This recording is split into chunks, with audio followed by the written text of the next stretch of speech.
Alright, looks like everything is up and running. Welcome into the stream, everyone. Welcome, Brian. Welcome, Just Yes. Welcome, Jonas. See anyone else jumping on into the chat just yet, but welcome on into the stream. Hope you all are having a fantastic day, night, wherever it is. In your neck of the woods, we're actually going to start off here with some Slaanesh, actually with the Realm of Chaos campaign. When was the last time you started up some Realm of Chaos? I actually think this is going to be a perfect one for what we're trying to do here, because there are so many kind of on-rails quests that it gives you right off the bat, that gives you extra devotees, which for Slaanesh is one of the main ways we're going to actually, well, unless they've changed it, proliferate cults. I haven't tried out the cult mechanic, so we've been mainly focusing on the Dawi, and I've got several shorts I've been working on in the backhand, so it's no real time to test up on 5.2. That's going to be mainly here with you all on a stream. So we're going to do some Realm of Chaos, and also I think one of the things that made Realm of Chaos not as fun for people is, of course, the Souls race was a little bit janky, but it also was kind of forcing every single faction to play tall, and it's not something that's super easy for everyone. Some people just aren't able to play tall, and I was one of those for quite some time. I've been learning thanks to you all here with the Dawi, so hopefully we can do some. We got a pretty good starting army. We've got some cool faction effects where we've got diplomatic relations with all factions, more allegiance points gained, more tribute from our vassals, which actually should be fixed. Before, I don't think they were giving any vassal tribute at all, so we at least should be making some pretty decent gold. For Nakari himself, he gains more experience. For the first time, a new faction is fought in battle, which is kind of a strange one that I think I'd like to see them rework. We'll get seduce units cost minus 25% and less leadership for everyone in the local region. Hey, for real, welcome on in. Able subs, you ask? Listen, I'll admit to not knowing some of being quite naive with some of the stuff for YouTube and streams, so there are several the different things that I don't have activated just yet that I've been kind of working on in the background, so if there's something I don't have enabled, then that would be why. But welcome on in, Furio. We're not playing the Dawi. We can have shorts as much as we want. Welcome on in, welcome on in. Alright, let's go ahead and we'll show off the map. So if you, for you who haven't played the Realm of Chaos map in quite some time, it is mostly just the Old World and the kind of Norse area, the Realms of Chaos and Cathay. So it's not the rest of the map, and it's a little bit smaller, but it still has quite a few settlements for us to capture here.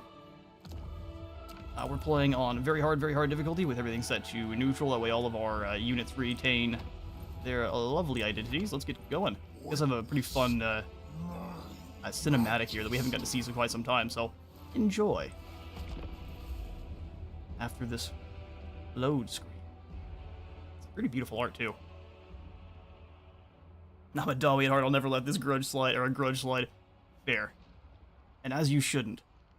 That's some proper Longbeard behavior. UFO spotted. Someone will willingly play ROC without any mods to spice it up. Crop circle appears.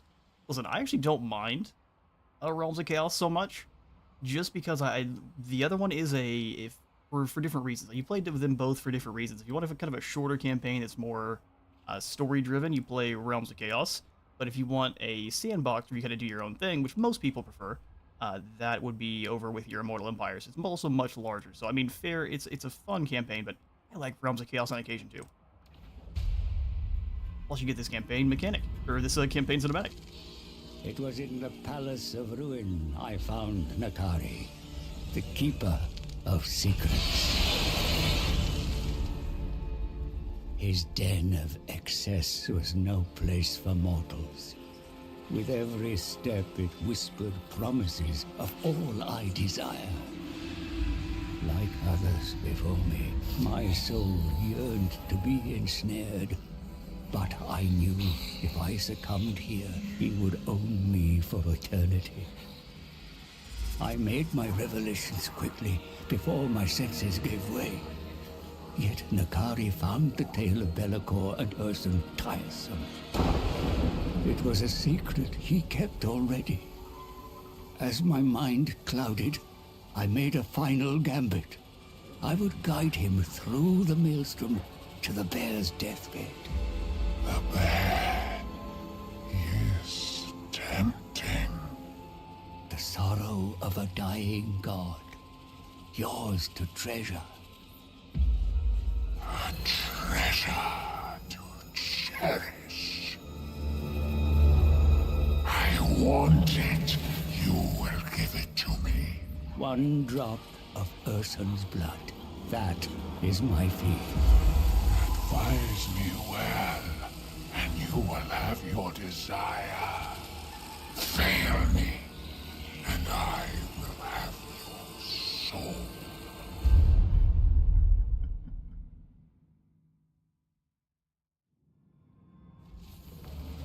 Our task is to reap the sorrow Dum dum of a dum. dying god. I pity they stopped doing the school intro animations. Yeah, I wish they could just port them on over to Immortal Empires. I know it doesn't necessarily make sense, but finding a way to kind of meld the two campaigns while not retaining the Souls race would be awesome. Lead me to the dying god, or it is your sorrow I shall savor. At once, So Dodgy Johann is basically making a gamble on, the book tells him whichever one is the best to actually make it to the Realm of Souls, and so this is basically that. Whichever campaign you start is the one that Dodgy Johann thinks is the most capable of actually claiming all 4 souls and making it to the Forge. But it's a good question. Their pain will give you meager sustenance. A lot of the demons are nicer to him though than the like Zarina Katar and such. Fruits. Further south lies sweeter prey. Mortals who worship the ruinous powers. Inflict upon them pleasure or pain, as is your wont. Should you cross the Kraken Sea and reach Norska, you will find many mortals to tempt and usurp. However, there is a risk in extending far south, exposing your flank to the predations of Skarbrand, Khorne's mightiest bloodthirster. The Eternal Lagoon forms a barrier that will keep him at bay for now. But it is only a matter of time before your armies clash. There is much to do, Bejeweled One. You require a large fiefdom to sustain the divine hosts required to penetrate the realm of penetrate. chaos. Let us commence. Let's do it. I so wish the campaign clips would capture the utter "I'm licking your ear" tone Akari has in the cinematic. Yeah, the voice actors for all of Warhammer just do a glorious job. That's one of the bright sides about pretty much any Warhammer game. One of the main startups to can you be a voice actor for us is you have to throw your entire soul at whatever part you're doing. Alright, so man, it's been so long since I've actually played a Realm of Chaos Akari campaign since last I was creating the Slaanesh Tactics video, which those are still in the works, but man, I've been a little bit bogged down. So where do I get my Cult Maguses? Help me out. So we've got the brand, so there's the original cultists, which you can use to go out and... Oh, game, don't be like that. I guess we can just come on here through the building browser, make it easier. You can have them spread cults, but it's not going to be the same as your Cult Magus. So where do you get them from? I don't know, Lures? Interesting. So that might be a specific thing that comes through an event? Gather devotees through your campaign and spend on pleasurable acts that benefit your home regions or proliferate cults. Debilitate foreign lands. We'll be taking our forces into areas of sufficient Slaanesh corruption to raise disciple armies to support our invasions. We'll defeat enemies and perform successful hero actions to give people gifts. It's such a lovely time. And we'll be seducing people to give them or bring them onto our side and interact with humans to build up seductive influence. Slaanesh has lots of goodies to about them. Pride, a secret Slaanesh cultist. Yes, I'm a Nurglite. I get that gluttonous nonsense out of here. You need a cultist. He has to establish a cult in the enemy settlement, and the Cult Magus is a ability you can put in the cult. Oh, I see. Okay, so that makes sense. The blog post made it seem like it was a specific unit type that we gained, but that does make all the sense. So we've got Nakari, our squad of devoted marauders. I do love the Hell Scourge guys. They're not the best in terms of their damage, but they're really good at holding the line. They did used to have 0 armor piercing, which made them just utterly horrible in the late game, including the... So Hell Scourges of all kinds had 0 armor piercing, which just was bad. And they're scared to add any kind of extra like damage over time effect for the whips making you bleed. Which, fair enough. We probably want this Cult of Pleasure then, don't we? We can get a cultist in now. We get one for winning the battle. Correct? No, we get the rest. Yeah, no, we want cultists. We're here to spread cults. So even though normally I'd go for gold or growth or something, we're going to go for the cultist building. Cult of Pleasure, go. Every taste is accommodated, every whim explored. Beautiful. I actually tend to tear out this building. It's not my favorite. It gives you demonettes, but you get demonettes just naturally through having the dimensional breach. I tend to transform it into a Dark Bastion as soon as I can, just because it does have more growth. But if I'm gonna play a little bit more tall and just kind of keep corruption building up, then we're gonna not worry about it so much. We'll keep the breach. I am going to start off by just going and punching this clown. Grololok, Flesh Ripper. Let's do it. First, give everyone a little bit of a bite. This is going to take 6% of attrition, but it's going to boost up our movement range, speed, weapon, strength, and charge bonus, which are all just fantastic. So, whips for everyone. Yo, popcorn. Says the cultist who wants the more licking in your ear tone. You're suspicious. That's very fair. Seems like you're pretending to be a Nurglite. Hello there, Grololok. And if we really wanted to, we could just steal these hound dogs away and they would be in a world of hurt. They're in a world of hurt anyway, so we'll charge on in there and give Corn a good clapping. Get that cultist. Don't you worry, Furio, we are on it.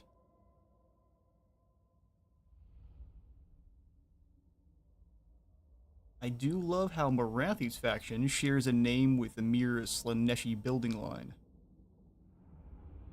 Well, it's what she deserves. And she doesn't even realize it. She probably thinks she has the full 100% control on the deal with Slaanesh.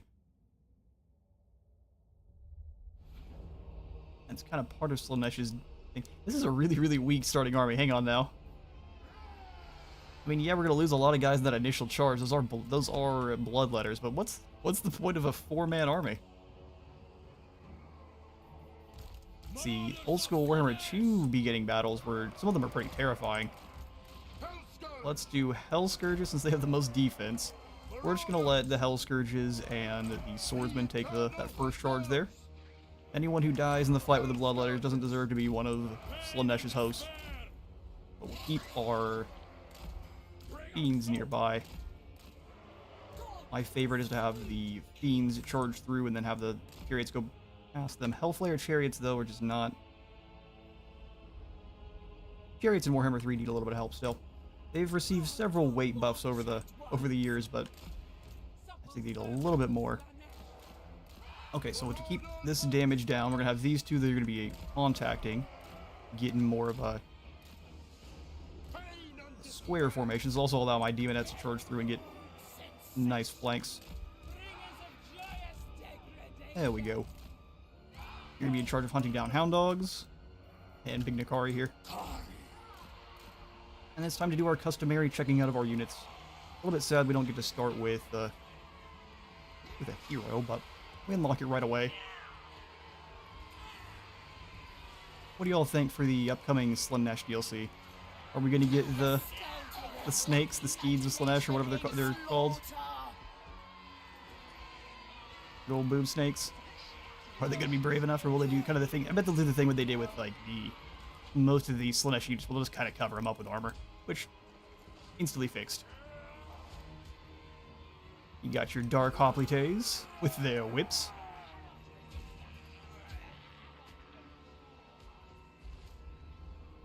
Slaaneshi Monster Cab is so great, so just I agree. The Fiends are my favorite of the Slaaneshi units by far. I tend to have a soft spot for monstrous infantry, even if they're not the best. You just always have to have support to be properly utilized. They're not meant for charging in by themselves. I love the legionary look to all of Slaanesh's boys here. They're almost even more legion than Khorne. Hello there, demonettes. We've got a blend of Wendigo and goat people. And their faces bother me. Oh, they've got little bristles too. Yeah, that's... I'll give them a missile attack where they can kind of shoot them out like a horrifying tarantula crab monsters. They can cover them up all they want. The workshop will still strip with yeah, absolutely. We'll have all sorts of anime steeds of Slaanesh riding around. Alright. Let's do this. We don't really need any units. Let's do this. Everyone advance. We'll be nice and arrogant and slow walk towards them. We will feed upon the intoxicating energy of Nikari, no battle speech, huh? You're gonna leave it up to your warriors? Yep, he's got slow walk Dark Souls boss energy. Where are your hounds? We'll leave the steeds and the fiends to go hunt them down. We're gonna try to draw his bloodletters over towards where my chariots aren't gonna be stuck in the woods. Although I do think we have Strider on all our units being Slaaneshi. Oh yes, come this way. It's good and safe, I promise. Alright, Nikari, let's go get him. Just picking off units one at a time is the way with Slaanesh. You're gonna take a little bit of damage on the charge. Corn is horrifying. Move you guys forward. Alright, Hellstriders, you come on away. That's a couple of them fell. How many did we lose? Oh, good grief. Good 12. We'll be able to replenish it. Those hounds dealt with. Alright, Nikari, straight through the line. Go ahead and give him a whip on the way through, too.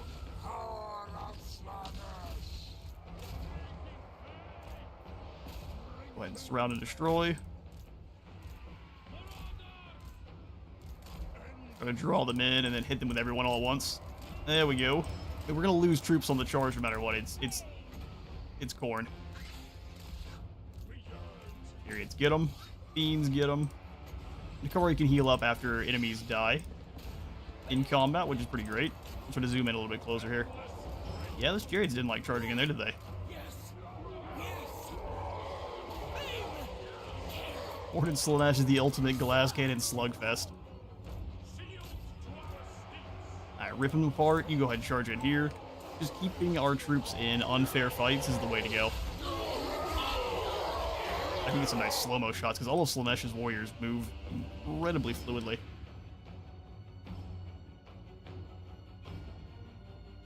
Just two... I guess this is why they didn't give them more bloodletters. 2 units of bloodletters is scary enough.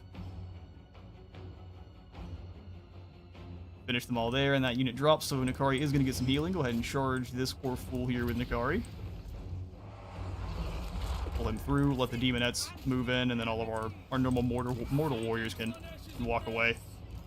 Oh yeah, chariots, you get out of there. We don't need you to lose any more models. It'd be a waste. And demonettes have fantastic combat stats, so... Oh, unless they're batted aside by Nikari. There we go, he's crumbling, so we should be getting even more damage on him. Perfect. Probably won't get the heals, though, because the battle will immediately end.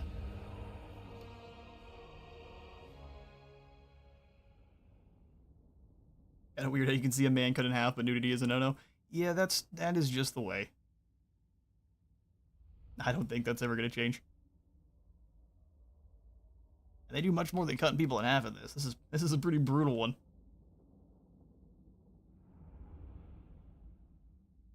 Matador bullfighting. Yeah, that is kind of how you play Slaanesh. Nice and cagey. Until people are overextended, then you run them over with 3 units at once. For a good pounding. Now Grollalog gets to experience it. Devotees for Slaanesh. And part of the reason we're doing this campaign is also because of all the different small...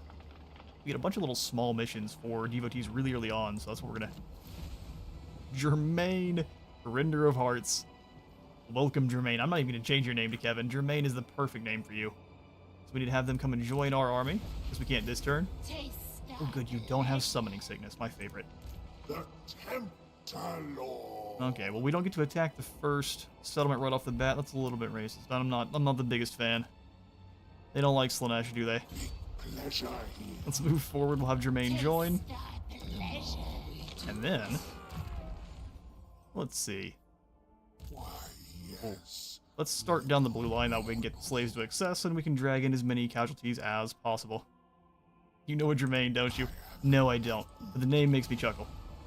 If you all know a Jermaine and he's the worst, I'm sorry. His name's not changing. There's an infestation. Fighting corn. We don't really need any garbage marauder warriors, so we're gonna go ahead and tear that out. And then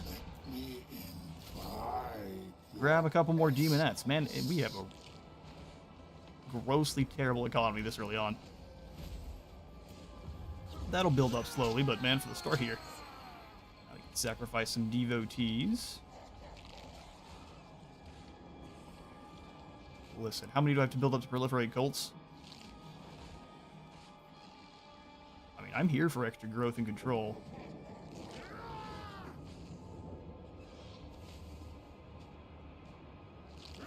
Let's do it. We'll start off with one pleasure party. Pleasure party in the Palace of Ruin. Then we've got our fun technology tree here, which always gives me the most amount of indecision because I have too many options. So I tend to think that either the Dark Prince's Emanation is one of the best ones for extra Slaanesh corruption.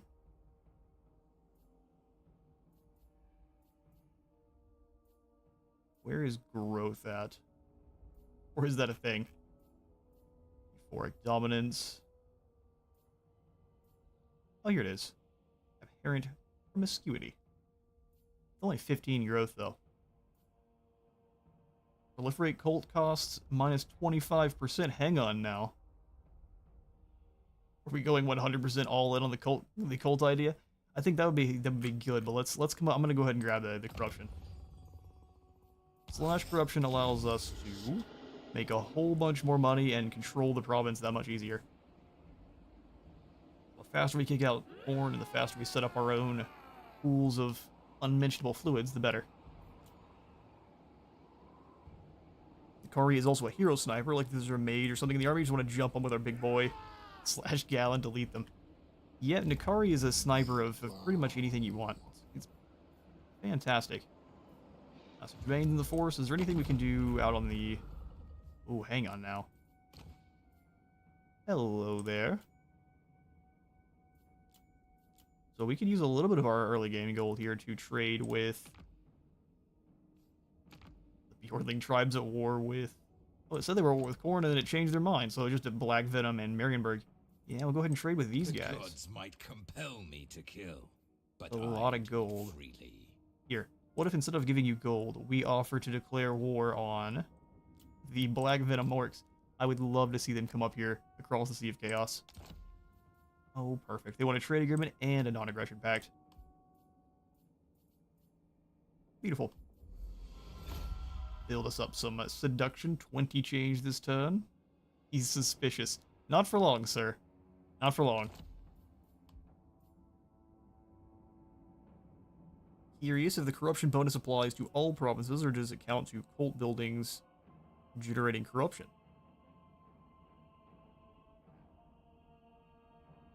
That's a good question. We'll have to see. I think it probably is counting all provinces that you are influencing, so we'll take a look as soon as we have a cult out. For the scaling, is there anything we could comfortably declare war on? See, I do remember that in this, Nordland is incredibly violent. But I would like to get a couple of trade agreements going, so let's do it. I'm going to go ahead and declare war on Nordland. Always ready for a headbutting contest. I would have to pay way more than I'm willing to, so I'll join your war with Nordland, and we'll just kind of post up here in this top province and then make them move through Horn's area. Alright, Failman is also suspicious, but for how long? Alright, cool. Back up to dealing with Corn, and turn. You also have a much faster turn time here. There's like less than half the factions. A Tormentor's Sword for us. Magical attacks and the 24 in melee attack and can't move. That sounds pretty good for Slaanesh. Occupy the Palace of Princes. Palace of Princes was created by a Slaaneshi troop as a venue for the mask, and now it's in the hands of Korn's servants. See that it is returned back to the loins of Slaanesh's attendants. Let's get our loins all over the palace. Get a kind of strange amount of favor, a potion of foolhardiness, and some devotees.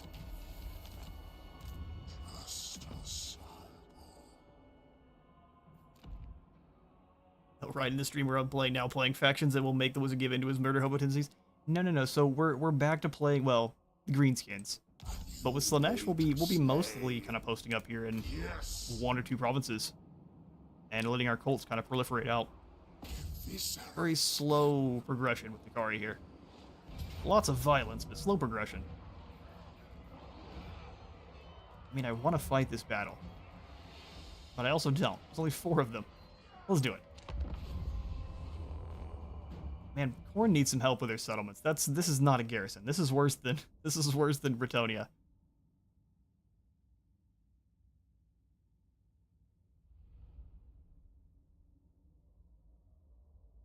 Just some extra marauders, I think, would help things, but they're not going to give you units that would be in the DLC, would they? So, huh, that does make things a little bit weird.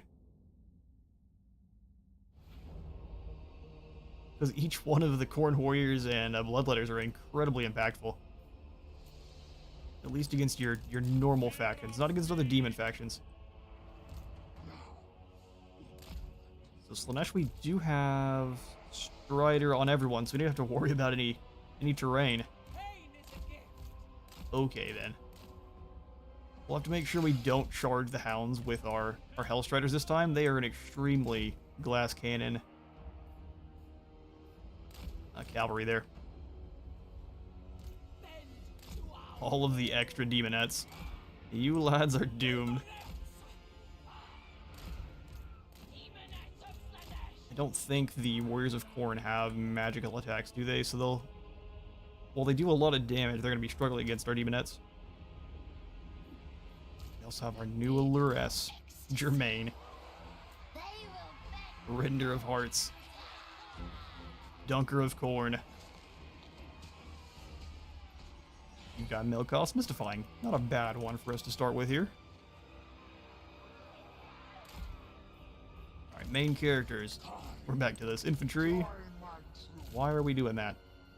In our cav. Let's go.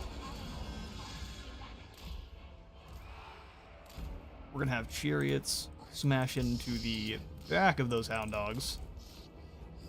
Good ol' rear charge. Start damaging them. Our demonettes are too fast. Alright, come on this way, hound dogs. We have cookies. Get up, Nikari. That's bad news bears for you guys. Nikari the Hound Blender. Oh, that took a lot of damage for people who were supposedly anti-magic. You guys work together there.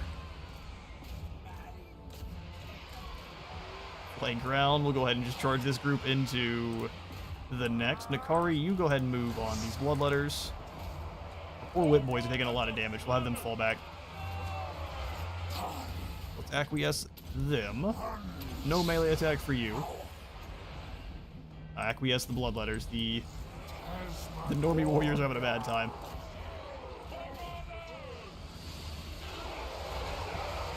God, the Slaanesh chariots are so awesome. They need to do more damage than they do. Their contact effects just seem lackluster for it being a rolling... it's rolling blades, that's all it is. Alright, fiends, get out of there. Give them the whip.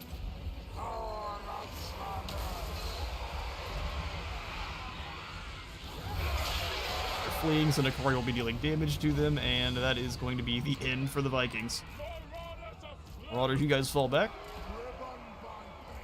In fact, most people fall back. It's up to Nikari to hunt this group down. Nikari needs the heals. No, get out of here. Bunch of drama queens. As long as he's around where they die. There we go. Oh, no, once again, he doesn't get the heals. Yeah, we should have figured.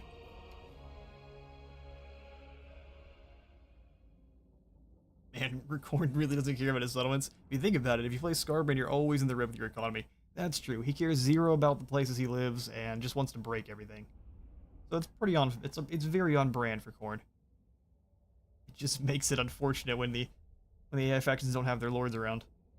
We should run into him pretty soon, though. At least I'm pretty sure Bloody Sword's led by a exotic blood or an exalted bloodthirster. They may not be.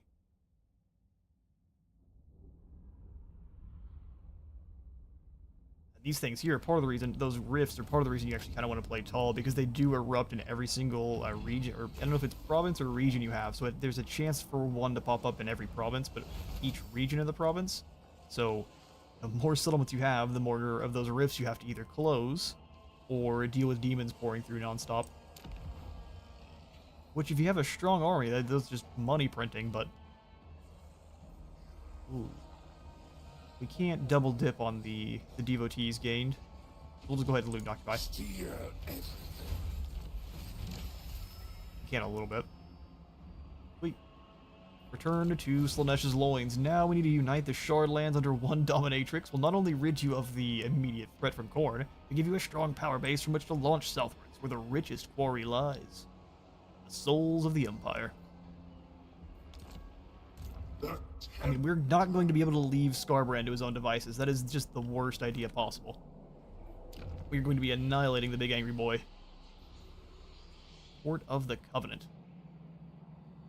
This is kind of meh. For a tier 5 settlement that costs 10,000. Or a building that costs 10,000. That's really not fantastic, I can't lie. So we've got the cult building on in. Let's go ahead and grab a cultist here with Nikari. Rural. We got Argyle the aggressive, or Uthatrak the knowledgeable. Oh, we like experience gain. My divine master. It runs out of use eventually, but I think we should come on and bring you over to the shifting monolith. Prepare it for our invasion. Hunger for souls.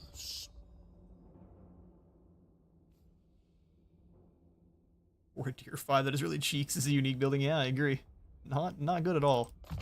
We'll become better slaves to excess, more training. Good stuff.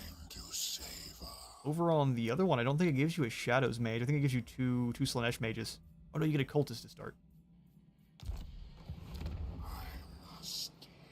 So since I thought we would get the cult magus as something we needed, I guess going on the other one would have been faster.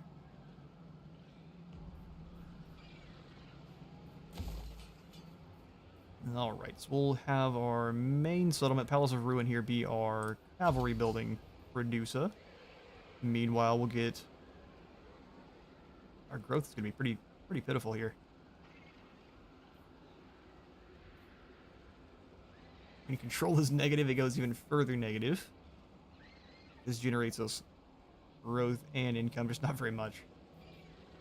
Let's go Crystalline Pool. We'll claim more settlements that'll help us out with how much money we're making. Now we have devoted marauders.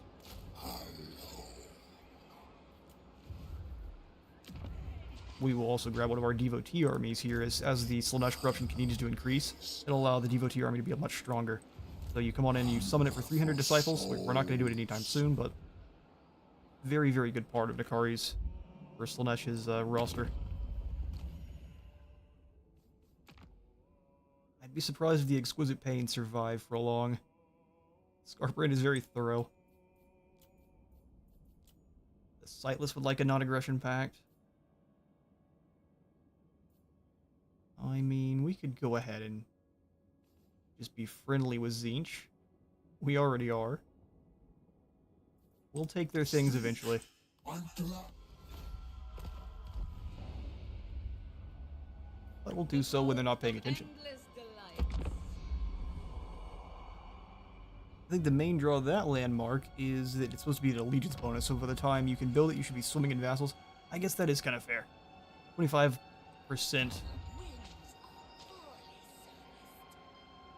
allegiance points gained allows you to kind of field a whole, so you can just kind of yoink people's armies left and right. That's pretty good. So I guess for that, fair. We need Albion over here.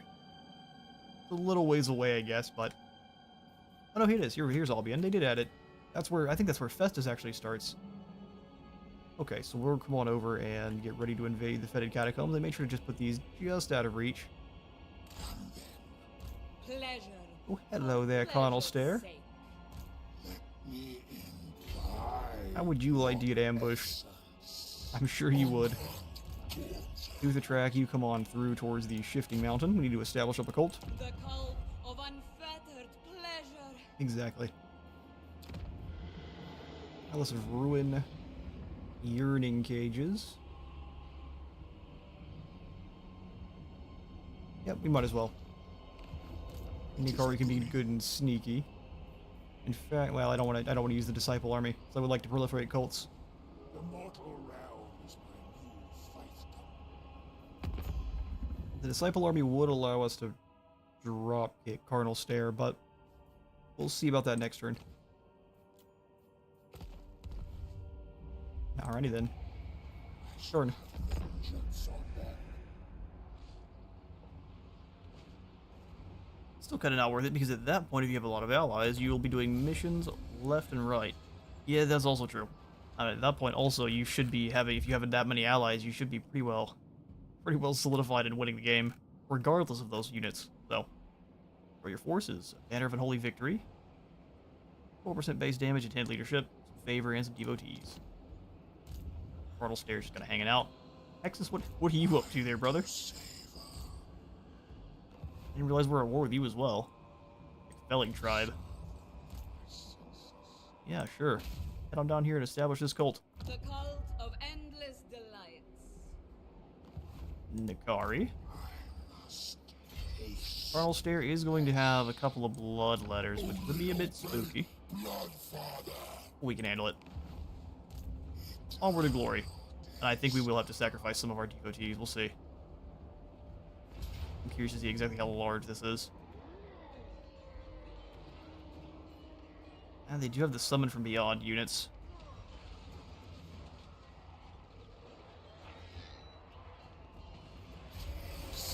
We'll let our cultists show off the cult mechanics, and we'll grab our disciple army here to help out. We got Withersmut, the Myriad Beast. Oh, you just got a bunch of spear. Well, that's unfortunate. Not the most lethal, but we'll take the allies for sure. And to the field.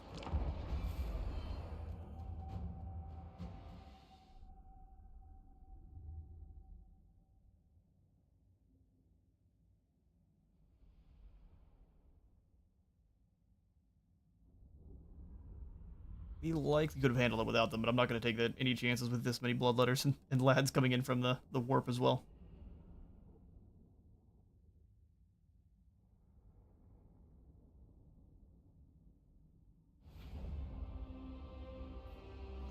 Right? They're going to take out in the back. We can just move in with Nikari. So we're going to make a murder checkerboard. Kind of. So.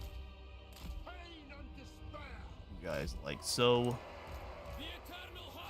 With boys defending the sides, as long as they have the most defense. I'm going to make a slight gap in the center here.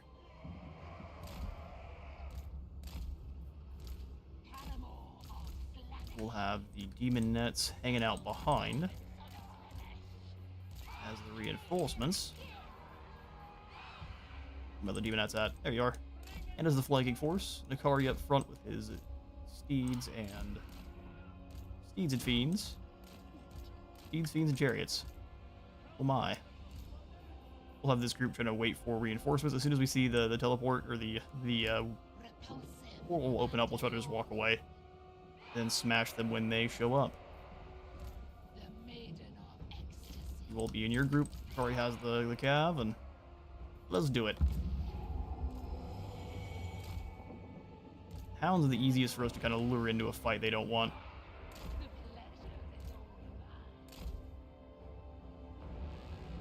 Hey, Timosha, welcome on in. Good to see you in the stream. I'm sure your troops will enjoy the attack from behind. Yeah, that's true. They were promised. No, don't run. It's fine. It's just Nakari. Where are you going? Try to keep an eye on everything here so we're not getting the super cool cinematic shots. I don't trust the circles. Alright, Nakari, you run them down. Those hounds really don't want to meet you. Summoning unit here. Interesting.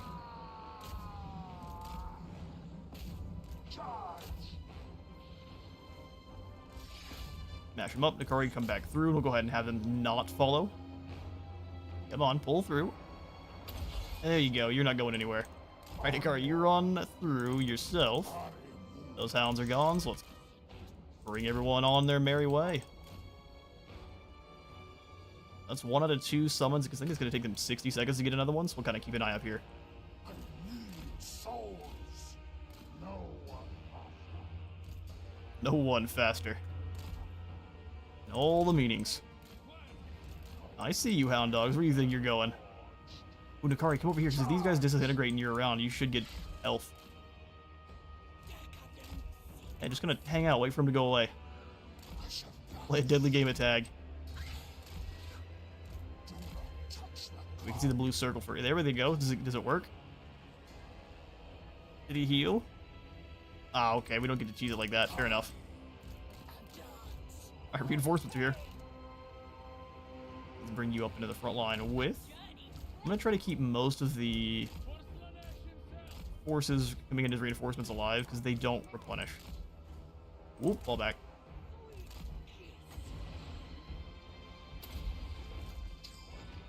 A little bit of teasing going on. Well, you know what? We could probably get them just fine. Give them the smack. The car wades through. Pull them out of there. And then back in. Chariots, go ahead and hit this crew. Fiends run. And now everyone run. There we go. Some good old hit and run. No one can pursue.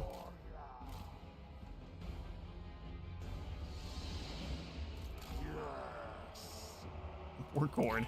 Alright, follow those hounds. I see what they're up to. Oh no.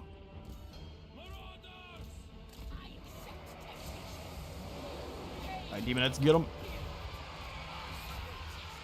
It's scary, but not as scary. We have that many units ready to jump them. There we go. Let's minimize damage as possible. Alright, Nakari. Let's get wading through these lines again. You're very similar to Scarbrand in that effect.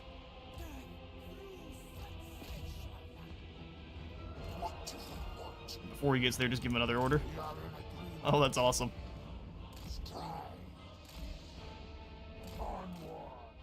You get over here. Keep drawing these doggos in. They're not trying to get them away from the rest of their units now. Demonettes, we did lose a couple of you.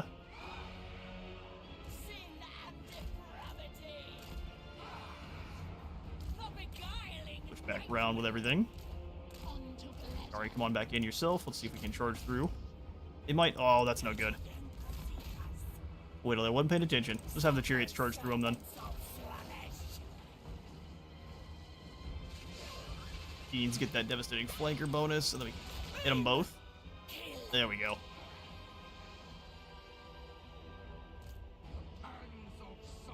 Alright, so all of my infantry, no matter who you work for, get them. Chariots try to push through. Fiends come back just for a moment. Nakari's got caught. Breaking through. His getting caught is not that big a deal.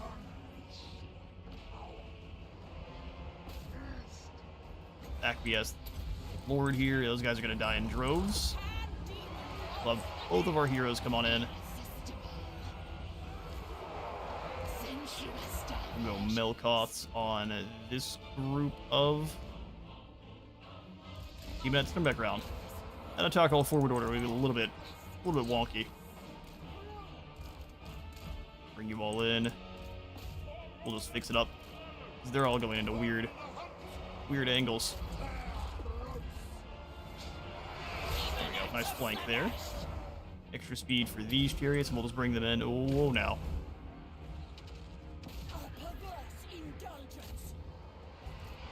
bring them in there.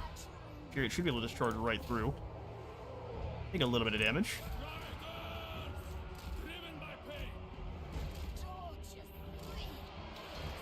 Smash here, chariots go through.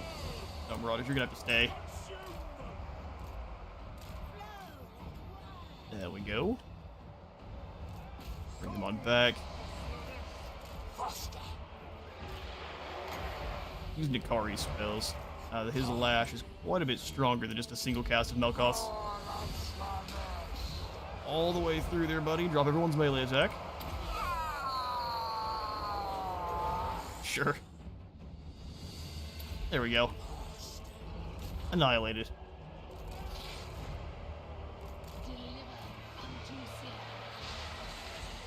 Nikari should be able to feast on these souls quite nicely. There it is. We're definitely going to round up everything else here for the extra experience. Plus, Nikari gets to just kind of drain them away. So he gets to kind of sap all the experience either way.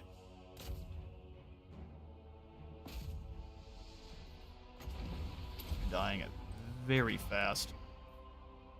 Beautiful. Like that one tariff mean Nikari actively looks to get caught. Preferably while bound and gagged. Yeah, it does sound like Nikari. We won't be going for the lock attack again. We'll keep working on the old micro. I think that actually got more of our warriors killed than we would have. Alright, well that loads. I'm gonna sprint to the kitchen and grab some coffee.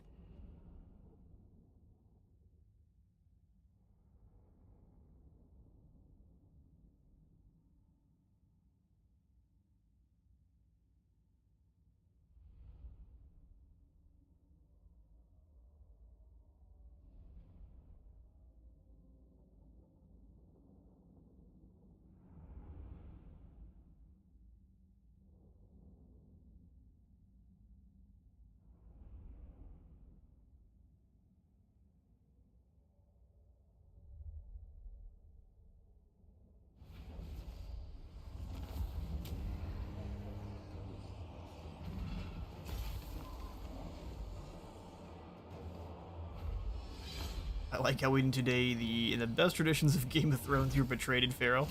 Yeah, betrayed by absolutely everyone. Spoiler alert. I'm making friends, trading, doing my thing, and then all of a sudden, here come the armies. We'll go ahead and occupy. Steal from hell. Yes, we would. Withersmut and Nikari are not scared of you. Come on, sir, 'tis only wafer thin. No. Nope, absolutely not. Courtesan, so we get a little bit of an extra control in the province. City Amulet to increase our spell resistance, which is not useful against corn, but we'll take it. Withersmut will be taking attrition no matter what. Hexus, what was your plan?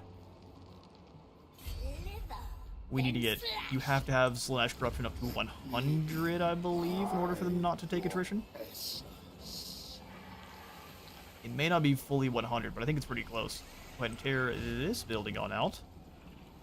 Upgrade the Palace of Princes, which we have now fully encompassed into our loins. I'm thinking we might want to wait. I'm going to do it either way, though, because we need the extra growth, so I changed mine immediately. Decision abounds. I'm curious, which of the 4 Chaos Gods would you actively choose to follow if you were allowed to choose? Probably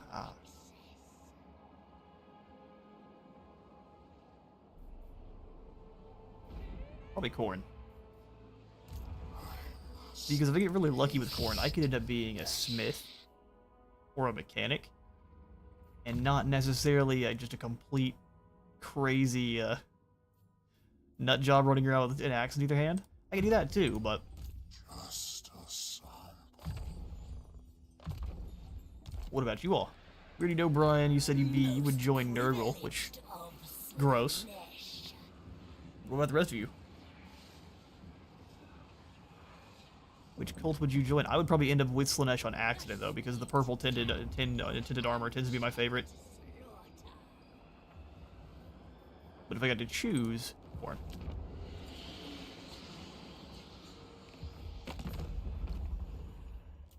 Exquisite Pain would like to trade. They still have 3 settlements. We can do some trading. Many things. Maybe you won't regret this. Maybe you won't regret this. We'll find out soon, won't we? We're going to be fighting Skirbrand either way, so we'll just see if he chooses to not go into the Realm of Souls, because sometimes that's the thing, they make that gambit. Wizard who's not worshipping Tzeentch? Well, see, I might be a wizard, but I'm a wizard that follows Khorne. It doesn't make a lot of sense. Exus, you trying to lure us into a bad fight? Is that what you're up to here? I mean, I can continue to tomahawk my way through this group pretty much no problem. I also really don't know if we establish a cult, would we then be able to claim the shifting monolith? Because I think gold sounds great for Slaanesh, but all it does is produce us idols. Really? Maybe not. Where's that cult going? The cult grows. Oh, there's beastmen down there too. I don't think there's any way he stays to fight. That uses almost all of our movement. We wouldn't be taking attrition because it's Khorne. We can perhaps ambush them. I just don't think they'll fall for it. No, the cult will be destroyed after. We can test it here after all. That's true. We can do some science, even if it'll make me sad for destroying our cult. I think they're pretty expensive to get up and going. Okay, so can we have you raid in enemy territory? Nope. The answer is nope. So you build up some magics. Kari, you come on up. No, you fool. Talk smack at someone else, brother. And you go to an ambush there, and then let's go for Troll and Corruption Lodge of the Succubi. Let's get the Crystalline Pool. We want a whole bunch of growth. Correct? Listen, I would love the Dance of Dreaming. Only gets you up to 200 gold a turn. Let's go growth for now. And we'll also save to upgrade the Palace of Ruin. Alright, sweet. This is where we see one of their armies going around this direction. Alright, Blood Axe Tribe will be giving you nothing. Because you deserve nothing. We'll wait till the peace treaty with Nordland is a little bit more profitable, and then we can go ahead and sign that agreement. Oh, look. Oh man, you've got artillery. Escus, what is this, We didn't even get the ambush. I thought we did. I wish we could seduce these guys permanently. I feel like the Drothzar would happily join us for just a heap of slaves. They don't like gold, do they? But maybe slaves. A corn-worshipping wizard is strange. And deadly. Everyone would realistically fall to Slaanesh in real life, but I would choose Khorne too. So there you go. Magic Fist says to Moshe. You're a wizard for the anime magic warrior. Biceps like a normal person's head. Considers himself a magician. See, there you go. There's several magicians that talk with their fists. Usually after catching them on fire. This is a little bit of a fun battle. Let's take it. We'll let them take it. Someone's going to be taking these all the same. As soon as Dakari shows up, it's game on.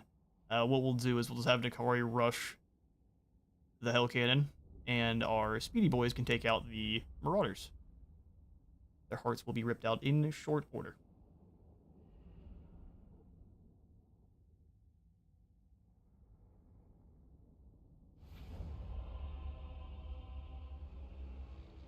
Dude just says sacrifice aspiring champions for nearly nothing. Yeah, I'm not sure exactly what he's up to here. His strategy is, it's bizarre. We've got the Slaanesh souls coming up, as well as this gigantic burning cauldron of rock and flame. Ah, the Slaanesh battle maps. A good way to get infected with who knows. So let's just go ahead and deploy our spears. We'll have them kind of advancing after N'Kari shows up. We don't want to first. Let's spread them apart. Let's spread them apart. Giggity. And bring everyone else on in. A proper Slaaneshi legion. If they start trying to cause problems, we can bring in our Hell Scourgers and things, but for now, we'll leave them back. Wait till N'Kari shows up. Oh, hello there. They choose violence. Run.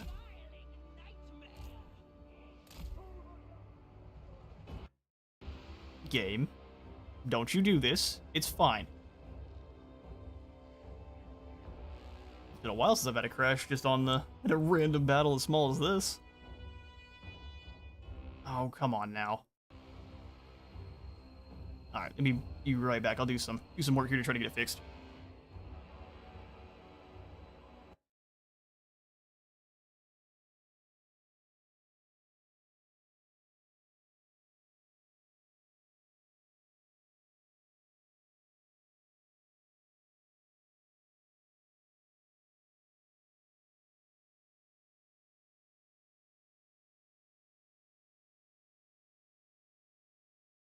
Alright, thanks all for hanging with me. It's been ages since just a crash during a normal battle. That may be a Realms of Chaos thing.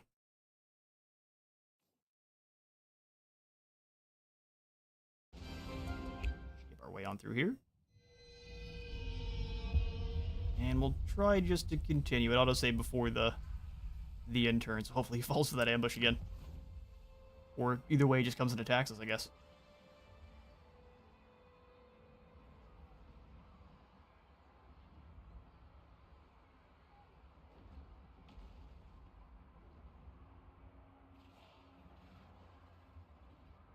If it continues to be an issue, we'll go ahead and just swap over to Greenskins.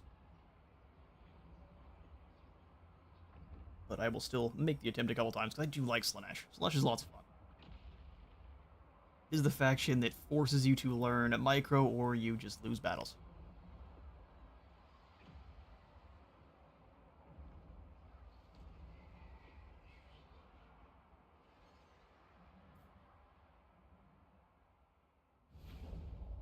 Alright.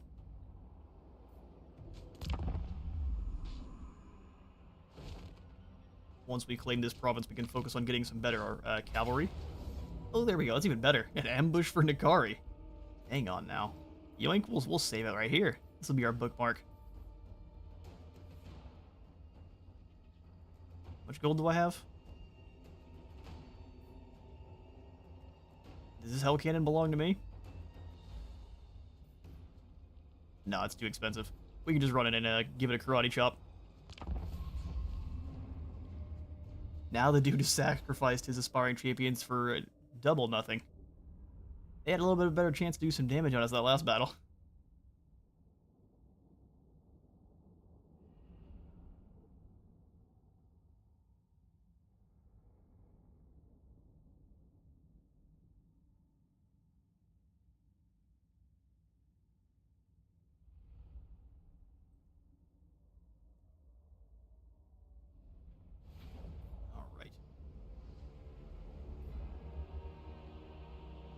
Servants, let's do this.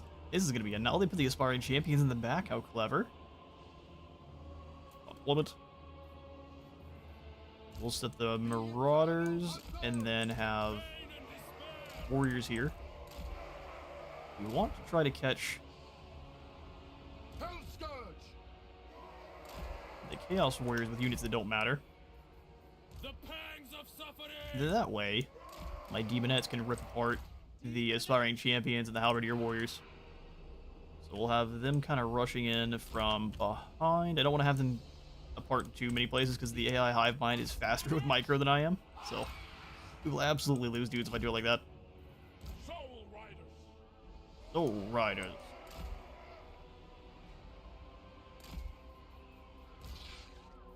Fiends. N'Kari.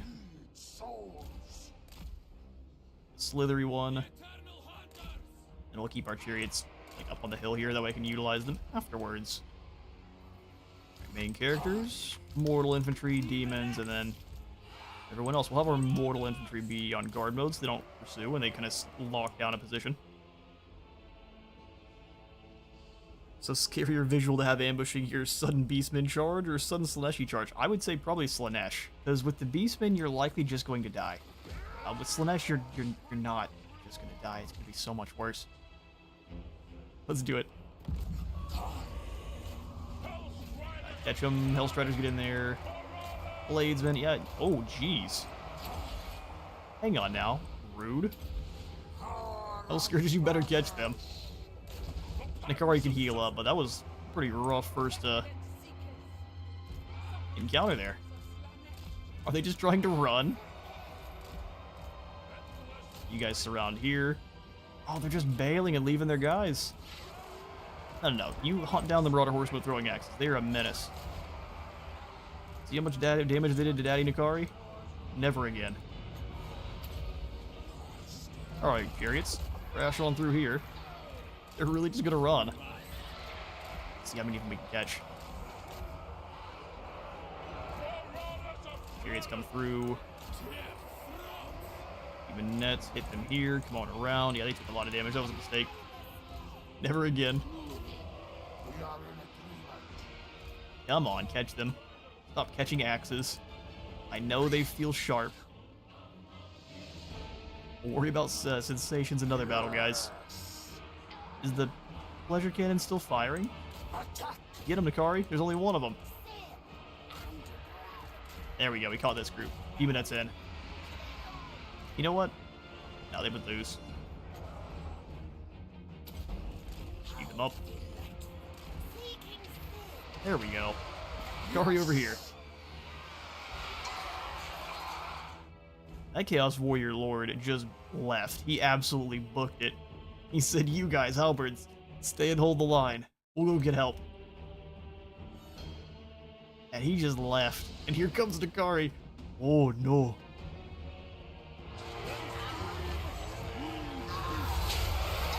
We all scream for ice cream. Alright, can you catch these aspiring champs? Do it. Everyone else keep chopping these clowns. Nikari, go catch the aspiring champions. Activate your rocket potion. I said activate your rocket potion. Come on. I don't know why we did that. That's not going to slow them down. Faster, Nikari. You going nowhere, boys. Oh, you pushed them out of the map. Nikari. Where's my water bottle?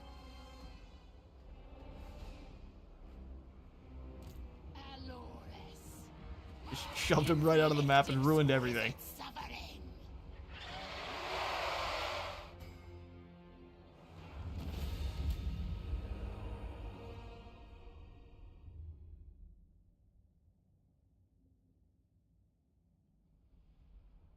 What do you think, Brian? Would you prefer to have Beastmen or no water? You foolishly got coffee instead.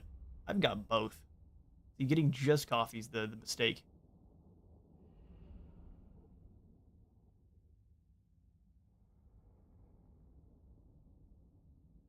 I've learned.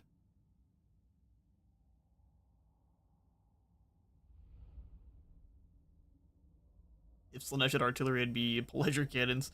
People get shot by them, they die from. Yeah, it'd be something. Does sound Slaaneshi. Lost 28. We'll go ahead and get those lads and tie us on over to our side as well. We have a few more to catch, because... No, we don't. Did they get wiped out? How charitable. Well, either way, he has himself a nice new gift to Slaanesh. Another courtesan as well. How glorious. What are we at for our Slaaneshi corruption?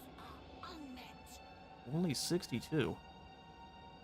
We've really got to get rid of these Corn lads. Control's dropping very quickly as well. So we'll send Nikari to deal with these dolts while Withersmut. What a name. Just comes back to channel outside of the Fetid Catacombs. Beastmen or what? Or Slaanesh for getting attacked in an ambush.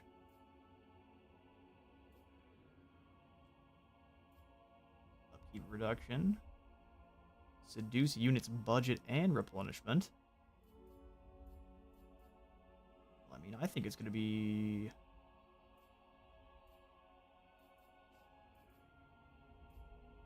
probably just the upgrade to his Lashes Slaanesh. Ikari's magic is gloriously powerful. All the Blood Feaster.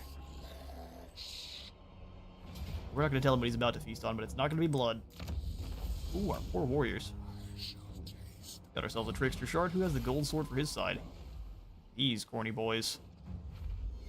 And the head hot dog himself. Mine. Shardlands belong to me now. We've got 100 more disciples and 750 favor. Remain's got a Steed of Slaanesh. And yet another courtesan. They came to spill blood, and instead they got bent. We've got the Blood Volcano, which we should be transforming into a volcano of something else. The Shardlands. Does anything give me more? Slaanesh Corruption's probably the way for now. Proliferate Cults cost minus 2%. 990 devotee cost. We're getting there slowly, but 2% won't help us get there that much faster. Control negative 32, so let's go for just Foster Cults.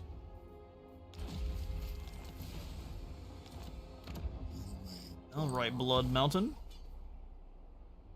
Cultist Camp Iron. Local province will be making 5% more income. Making us 1 devotee per turn and giving us some iron to trade with. I think I'm going to ignore that for now and go for...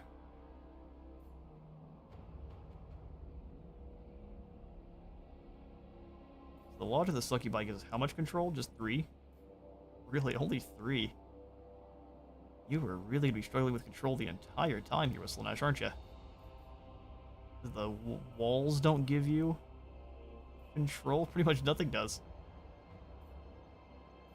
So I guess you're meant to farm rebellions then.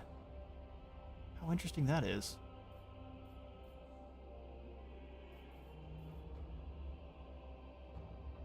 As Colonel Damders pointed out a few months ago, the key to dealing with beastmen mostly is surviving that initial charge. Oh, I see. You're talking about for, like, Total War. Yeah, no, I would still rather be charged by well, probably by beastmen still, yeah. I'm not talking about it in real life. If I was in the middle of an Imperial caravan and we're getting attacked by one of the 2 ambush squads, it's definitely not going to be Slaanesh I want coming out of the woods there. No, I don't want this yet. That's only 1 devotee. We'll go ahead and grab just maximized growth.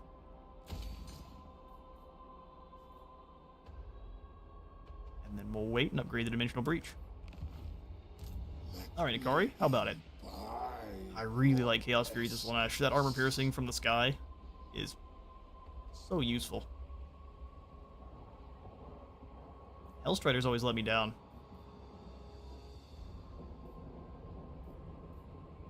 Let's grab some Furies so we can make sure we control the skies. We can only afford 2 of them. Time to savor. Oh, Slaanesh is scarier for sure. All of them contact effects. Yeah, the Exalted Demonettes are a nightmare. Whenever, I mean, them and the Exalted Bloodletters both. Let's go on in and grab the Vivane of Slaanesh. I do like me some direct damage. I must taste. Direct damage that makes them... Is this the one that makes them rampage? Temptalor. Yeah, direct damage that makes them rampage and lose vigor is the best. It's the anti-Gatorade. Drink in Even stronger than Haterade. excellence. Divine immortality. What do these pleasurable acts give us? Oh, 20 more control. It costs 200 of our devotees. Nope. We'll be dealing with whatever rebellion pops up. Alright, turn. My divine master. Get him, Thorek. Get Dekasor here. He wants him a The nice gift to devoted Slaanesh too. slay themselves. Oh, we don't... That's the way. The power of desire. Helm Rip is a raider, a seducer, and a corruptor. Uses them as puppets. If you survive long enough. Nope, no, not aggression pact for you. Enjoy getting wiped out by... He still has 3 settlements. Wow. Scarbrand, you're doing a bad job over here.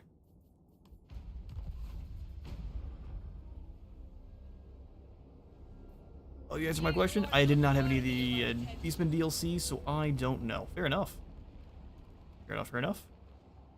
I mean, IRL, I'd also prefer the Beastmen. At least they basically act beastly enough so you can sort of predict how they'll behave. Yeah, and there's not all the weird extra stuff that's going to be happening, too, with, like, the musk that makes you kind of stop fighting and just kind of have, like clouded mind. There's all sorts of things fighting demons that is just not... on top of you just might go crazy just for being around them. Alright, Black Venom's gone, proudly presenting the dark kiss of Slaanesh himself. The subtle, lingering warmth of hesitant submission gives way to the overwhelming, sublime abandon. Yes. Ooh, some immoral temptations. As any human, elvish, or beastman faction interacts with beastmen too, huh? Interaction with the agents of the Dark Prince, the seductive influence of Slaanesh within that faction grows. And then you can vassalize them immediately. If we do so, we'll get 7,000 favor, a giant blade, and 500 devotees.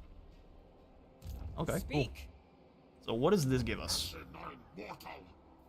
Oh, look at the new cults. So awesome. We've got 2 slots for a cult. And we've got the devotee enticement, giving us devotees per turn. If Slaanesh corruption is 50 or more, we get even more. If a lord is present, we get even more. If a hero is present, we get even more. And it gives us discoverability. Charm offensive. Temporary diplomatic relations bonus with the settlement owner. Less devotees, because you're sacrificing them to entice the faction. Seductive influence. Wow, that's a lot of seductive influence. You're just sacrificing devotees to do it.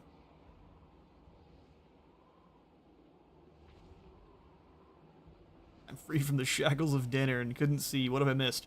We've just sliced our way through the beginning parts of the Realm of Chaos Slaanesh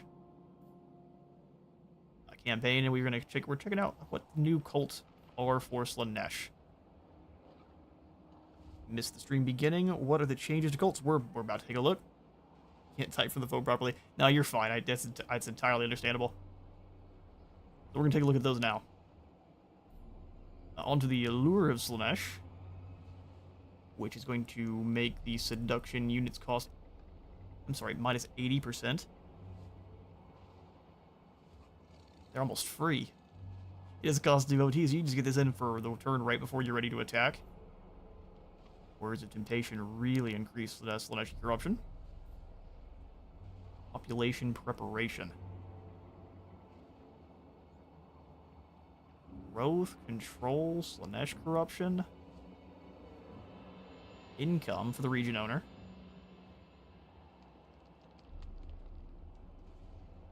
And if you have 50 or more Slaanesh corruption, it gives you even more corruption in adjacent provinces and more growth and control. Pretty cool. So that's the Machinations buildings, and onto the rituals, where we have first our Ritual of Disciples, which will have a disciple army summon in right next to the settlement for 200.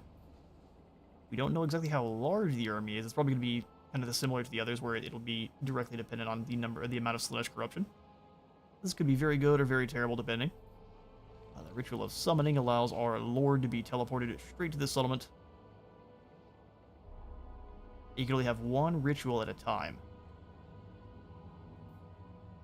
It also blows up the cult when the ritual's done, too. You sacrifice all the cultists. And lastly, we've got our Cult Magus building. The Acolyte Trials. Yeah, the Acolytes begin the trials. 300 maintenance cost, 5 Slaanesh corruption, and 90 discoverability. And then when you're done, you get the building is destroyed, and you instantly recruit a Slaanesh Cult Magus. So is that someone who... So you basically you build it up, and then you get an even stronger cult building producer. That's pretty cool. Pretty cool indeed. Well, let's use it to entice some devotees. Costs only 600. Yoink. And then we could also...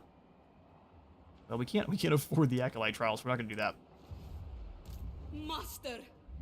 Cool. Well, I'm glad to have you come up and join Nakari. Move. Fantastic I implore you. melee hero. Can't quite reach palace. Paint it purple. Paint it purple. We have military buildings, so this army's gonna get stronger. Okay. It is agreed. Well, here's what we'll do. Artisan of pain. He's still taking attrition. We could recruit a lord up over there, but we can't really afford them. I don't really also want to be spending my devotees. You spend every single turn, your devotee army costs 20 devotees. For your disciple army, that is. Exist to serve and be served. It upgrades the cult and basically becomes the only slot that reduces discoverability. Oh, cool. That's cool to know. Imagine a multiplayer campaign took an 80% discount on seduction. It's a troll. Yeah, it's a troll building for sure. Someone rolls in, or you roll in, and they don't realize you've got a cult there. You've got a strong army defending. They think they can take you. You just steal all their best stuff. Your artillery belongs to me now. My desires are boundless. Slither, then slash. Just don't think she has a chance. If they get more troops, I don't think they'll be able to win. Dominate me. But I guess it doesn't really matter if they get taken out, so we'll Oh, yes. move up that way we can try to get to the Palace of Ruin. Nakari can come on back to the Fetid Catacombs. We're closing in on when Urson roars for the first time as well. Yes.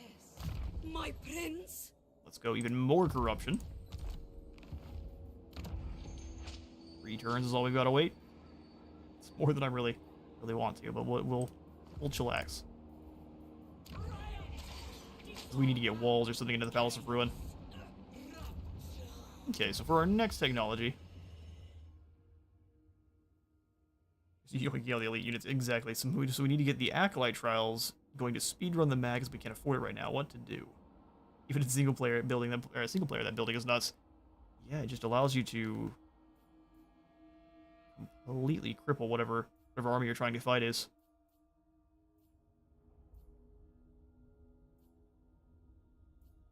Dropping our upkeep.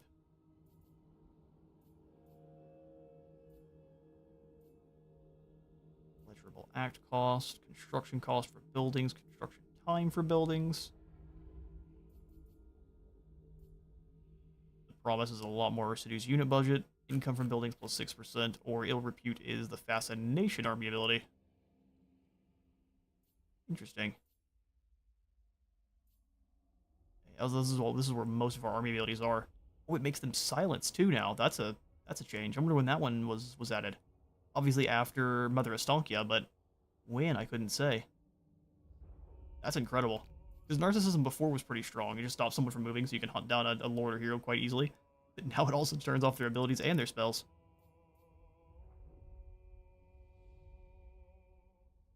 In turns, Beetle Magus is a long time. Gives the AI plenty of opportunities to destroy it before you're able to.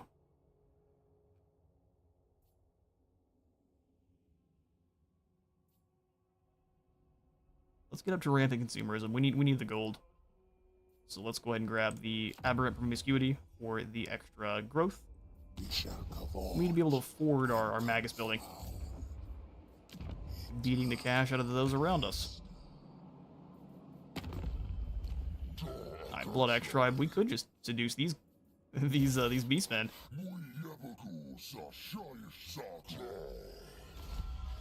Yeah, just bring the beastmen into our crew. Exquisite Pain, you all are doing... You're doing alright. We'll go ahead and get the non-aggression with you. Give me old monies. Are you a god? Ooh, the Cavelli Tribe really doesn't want to fight anymore. I wonder why. I mean, I'll go ahead and take the peace treaty with you.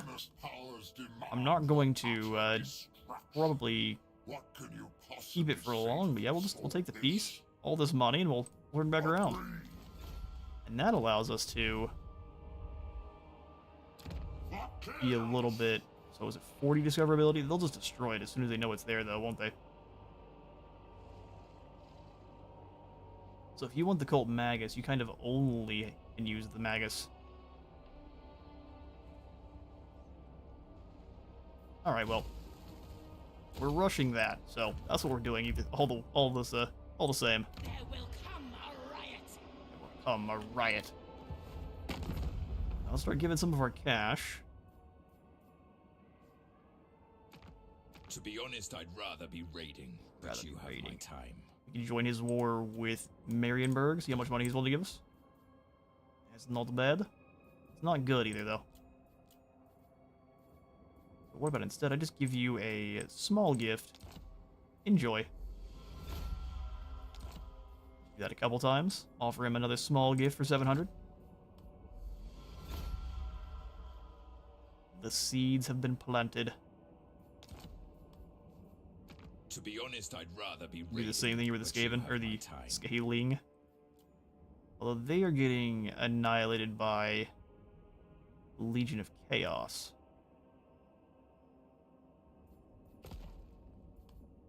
They've done it 2 settlements. We'll go ahead and leave them alone then.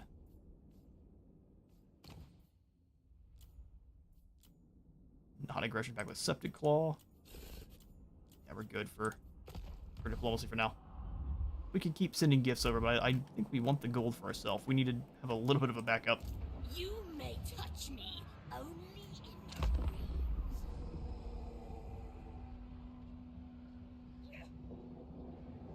Yes, if you want the Magus, you have to rush it because, like you said, discoverability goes through the roof.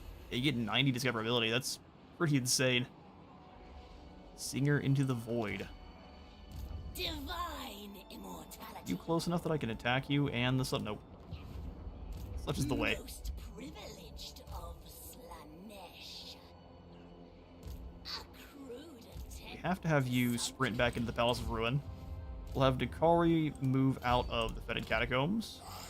215 is not that bad. Courtesan of the Just 2 more turns. And then from there we'll go ahead and convert it into an Infernal Citadel. That way we have even more growth.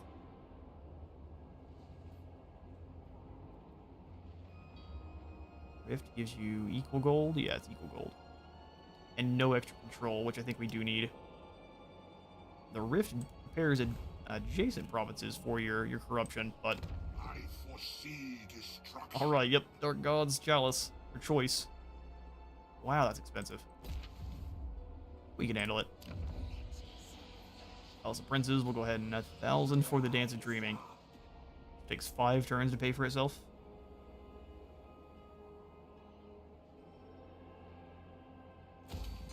Gain some cash for punching Melchior. This will all work out. Maybe.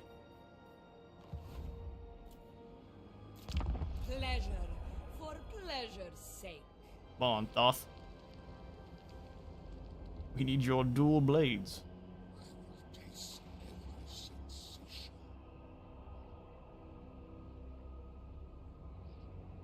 Danny Boy hops into the campaign. Would be funny if he's learning Slaanesh on this save file.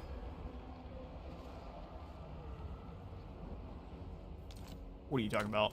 Cultist of the perfect prince. Oh, really? You're gonna besiege my palace of the perfect people? Partisan of pain. What a mistake. Yep, your life is forfeit. I want a duel between Slaaneshi factions is the ultimate slap fight. Ooh, our poor garrison got annihilated, speaking of slap fight. There is no There we go. end to our A single fight. ducat of seduction. Slaaneshi herald. Alright, with this spot, I think I'm gonna go ahead and get rid of you now. I'd like to not keep paying the devotee cost. They don't cost any gold, which is quite nice. But the next army we do summon here should be a lot better. Alright, Princes of Perfection have been unlocked. Hunger for souls. Sweet. So Nakari, you're gonna just march stance your happy self. Let's do some channeling. I'm a Tomb King. I'm learning to counter Slaanesh. That's a good idea. Best way to find out is by watching. We got Willing Prey. Just ask Nakari. He's all about watching. So seduce units cost minus 10%. So this in tandem with the minus 80% is a 90% drop in seduction cost. That is ridiculous. I mean, plus the negative 25% and negative 10%, so hang on now. Are they just free? You just take whatever units you want? Monstrous Figure, Unsubtle Seduction, Soporific Musk, Whisper of Glory. Oh. Rampage. Harvester of Souls. So it upgrades the heal. It also replenishes vigor. Let's go for the Unsubtle Seduction so we can get this going now, but the next one's absolutely going to be Whisper of Glory. The seductive influence flowing on the Norskins. And then we'll also snag Smoke and Mirrors here. That way, anytime you are casting, we're speeding everyone up. Perfect. I'm joining Nakari. The cult yearns us move. The cult yearns us move. We need 4K, so let's go ahead and drop in the Pageant of Pain here.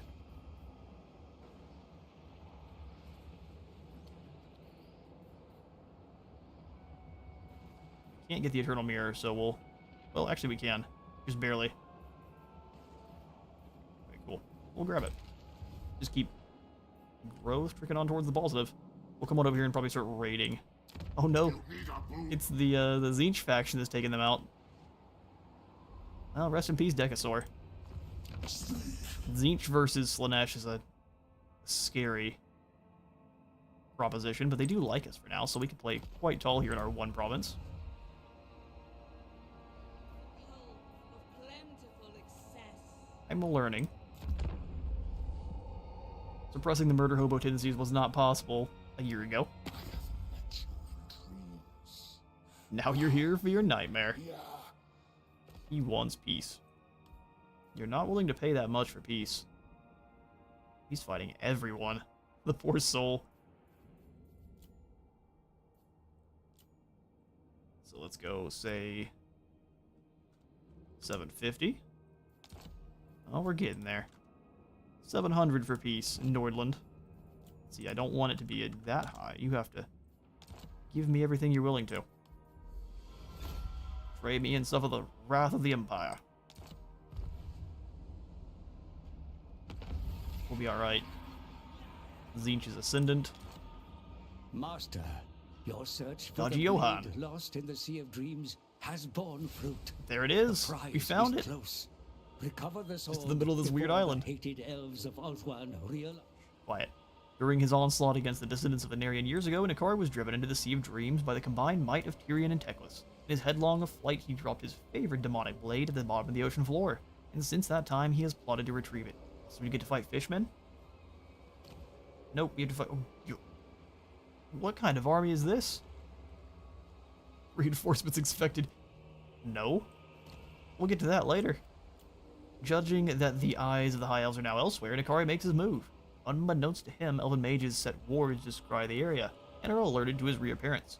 As the Archtempter searches the seabed, he discovers the elven host barring his path, protected from the tides by their accursed mages. It's a very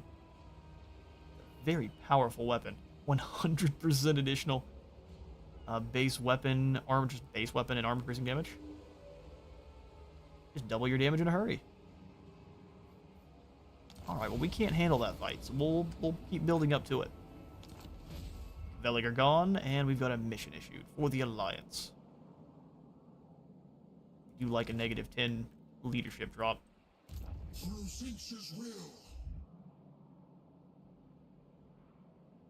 Okay, so Tzeentch is doing its thing, expanding. We'll go ahead and pop in the Infernal Citadel here. Slaanesh Corruption is at max, so we'll swap this over to... probably just the Proliferate Cult's cost and growth. When we hit the maximum tier of Winds of Merge Power, or Winds of Magic Power Reserve, we get 5% more speed and 4% more campaign movement, so we'll... Is that building up as we just kind of walk naturally? Oh, surprisingly no. Can we see how the winds are?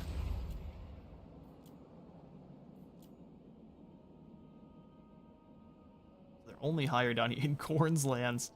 How weird that is. We're drained everywhere else, though. Go ahead, take this overlay off. Thank you kindly. Back to ownership. Alright, well, you join up with the Kari, but we'll have him walk as far as we can in channeling stance. Speak. Agree. On we go. Come, Join. come. There we go. Talor. In our lovely province of debauchery and doom. Septic Claw wants a non-aggression pact. Exquisite Pain would love a military. You're starting to lose your settlements now, so... Probably not. Oh, we could just confederate them. Yeah, that's what we call a bad idea. Sensation is mine to savor.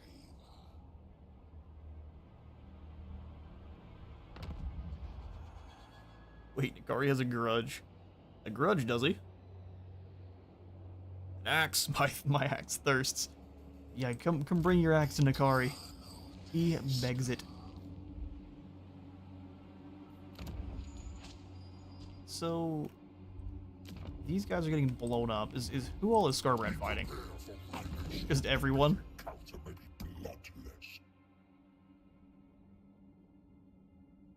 Huh, so who took out the Nurgle settlement? No one knows. Alright, Nikari, let's go ahead and bring yourself on through. I think we will get into a fight with Tzeentch fairly soon. Don't want to have treachery on our plates. We'll just kind of make them think we're friends for now.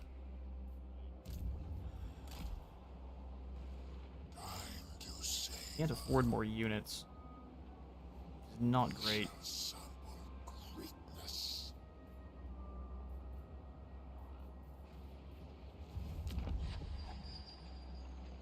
That'll fix itself up.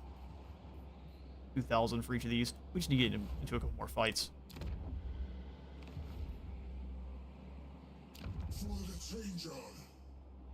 Alright, we're nearly there. Instantly recruit a Slaanesh cult magus. So you're basically saying that all it does is it's a cult with an additional slot, so it has 3 instead of just 2. Can't wait to find out. And then not be able to afford that cult magus immediately.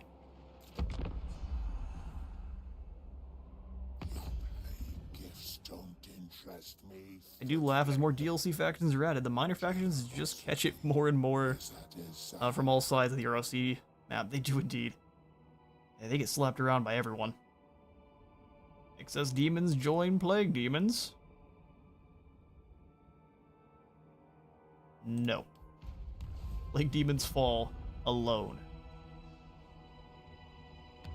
In fact, we can come take your Silver Tower of Sorcerers and the gems therein.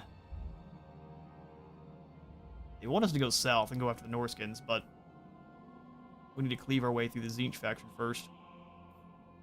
Alright, need to have someone confederate with our faction too, which... Or Slaanesh, there's already have options.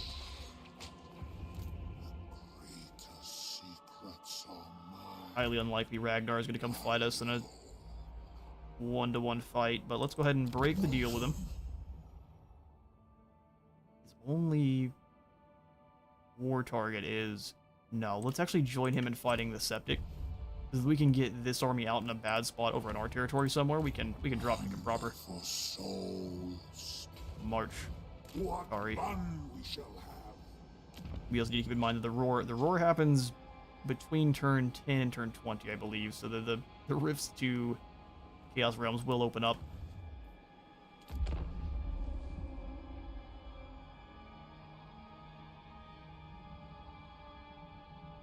Set up as a Tomb King. I don't want an axe to the face. With its fresh yet sensual musk, this intoxicating fragrance compels flesh towards a flesh in any situation. Its floral top notes guarantee maximum fertility. Alright, so time to go throw hands with the Exiles of Khorne or Varg, giving us a bit of bump in relation with the Exquisite Pain and a Firebane gem.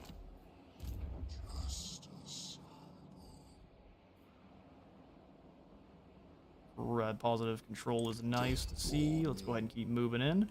I think we'll move with channeling in mind. Destination. We can move even further the next turn. We might not be able to hit the silver tower, but we can at least do some raiding. Why, yes, little mortal. Increase mobility there, that we can go even further. It's enough this turn, though. Next turn, we can go even further. Control plus 20. So what does that really give us? Just more growth. SFO makes your control feel a lot more impactful. That's what I'm kind of used to. Alright, well, let's come on in and grab Proliferate Cults cost reduction. It is as intricate. We use these other cults as options to actually grab us some proper devotees in gold. I shall have vengeance on come at me with your slogan, corn follower. Let us get that out of the way. Oh yeah, slogan, Scarbrand, do it. Offering of tree. Wait, you want peace?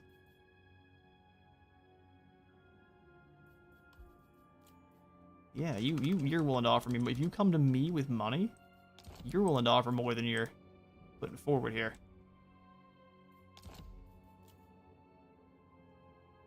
The Kari, the Haggle King. Yeah, peace with Scarbrand gives us a little bit of room to work. Despicable.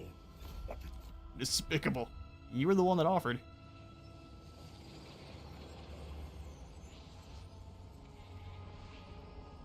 As long as you didn't do us wrong, you'll be spared.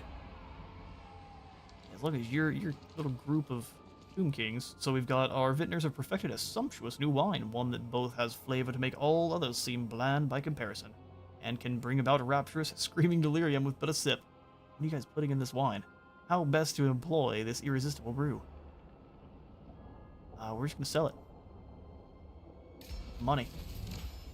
Who wants the crazy wine?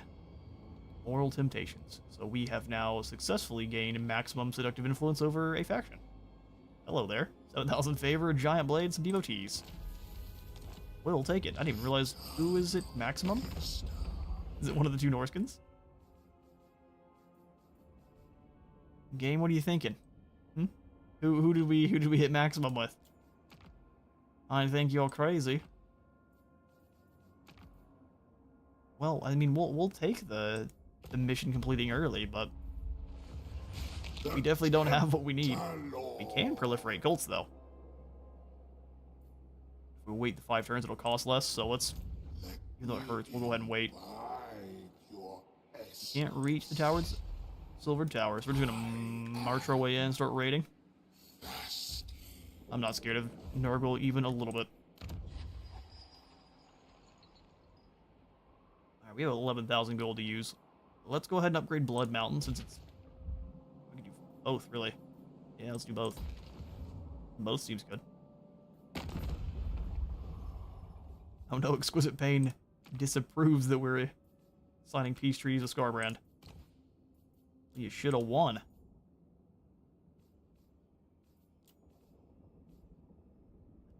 Defensive pact with the Blood Axe tribe is a good way to make Scarbrand mad, and we're not going to confederate. Although peace with Scarbrand means we could confederate and then give that territory over to Scarbrand. So what do we get for...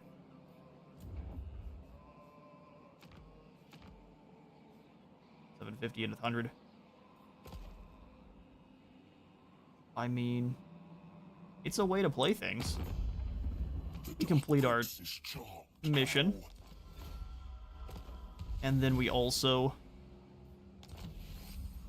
get to give this settlement over to Scarbrand. Insights to tempt you. Now is chaos. Ooh. Spread ruin on them. Tempted. So yeah, well, we'll come back and grab this goodies. Helm Rip, even though they are... Oh, we can't kick them out. Not really, you have to get rid of all of them. We're going to. But he should just go back and be wounded. A lords will be returned to the recruitment pool, so we will not lose this exalted Keeper of Secrets. We will just have to re-recruit them later on. We can give the Tower of Flies here. Can't give it to Scarbrand. We can give it to... like the Varg tribe. Ready for a headbutting contest? Yeah, sure. Here, Varg, would you like the Tower of Flies? Sure would. I think making them our vassal would be a bad idea, so let's just trade. We'll see how they make deals with their neighbors. And just in case something bad happens to them. We don't want to be too friendly with the Varg.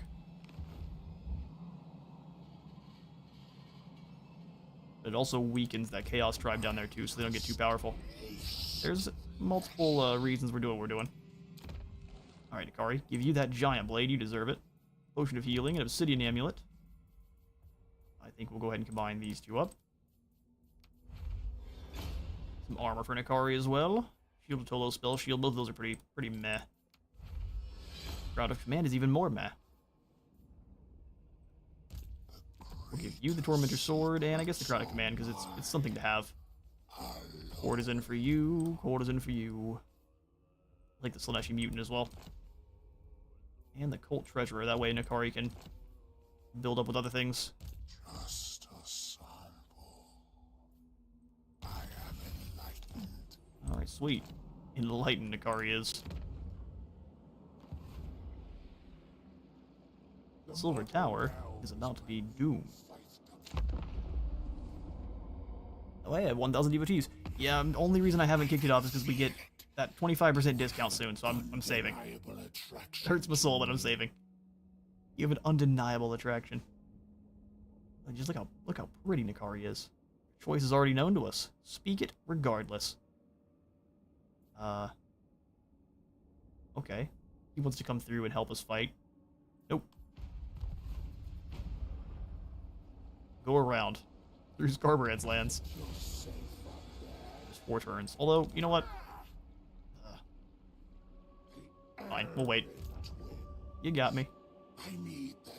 We can come back over, though. Affirmation. I suppose. This has 100% Slaaneshi corruption. Oh, 4 turns. Or 4 turns on both. Fair enough. Back to rating. Okay. And then we'll go ahead and... Who all's at war with them besides you guys? Because I don't really want to have the Sightless make any more deals with us. Where's that other... The Garhar. They're at war with Scarbrand. Well, that's a mistake. I guess it is. We're going to be making deals with Ragnar. No, wrong. I'll join your war with the Septic Claw, and you'll give me money. It's not very much, but it's still some money. Good wizard resisting the temptations. We're still going to come claim this, or at least sack it. 3 turns before we have our Cult Magus. Ooh, good. Palace of Pleasures. Ooh, the Cult of Pain. 2 control, 1 extra cultist, 2 more corruption, and then as long as control is positive and more than 25, we get lots of devotees. Okay. And I'm also tempted to go just for the Temple of Decadence to get our Exalted Demonettes. Just trade every one of the normal ones.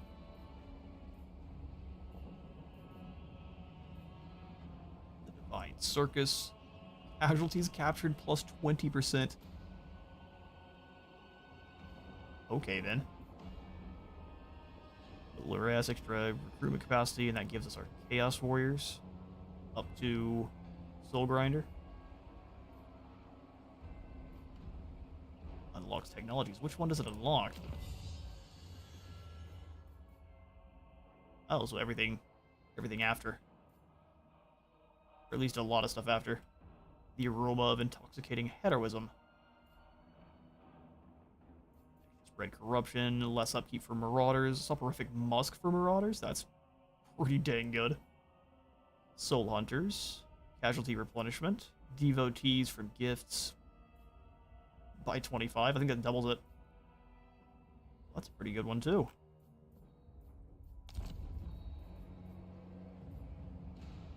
We're just not really going to be able to make use just yet, so let's go ahead and grab our demonic lurkers to keep things safe here. Right here. We need 4 to get up to the demonic fortress.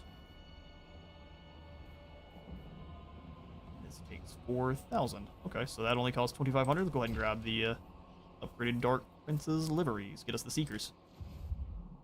Much stronger cavalry. The Tempter Lord. Advance through trickery. Come on, Ragnar, come help. Gotta wade through these swamps together. Tzeentch and Slaanesh. Alright, well, the Scaling tribe's gone. Oracles of Tzeentch and the Daughters of the Forest are now at war. A tough fight for both of them. We need to research the promise. Such is the allure of the Dark Prince that Slaaneshi armies may be able to entice enemy units to switch sides prior to battle. A lot of goodies for that one, too. Alright, Nurgle, where you all at? Is it time to hide? They're suffering attrition due to a recent event. We were to drop into an ambush. Hide in the woods. I want to steal, but I also want to catch this army out in the field. I want to battle against Nurgle. Aim for pleasure. We have a mission for completing one. Usually that pops up eventually. Nope. We will save. Taking attrition right before a battle seems to be a mistake, unless it's one I'm initiating on my own. Alright, cool. Turn. Really surprised Urson hasn't roared yet.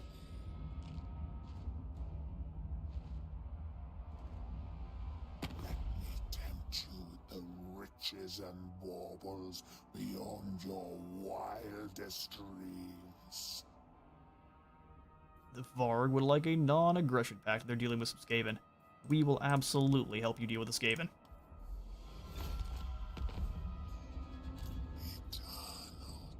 Really? Hey, listen, I don't like sieges with Slaanesh. And Nurgle sieges are a nightmare. I mean, I'm really intrigued that he's decided not to come out and fight us. I'm going to continue to hide for at least one more turn. Gotta let our trap actually be sprung. Raid the Infernal Fort here. Sounds good. Almost, Colts, almost. Don't you worry. Yeah, we don't need to get any closer. We're in a good spot. I don't know, man. These days, Exalted Heroes on discs make things unfair to a lot of people. Or for a lot of people. Yeah, that is true. They move very fast and have all that anti-large. They're really good at taking down your lead heroes, especially in groups. There's Pardek, our new cultist. Slaanesh Cult Magus. As the founder and leader of a Chaos Cult, it is the primary purpose of the Cult Magus to fulfill the clandestine goals of their ruinous patron. Don't come a-knockin'. Your fiends learn to howl in a hypnotic harmony that implants an overwhelming suggestion into the minds of all around. Across the land, hands claw feverishly at belt buckles and blouse buttons. Walls shake and beds break. Calls for order fall upon deaf ears. So our enemies are, they're busy. Especially here in Nurgle's lands, that is nasty. All the nasty. Let's come and drop off this Cult Magus at Infernius. The cult grows. Do we have to pay for you, Pardek? Speak. Ugh, we do. In the Changer's name. Wait, we can just keep creating more Maguses? What a cool...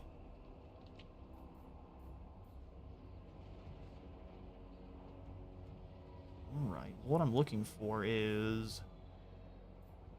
money making. Do you all have any money making? Looks like the answer is no. We could just go ahead and grab the devotee enticement here just to grab some devotees. Doesn't cost that much. Oh good, Nurgle left. Well, guess what time it is? We will grab a pain for pleasure here. Because I'll show you how I tend to handle sieges with Slaanesh. You all may already know how to, but let's show it off. It'll help if there's any good trees here on the tower, even if they're nasty, gross trees. I'll happily accept. How much gold do we have to seduce with? 5,000? taking a unit or two of Nurglings just to bog them down seems very worth. Yoink. Your Nurglings are mine now.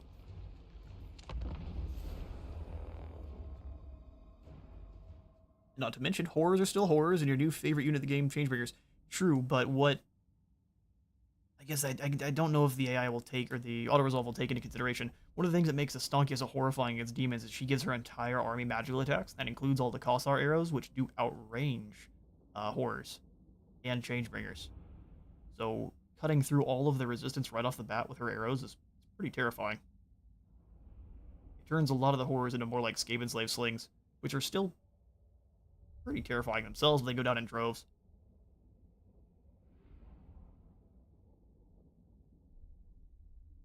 Plus, we've seen how terrifying AI Astonkia is.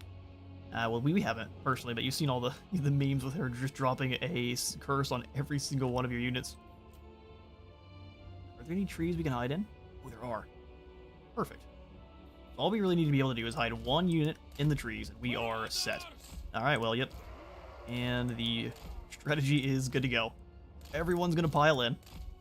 It's gonna be a good old Slaanesh clown car here. They're gonna have a great time. Oh, and you guys ruined it. Why did you have to ruin it? Be careful, Wizard. One big line. I guess we don't have to have them all in the exact same spot. We're going to all the same because it's funny. Cavalry here. Everything we can hide in the woods, we're going to. Furies, you're gonna have to go over here with Big Papa Nikari. Yoink.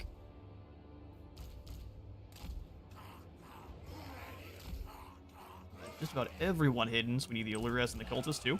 So they're going to deploy their forces to counter Nikari in what they can see and not what they can't see. Which is all of our guys in the woods here. So main characters, mortals, demons. This ragtag group back here in the back. We'll go expendable demons and then the hardcore crew.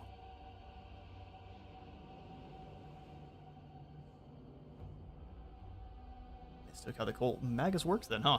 So I guess it's a special cultist, but you're probably pretty correct where they make a specialized cult. All right, let's do it. The Nurgle deploys. All right, AI, were you listening to my strategy? I don't mind.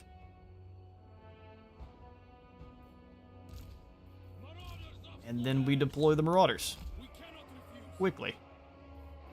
Nurglings, you go start knocking on those gates. Same thing here with the Fiends. In fact, Nurglings, you don't knock on the gates. You just stand up front and be intimidating. Demonettes, I'm going to send you, since you're the fastest, up on top of the walls. There we go. So as Nikari zooms his happy self on over, the AI now has to scramble to get their units back into place, although they were definitely listening to my microphone. I'm looking at you a lot back there.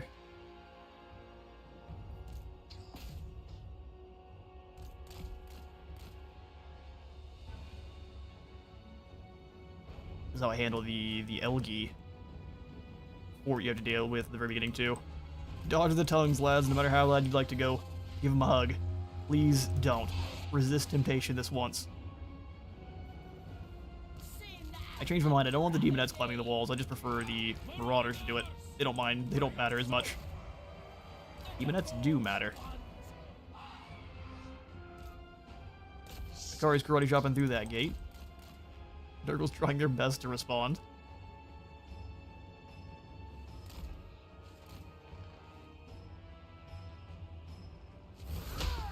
Get him, Nikari.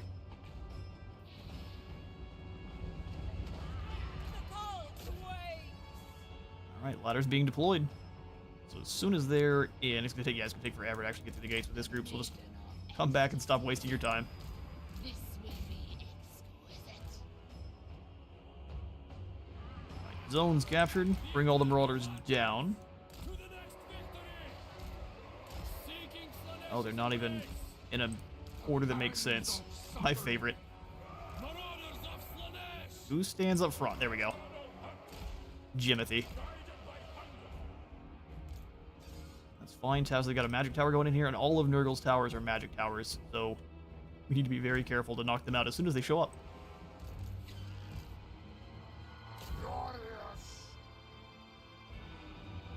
As soon as the Marauders are capturing the zone, we can send all the Demonettes in that direction. Let's send 2 of them over here with Nakari.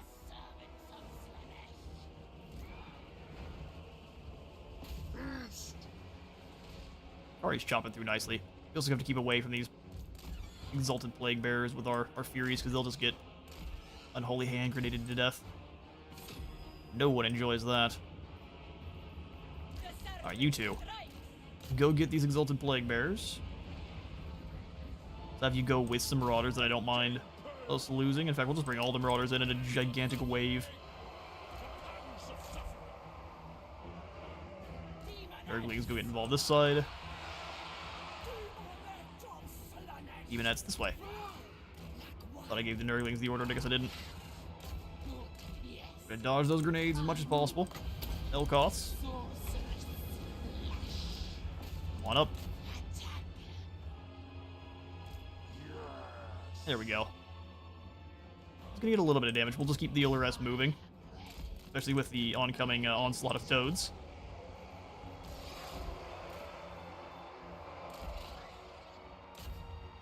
Building is under attack. What's down? Perfect. Get in there, Nakari. Launch him. Olores. And back in. Demonettes filing through on this side. Let's go ahead and send them this way. Nurglings keep going after this group. I got an explosive tower in there, so as soon as these guys have torn this one down, in fact, we'll have this group move. The rest away. Nakari. Evade these toads, force them to come on in and fight.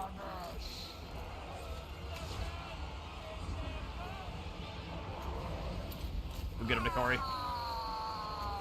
Demonettes are here, we'll have them help out. Fall back just a smidge. We'll charge these toads as one big group. Marauders this way.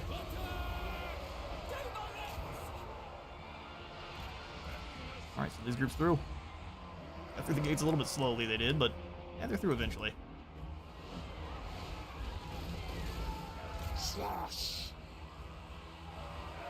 This whole group now kind of move as one gigantic blob. Fiends, onward to slaughter.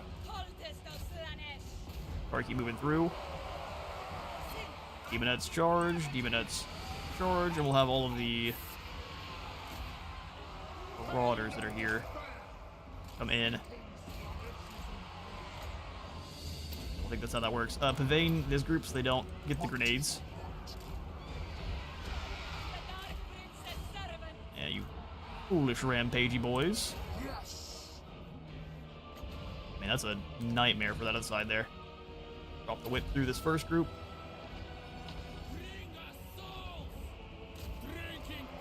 Crash in there, good old flying demons.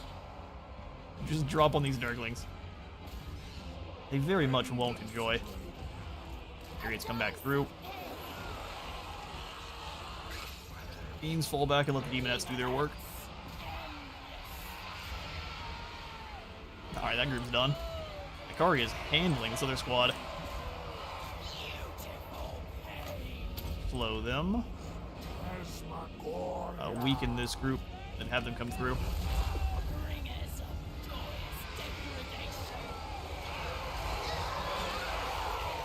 Bad day to be a follower of Nurgle. Nakari ninja spins. I don't know how you're alive. You should be dead. You got hit with the claw the size of Texas. Still great you don't have to deal with their towers. Well, yes, indeed. But yeah, no, I'm not so concerned that they deploy back in the back. That's only a minor issue.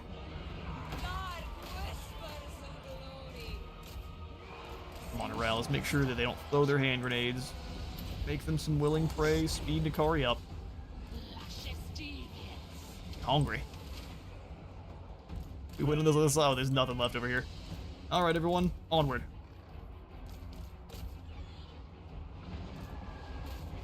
Heal Nakari up the old-fashioned way. Drop the whip through one more time.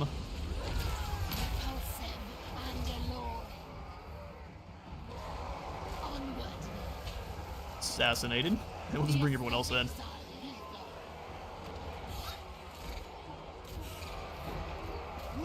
And they're warriors. They're just plague bearers.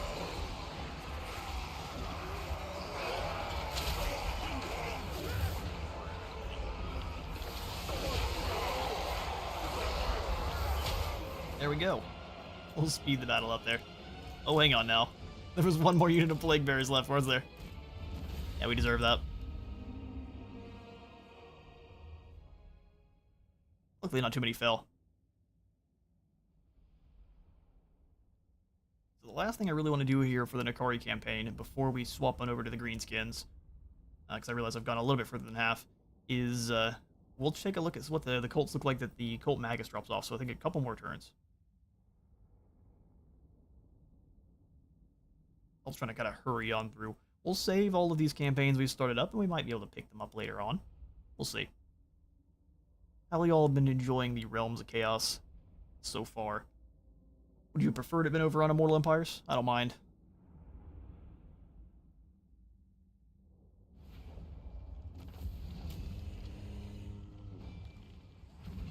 It's per me to kill characters to heal Nakari up. Oh, okay, cool.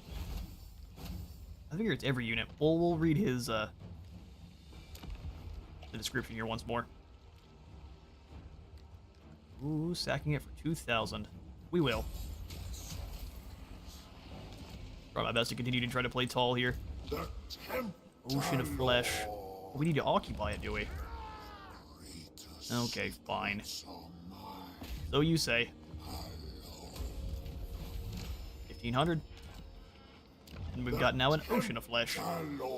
Let's tear this out. Prepare there.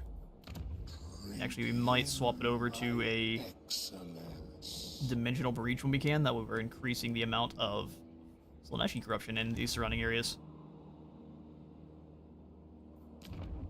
But I'm not so worried about losing this. That was mostly for completing the quest.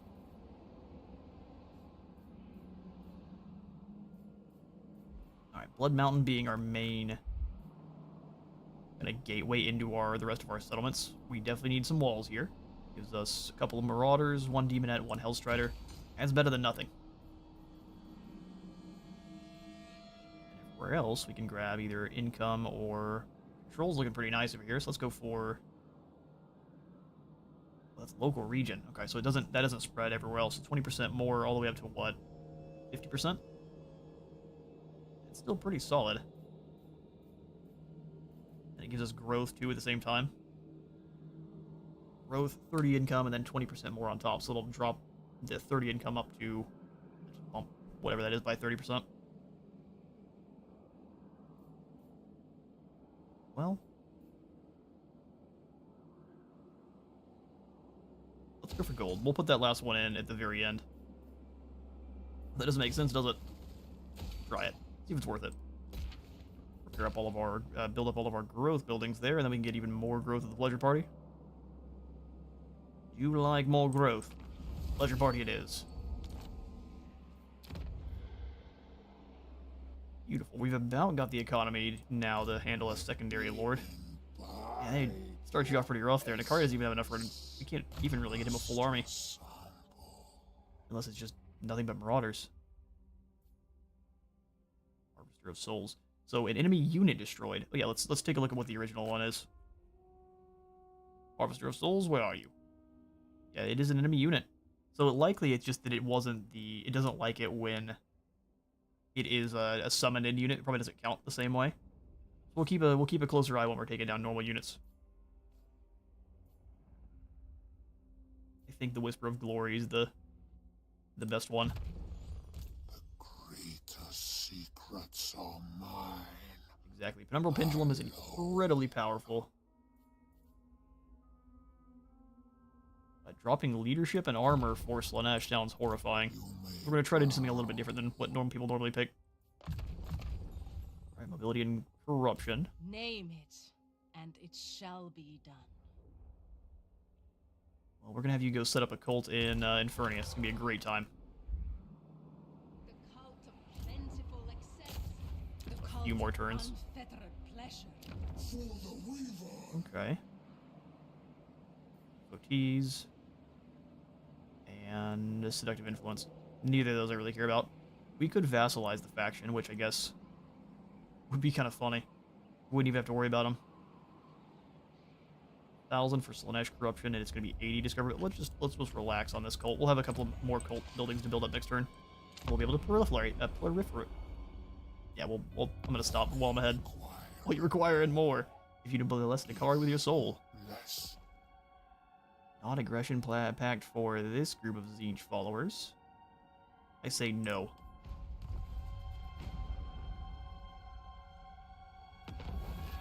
Goldgast is back. Kettlemrip is back. High notes of sandalwood and distilled soul essence ensure maximum compliance. Is that how that really works? I need to get me some soul essence. While subtle hints of ruinous flora transmute agonized exhaustion into unbridled ecstasy. Indeed. So now it costs 710. Very much worth it to wait. We've got one in Kunlan. Oh, we only got one. That's unlucky. Oh, nope. We got Tide Zoo. And the Mines of Nanyang. So, Cathay's falling to Slaanesh. Wow, these are great provinces. Where's the Kunlan?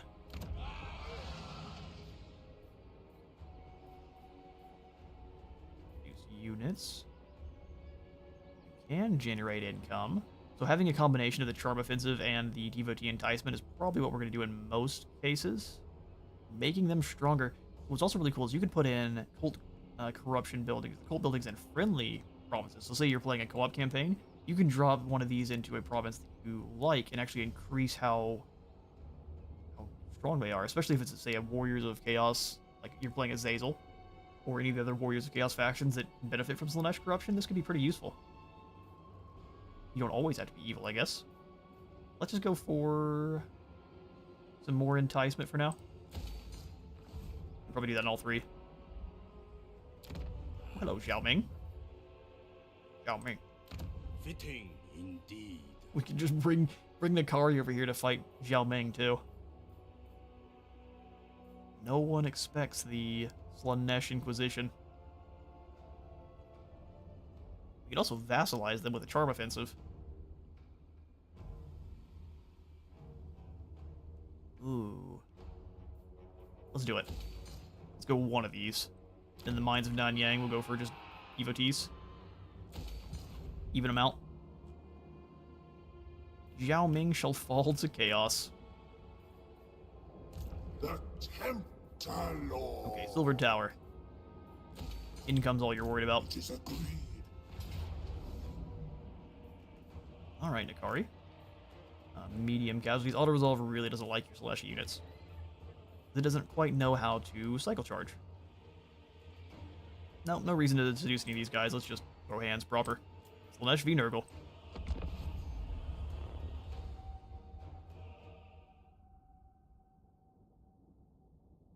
I mean, I enjoy Realms of Chaos when I have... Oh, I probably missed your comment a long while ago, so I apologize. When I have the Realms of Chaos Assemble mod. Oh, I'll have to try that one. What is do you have kind of a brief description on what that mod brings to the table?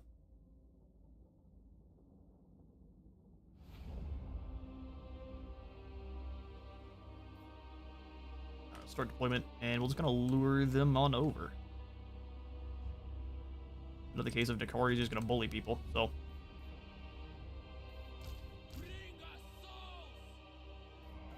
Two in the middle. Group them up a little bit more. Like, pull these guys apart, let the whips handle their own for a moment, and then the demonettes can charge through. Like they're gonna handle their own for too long, because they'll have some assistance from heroes. We'll have the cultist hanging out up front here. Since you're fast enough, you can roll with Nakari now. It'll be the Nakari, our Allures, and the Fiends. Meanwhile, our Cav and Chariots can kind of wait for Odys to come on over. And the Furies can pick off Nurglings that get exposed.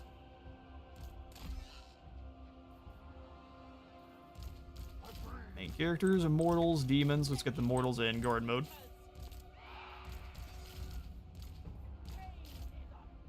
Flyers and Cav. Adds a number of playable major factions, some of whom are in not playable in Realms of Chaos regular, and then adds several more. All of them involved in the race, but without the cool cinematics. So it just adds a bunch of extra lads to the race. That sounds fun.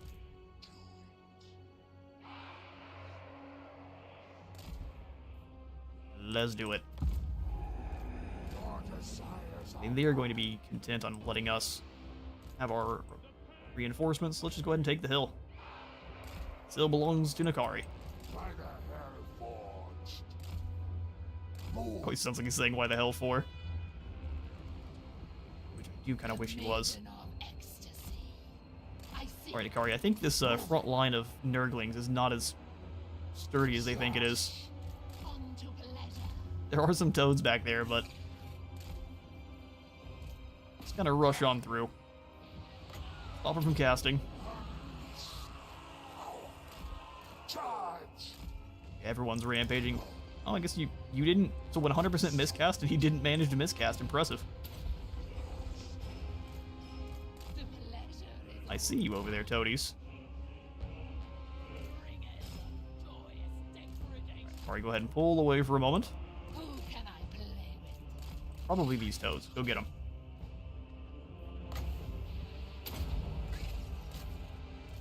Alright, come help us out with these toads, please. Toads v Fiends v Allures. They have no clue what to do. Overcast Whip. Come on, Nakari, quick, before they disintegrate. Heals for the boy. Yep, see the heals kick in there. That unit of toads went away. Now we start blending through the line, because really, are they going to stop Nakari? The answer is no. The answer is no. Fiends come on away. Allures, you're going to come back and get another charge. You love me some Fiends of Slaanesh. Come help out. Drop that melee attack and defense. Well, now we're good. Brunch him.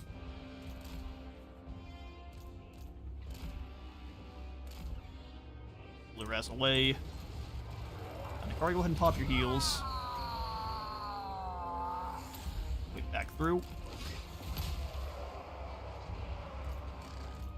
Alright, let's go ahead and charge in here with the demonettes and such.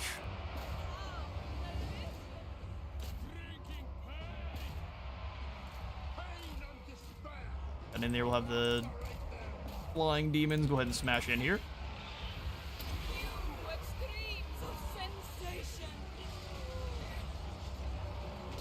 There we go. They get devastating flankers, they should still rip through. Good boys here, demonettes.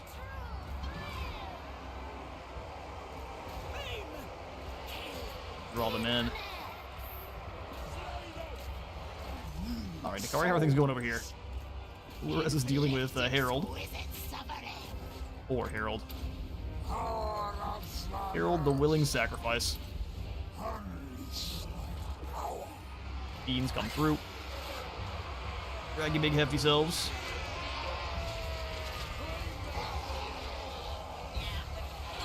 Back flipping on in. And a glorious win.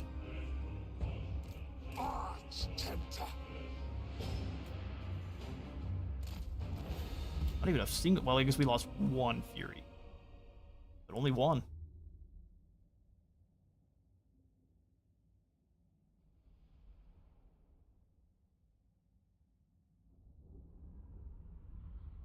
So Carl, Balthazar, Ungrim, Thorgrim, all of the Beastmen, Sigvald, Archaon, Kolek, the sisters, Imric, Manfred and Heinrich, Helman, both Norskins, etc., etc.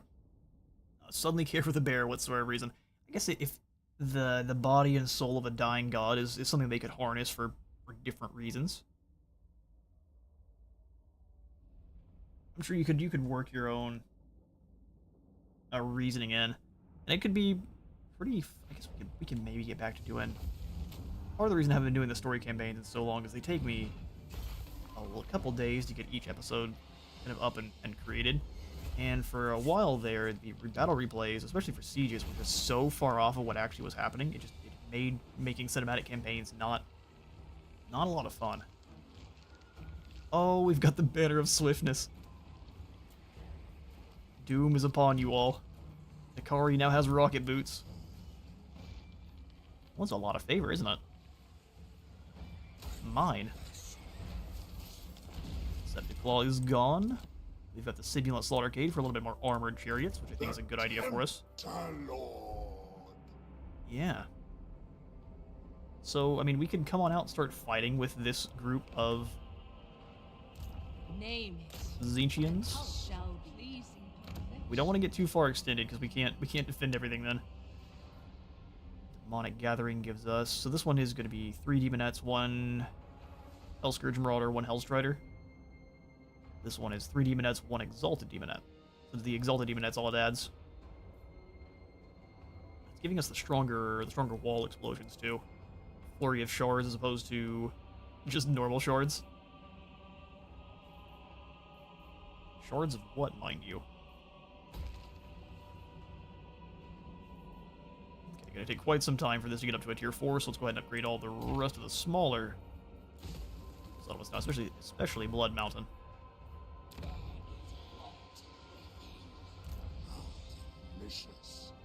Okay, Nikari. I mean, we can at least come down and start doing some raiding. How alive I am. How alive I am. He indeed is quite monstrous. Lethal murder. Go ahead and grab the Soporific Musk. Just keep going on his uniques. Must taste flesh. Withering and Penumbral Pendulum. Oh, we can make that decision in the middle of the fight. We've got Fraltros here at the Cliff of Beasts. If we declare war on these Tzeentchians, no one would really join us.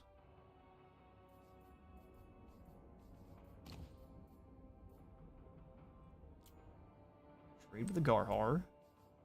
Trade with Clan Gnaw. Oh, you can't seduce the Skaven? To be honest, Military I'd rather be raiding, but you access have here my with time. Bjornling. We're nearly there to turning him into a vassal.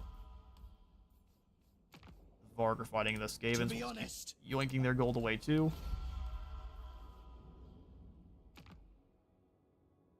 So the Sightless are actually a proper Tzeentch demon faction, so we can't actually seduce them, so being friends with them is a mistake. So we do need to wipe them out. We can make them our vassal, but I think not, so we'll just kind of siphon devotees from them for now. Alright, Nikari, the other thing we can probably do is we can afford a few more stronger units, so instead of sitting here and being intimidating, let's have you start running back around to grab some more units. So which one did it want us to get? The Promise? Seduce units budget plus 50%. We'll get there, don't you worry, we'll get there. I think making the pleasurable acts cost less is great, but so is making your construction time less. We'll do cost first, though. Be good. As such is that I want all at the same time.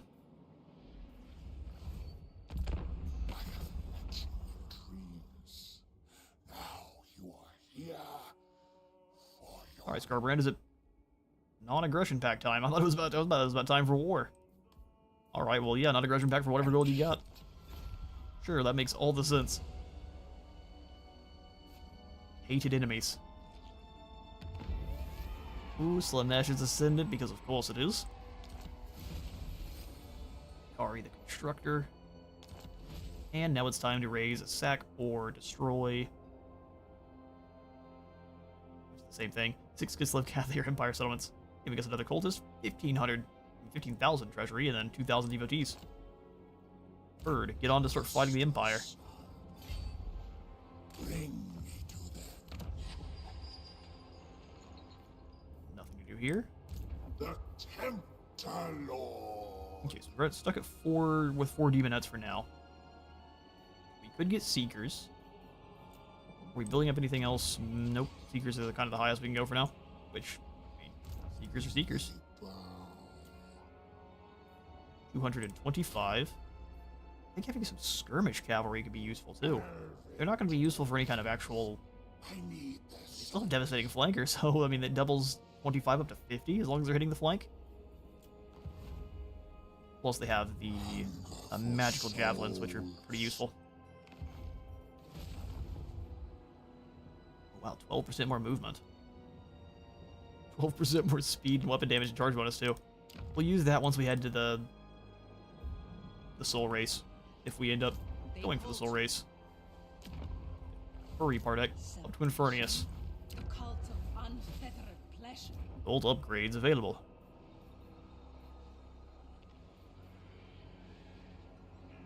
Only 50 income.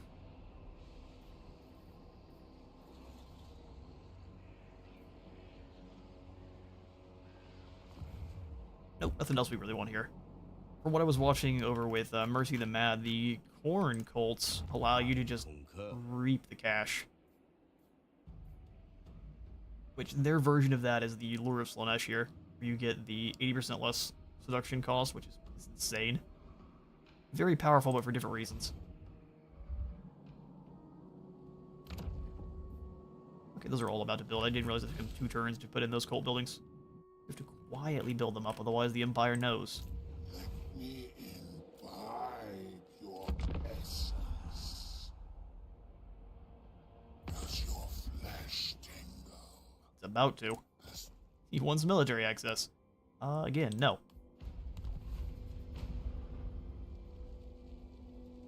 Rusting Siege is how you lose your entire empire. 20,000 devotees over the entire campaign. That will give us 5,000 favor, a ranger standard, and a pigeon plucker pendant.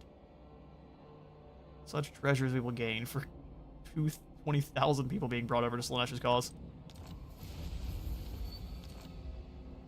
Alright, earn 300 devotees from gifts. Oh yeah, that's what we need to do. Cultist. I need to go start giving people the touch.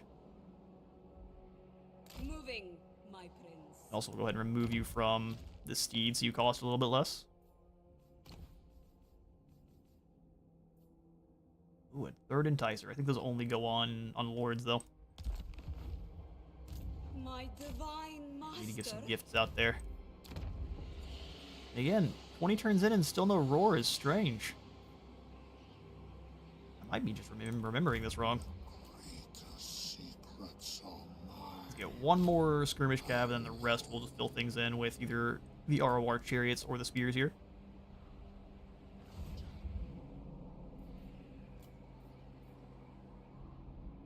Alright, sweet business.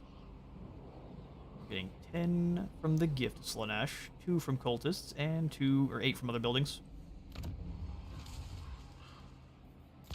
Cultist. There's Scarbrand. Moving a little bit slowly, he is. By now, I've wiped out everything in this area. Rookie numbers, brother. I feel your desire. What do you He wants to get rid of these walls on his forehead. Military act. No, you're fighting Scarbrand, so no. For a moment of indulgence, you grant one of your followers the honor of becoming tonight's concubine, which gives them more movement range, hero action cost, and success chance. You'll unlock another unholy manifestation as well. Submission. I mean, we could just drop off a cult here. How much does it cost? 225 is not as bad as it used to be.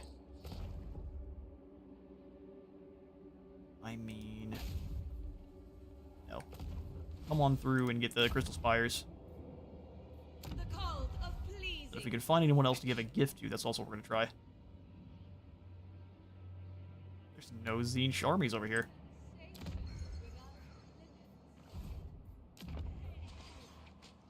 Alright, even more gold. Opera of Dawn and Dusk.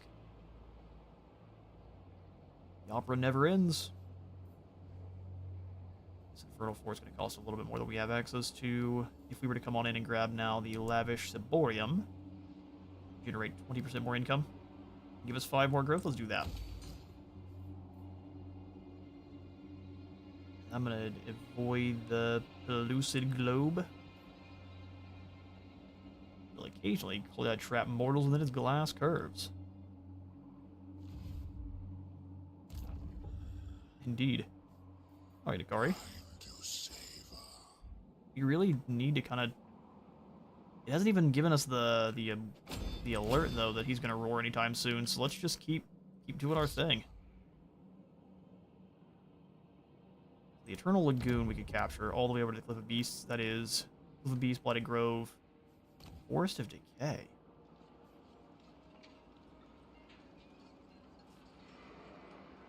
I'm interested to see how you guys made it all the way up here. The wood camp give us construction costs for buildings, timber, and income.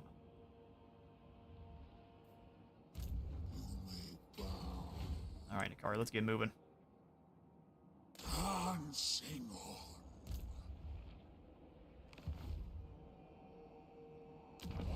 Now down to our Cult Magus, Pardek, into Infernius. The cult grows. The Crimson Feasters. They're using their blood army as a defense force. Interesting. Acceptable. So you got the Cult Magus Chambers is what it starts out with. From hidden quarters, the Cult Magus orchestrates covert propagandists to spread the teachings of his dark god, both profound and extraordinary. You get 50 income, you generate some income based on the local settlement. Slaanesh corruption, and as long as Slaanesh corruption increases, it gets even worse. When it's 50 or more, you gain additional Lord and Hero recruit rank faction-wide, and more hero capacity for cultists. Or did the buildings change at all? Nope, you just get the Cult Magus Chambers, which, I mean, that's sounds good to me. It doesn't give you, oh, it does give you also the, like you were saying, the negative 20 discoverability. That's pretty good. We're gonna go ahead and grab Devotee Enticement, as well as, when it comes time, grabbing the Lure of Slaanesh will be the way we deal with Scarbrand. Pardek was killed in the line of duty. Not actually, they just set up a shop managing your cult. Alright, cool. Oh, that actually has shown us the changes there to the cults with Slaanesh, so that means I'm going to go ahead and call in brief intermission, and then we'll start up our Grom campaign. We'll save Akari here, though, that way we can pick up here if we so wish. I'll leave that up to maybe a poll later on, but thanks for stopping by if you were just here for the Akari bit. I'm going to go ahead and be right back, and we'll give it about 5 minutes, and we'll be back up with Grom.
Alright, here we are.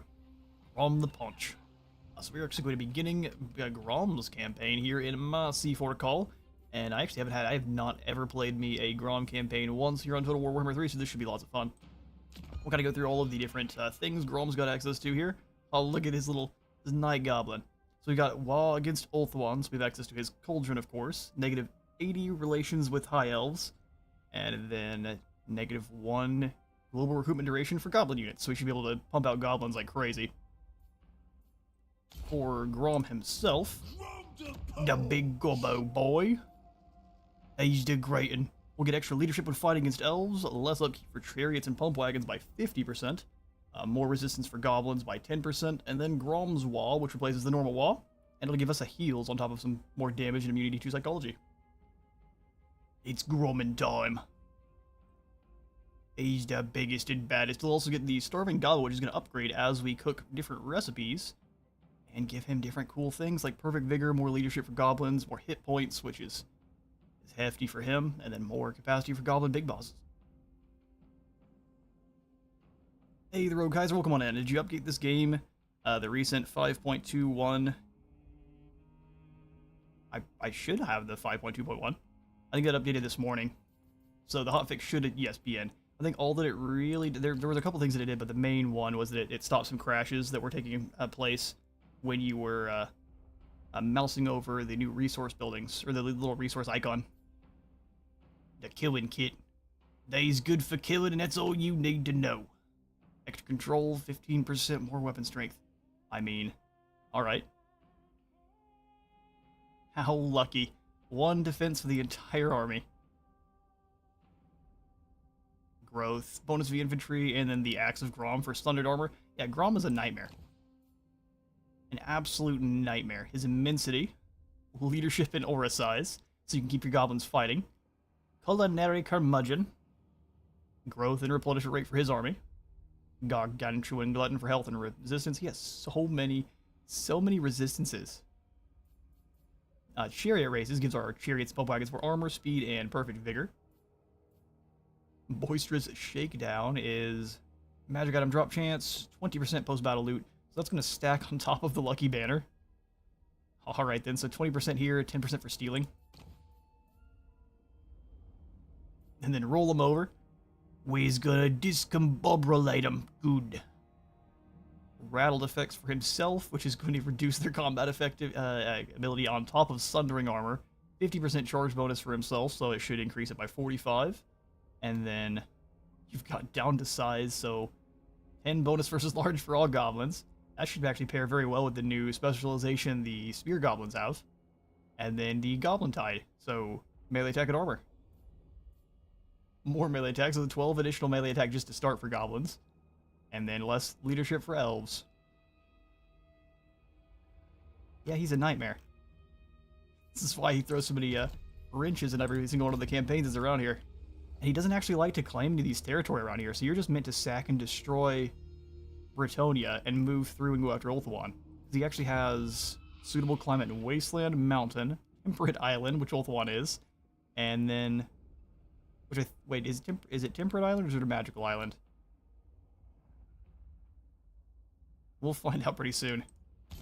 Either way, Grom gets to start with the Fishy Tittle Muncher, which is mushroom addicted, so she's going to be dropping all the upkeep reduction, or upkeep for Goblin and Night Goblin units. Which is glorious. They're not very expensive off the start, but, I mean, that makes them even cheaper. Alright, Armand. Duke Armand, prepare yourself. Chop him up. He's got a couple of men-at-arms, some poor peasant bowmen, and then these Knights of the Realm. Nothing too scary at all. It's time for the Gobbos of Health again, says Timosha. I pray to Gork and Mork that will be blessed by an unusual location today. I hope so. And hopefully it's the Cult of Shalaya. Like, that 10% extra replenishment across the board should be very useful for our Gobbos.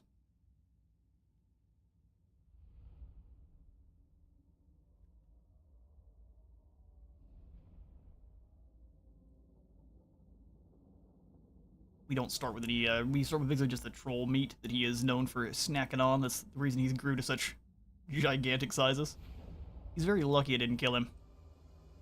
Alright, start deployment. How much of our units, or how many of our units have Strider, if any? So the answer is none. We want to draw them to us. So let's go catapults on this little hill. Sneaky gits. Archers. Our gobbo boys. Good old river trolls, stone trolls, and the pump wagons. Alright, sweet. So the Knights of the Realm do have a bonus versus a large, but if we're having them fight like stone trolls and maybe both trolls together, we'll try to rotate the trolls around to smack at the same guy, but it may not happen that way. Let's check out all of our gobbo units. Get your snotling pump wagons. These are the ones with the spiky rollers. There, indeed. So they've got armor piercing as well as sundering attacks and bonus V infantry of 15. How heavy are they? They're really not. Gotta be careful about getting bogged down then. I remember that Starsnake gobbos were really strong. Yeah, Starsnake and Grom both boost their goblins to absolute astronomical heights with their stats. And Grom has all of his different recipes that he can use to further boost them, where Starsnake just is a Night Gobbo war boss. He can make all of his Night Goblins incredibly poisony, so that's a thing. Just not as cool effects as Grom, though.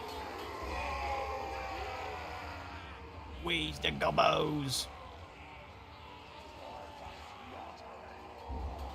Got your rock llamas, got your tittle muncher, and her river troll friends. Hey, rope with this.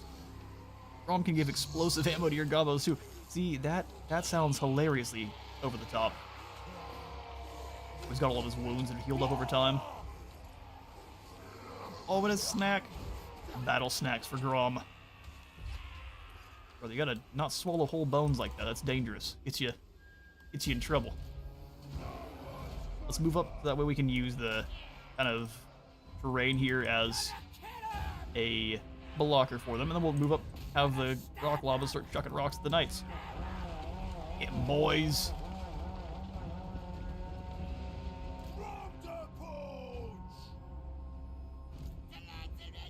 Keep kind of where they're at, and we'll have to kind of break apart to get around that.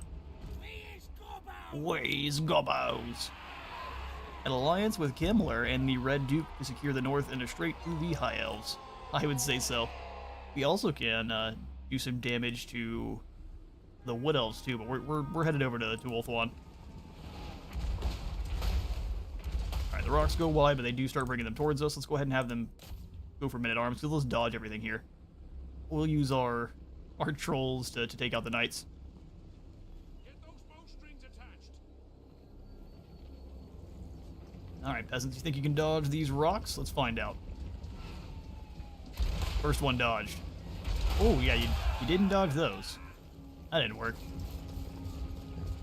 Like if you're getting hit with a rock, they're gonna come towards us, or are they just gonna stay there? Alright, Tittle Muncha.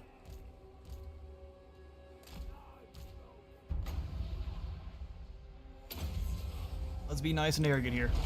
Bring up a Spirit Leech for the Duke. We're taking out a few peasants left and right there. Just not all that many. The rock labas are not the most impactful thing we've got here. Here they come. Maybe. Were they just dodging rocks? Oh, come on, guys. Don't be like that. Alright, fine. We're gonna keep blasting your peasants then. That's what you get. Rom, you and everything else keep moving forward. He's having to get way closer than I necessarily want. Oh, they decided that it's on now? Sweet. Love to see it. We're taking out these bowmen. Just gonna keep following the knights here. I don't mind using a Spirit Leech on the old knights. River trolls come across. Alright, Grom. Get him. Ah, it was a fake. Chariots come wide. Now get him, Grom. Use that regeneration.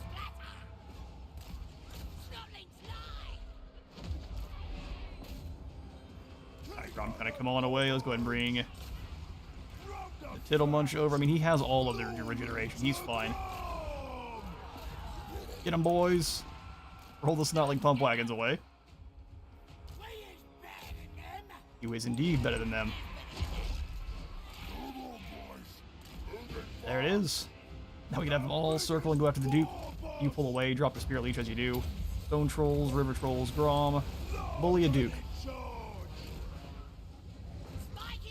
Spiky Rollers come on through. They got the fire arrows to stop our healing. I approve. Spear lads forward, archers here, and then here. Smash them. Actually, give them the old vomit. The old poisonous vomit of doom. Beautiful. Now charge him down. Draw him through. Spiky Rollers didn't necessarily like that so much.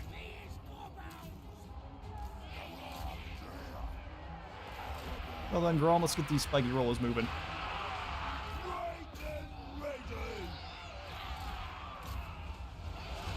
You're letting me down, boys. They don't move that quickly, do they? Something seems a bit weird with them. Moving very slow. Now that they're closer, though, they get a nice charge. That was peasants. So, I mean, it's alright. They blend them up nicely, though. Let's catch the rest of these Yumis.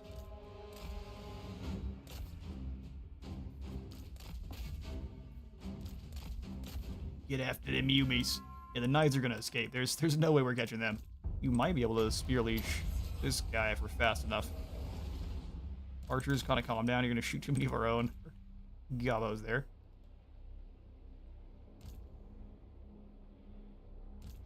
I guess it's time to start using the Spear Leech on some spearmen. Yeah, come on, you can catch him. Let no one escape. Except for these 13 guys.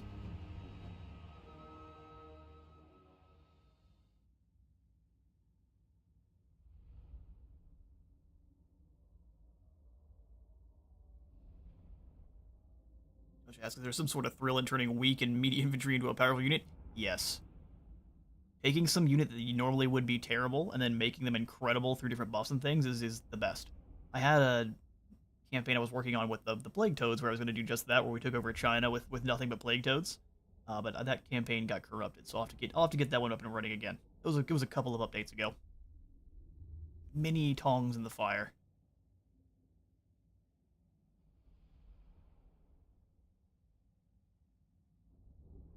That's kind of what Grom did, too, is when he was out and wawing around, he did something that was incredibly special, where his waw, the goblins are naturally scared of elves. At least that was the initial lore for them, where they are just something about elves terrifies goblins. They are absolutely, utterly horrified to face them. But Grom's was so powerful and so successful and built up such a strong waw that all of the goblins that were fighting with him were no longer scared of the elves, which was a horrifying experience for the elves of Ulthuan. Slaughter 'em. We got an earthing rod for our troll. A rod for the Tittle Muncher. We'll go ahead and snag Spirit Leech upgraded to snipe out lords. And then a route march for Grom. I mean, we're not even going to really claim anything here, are we?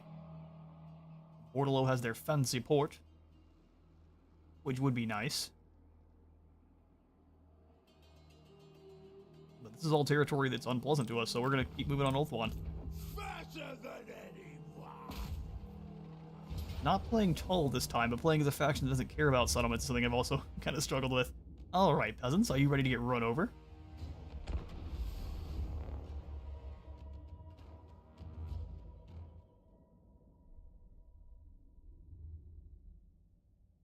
Appreciate your warning about the fire archers there, Leonis. I did see that. I saw that last second. They started chucking those flames like, oh, hang on now, that might hurt our regeneration a little bit.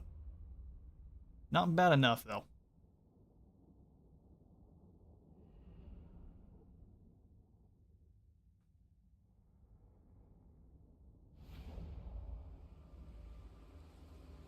I guess they were terrified that elves don't want to engage in melee fights. The concept of somebody not preferring to fight melee is too alien for them. It's that and the fact that even when they do engage in melee, they're horrendously powerful.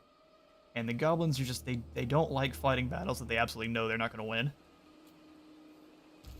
And I think there was just something naturally about the elves that I think the old ones had designed to be anti-goblin.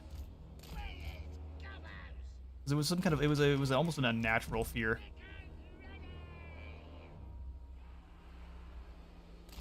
Alright, we want to try to oblique order these clowns. But let's do it in a way that we are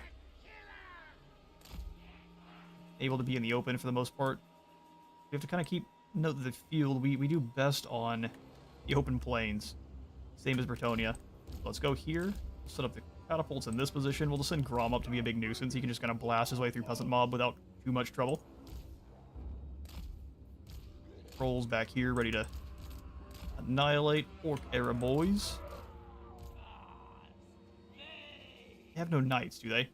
But she also can just kind of run up and blast her vomit and run away. It's a good day to be a gobbo. Let's bring the pump wagons with. I'm tempted to try to learn how they work.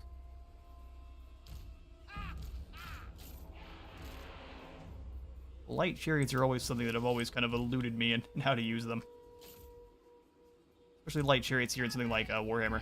They make a little bit more sense in Pharaoh because they're very good skirmishers, but maybe that's how we're going to be using these guys too. 55 range, 27 missile strength. Those mushrooms they're throwing are very explosive. Let's do it. It'll muncha, get in there. I'll just blast through this front line.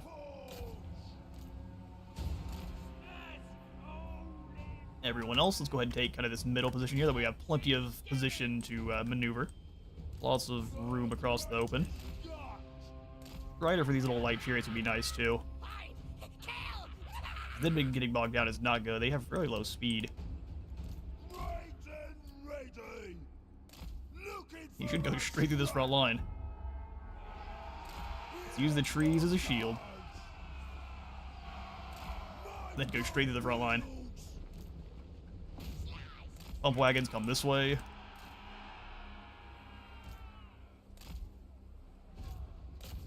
He's not quite a super chariot. That's a fantastic blob. Yep, boy, just stand there for a moment. Perfect. Keep them rotating around. Stop these archers, Grom. Oh, I thought we could get more than just one. Make it hot.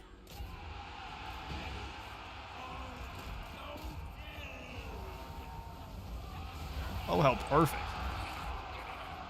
Alright, pump wagons this way. Use that charge bonus to push through. Or we're going to lose lots of you right here. It'll munch or get them.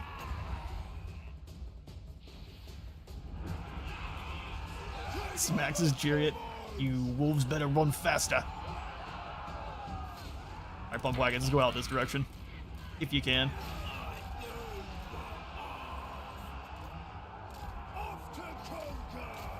Who's gonna stop Grom? Good grief.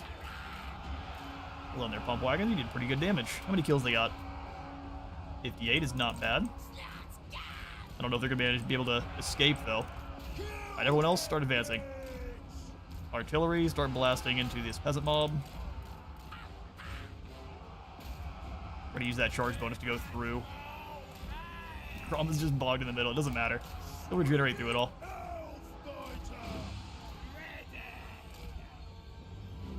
Some more vomit in here at the spears. I guess Grom's just kind of stuck. Bring these chariots out. Oh, they caught her in melee just in time. Bring the chariots away and we'll have them help out with those peasants there. Alright, rocks are coming flying. Come here, trolls. Want you to come run over these peasants.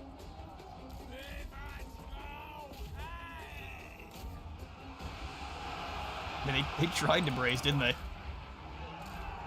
Spiky rollers or Mario Karting their way right on through. That was some pretty concentrated damage there for those archers for how few of them there were.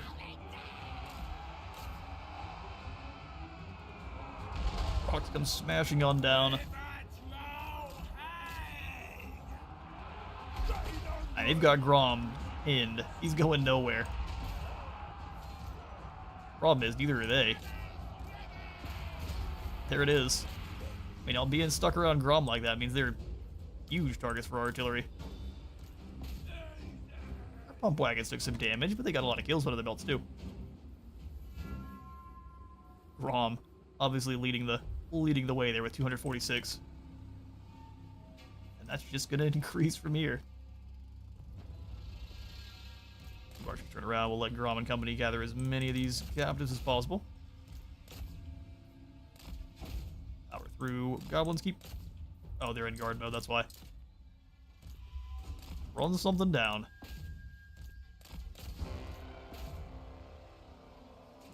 Keto Munch is doing her thing. Come on away just for a moment so we get the vomiting breath in. Listen, brothers. No reason not to. Grom keeps losing his attack order. Come on, trolls, keep smashing them up. We don't necessarily need to gather these guys, but I think it's fun. High education deals psychic damage to Gobbos. That's probably what it is.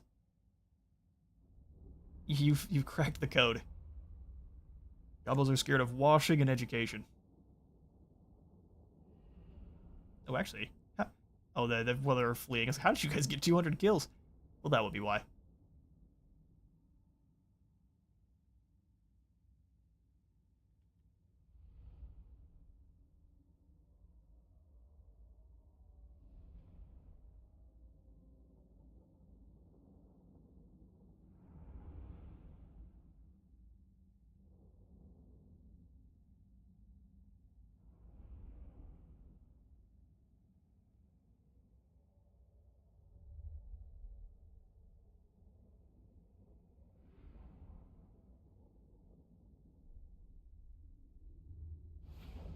Alright, 4 goblins fall. Actually, 4 it's not like pump wagons fall. We're here for it. A seed of Hang on now, is that regeneration? No, it's a special kind of heal, so we could give that to Grom and how he has 2 different versions of healing, and he's gonna be unkillable. Not completely, but... let's go ahead and sack Aquitaine. We discovered a new ingredient. Using it in the recipes prepared in Grom's Cauldron will grant the benefits to Grom and the lads. Let's see what we got. We've got the ocean clams. The fleshy bits inside, but me like the shell too. So we get a random treasury bonus immediately on cooking, and then more replenishment rate. That's not bad. Do you have any recipes unlocked? We have to get specific ingredients found. Huh. Does it say how? Oh, here we go. Grom the Paunch is known for having the biggest appetite of all goblin kind. Sounds about right. His cauldron can be accessed. Actually, I think he was known for not having that much of an appetite because of the troll meat, but that's fine, I understand. Ingredients are separated into categories. It can be accessed through various tasks. Well, how do you get recipes? Just by figuring them out by getting the right combination? Probably the case. Well, we have the scrap.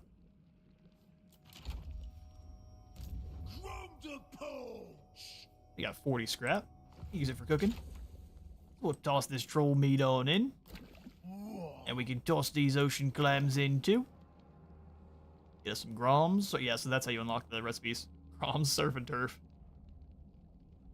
Oh, and it also has additional effects too. So extra replenishment rate for goblin units. Just more replenishment for Grom's army, so you get 20% total, as long as you're using goblins.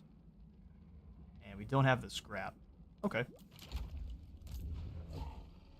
Well, let's switch over into raiding camp. We'll come on up beside Aquitaine here. We'll come on up Sack Bordelot, probably raise Aquitaine, and I'll just rampage our way through through Bordelot. Let's go ahead and come through Inspiring Presence and get to Gobbos.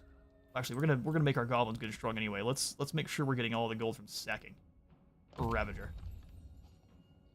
30% replenishment for him. Out clevering. Mob boss really green. Nope, change my mind. I want the goblins to be powerful. Alright, Grom. We've got no goblin swordsmen, so let's go ahead and get some of them. I think normally you still will want to go for just your typical goblin spears in most cases, because they have high defense.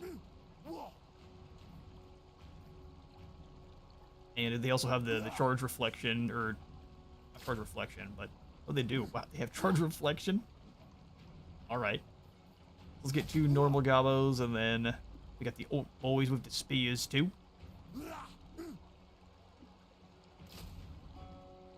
That's pretty good melee defense for an orc. Still a more, well, not really. I was gonna say still a more offensively focused spear, but not really. Only 2 more melee attack than your goblins. Let's get 3 swordsmen. And then we'll grab the gobbos. Go fast is just more movement range. Let's do gobbos and then come immediately into the more movement range and such, all the way up to healing mushrooms for replenishment. Big as an oak. You can also get Centaur milk. Do what you want with that information. I think I did read through before the campaign. I had a joke all lined up for that one. We me milk Centaur, sweet boy he was. Grom.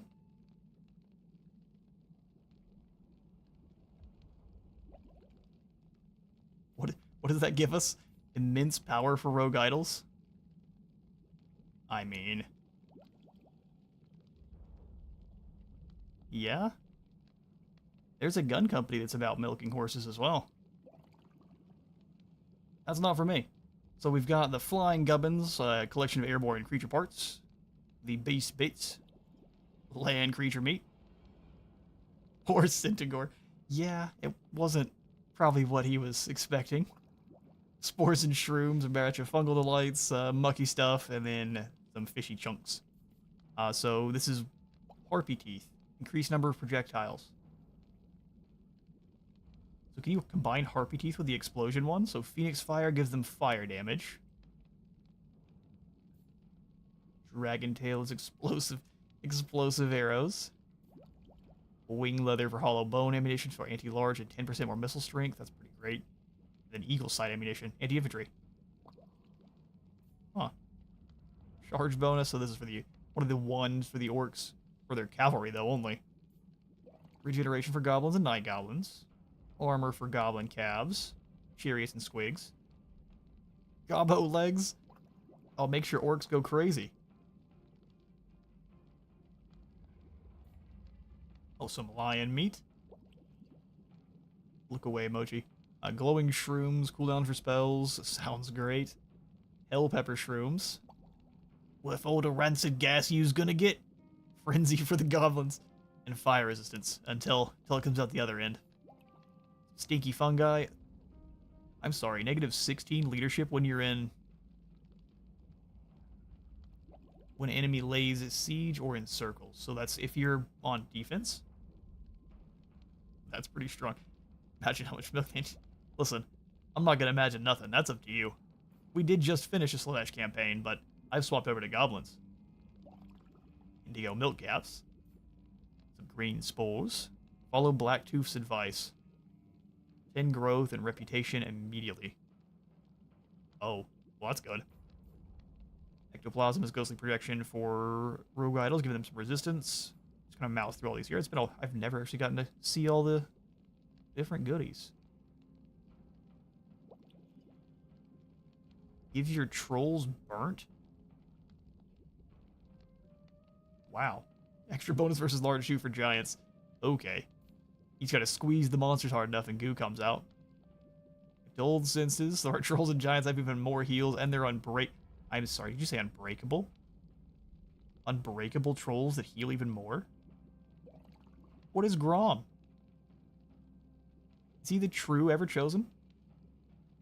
The Ever-Chosen of Gork and Mork? 5 Spider Riders of the Lava variety, which are my favorite. Scrap. We already saw the Ocean Clams, so we get some treasury bonus. Some Super Squigs, those are the explosive ones, right? They mirror the bloated corpses. More melee defense too. Sacking bonuses and frostbite attacks for characters, and then lastly, gold. Oh, poor goldfish. Global recruitment duration, income from buildings faction-wide, and control. Man, we enjoying us some goldfish stew. Alright.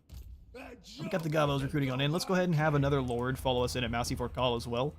So we'll get us a... I want to use a Night Goblin, a War Boss, but let's go for the Shaman. You know what? No, we'll go for the War Boss. Let's get a Serial Dancer as rolled a Serial Dancer. Gobbo War Boss. What is sucking it do you want? You'll be our Kevin there, Azrol. Moving out. Post up in Massey Fort Call and start getting us some Gobbos. So we'll grab, I'll just say, 3 archers. Indeed. Red Cloud Orcs. You guys are likely to get wiped out. So no deals. Diplomacy is for the weak. Commandments are for the strong. Let's go for Camp Ruckus for growth control and corruption drop. Get this Greenskin camp leveled up. Stone Troll Quarry. 300 income, 40 growth, and extra recruit rank for stone trolls. Or for all trolls. This quarry was formed entirely due to voracious appetite of a local population of stone trolls. Perhaps there really is something to the whole eating rocks thing after all. Snack on rocks, you get strong armor. That's how it works.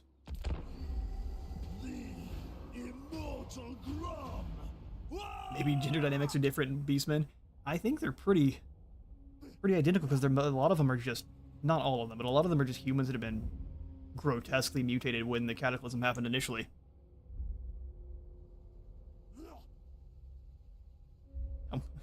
Straight up pufferfish. Well, they're the same, but they're pufferfish with creepy faces.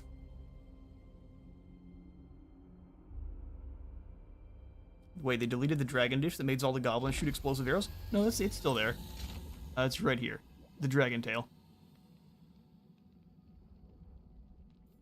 No worries. Blacktooth's revenge. At the start of your turn, have 50 scrap. Grom had been guilty of resting on his laurels in the past, especially when the spoils of war and the ensuing victory banquets were particularly good. If it had not been for the sinister encouragement of his power-crazed shaman old Blacktooth, Grom's ambitions might not have always been backed up by his actions, and he certainly wouldn't have got off his corpulent rump to lead at Broken Axe's first invasion of Everest. He was perfectly content just destroying the Empire, and Blacktooth basically kicked him around.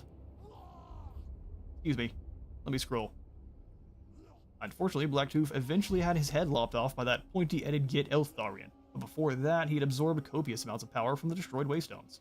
So much power, in fact, that it made him rather difficult to actually be killed, even after having his head severed from his body. Before Grom had given up on rallying his fleeing troops from Tor of Rest, he'd spotted his shaman's head on the ground, shrieking angry obscenities at him, so he put it in a jar before fleeing himself. Since that day, Blacktooth's head had spurted mostly unintelligible nonsense. Being devoid of a body can do that to an orc. Recently, however, he started saying things that grabbed Grom's attention. We just got a talking head in a jar. Oh yeah, here he is. Good old Blacktooth. Claiming that he knew how to get the wog going again. First thing he suggested Grom do, however, was throw a feast to motivate the lads. Never turning down an excuse for a banquet, Grom bellows for them to grab some scrap to get the cauldron fire going, and now. That'll give us Blacktooth's head in a jar, and we can summon a rogue idol. Yeah, I mean, why not?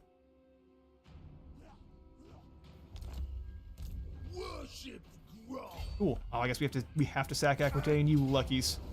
We'll go ahead and blow it up. Let's see how bad auto resolve is here with our goblins. Yoy. Got it. Well, did we generate enough scraps? Let's go ahead and sack it again.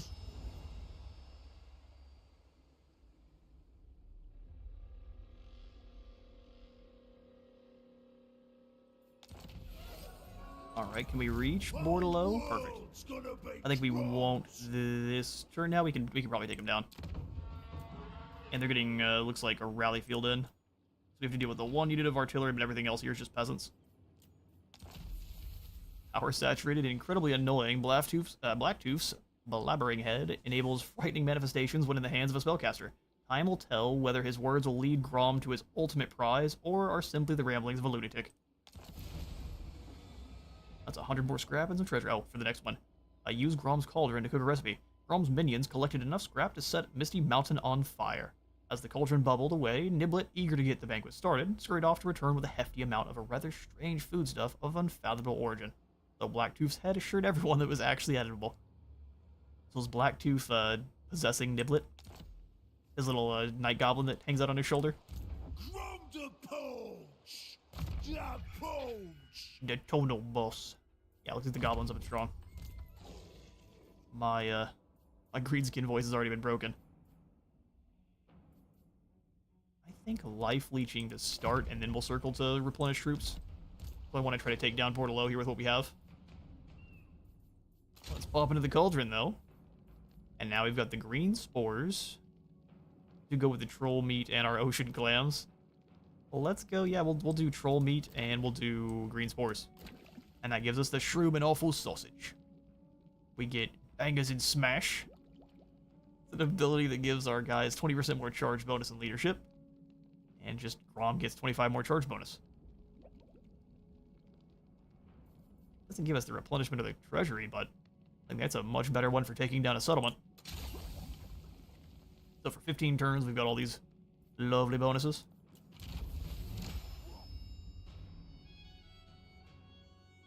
Nothing says dinner to Grom like animal guts, giblets, and meaty fodder stuffed into some intestines, with some random shrooms tossed in for good measure. Interact with the food merchant. I'm sorry, you say food merchant? As Grom and the tribe stuffed their faces around the banquet fire, Blacktooth's head started blabbering once again, excitably exclaiming his great plan to get the horde together and go back to Tor of Res. It was obvious that the bitter shaman was after some long overdue revenge on the warden himself, the glint of the elven general's sword being the last thing the shaman saw before his untimely decapitation. Grom was too distracted to think about this crazy shaman's personal vendetta, since he had his own motivations to return to, the pointy-edged, glittering city. He'd long dreamt of sailing back there to have another good scrap, this time claiming the metropolis as his greatest prize, and of course holding the banquet to end all banquets in his own triumphant honor.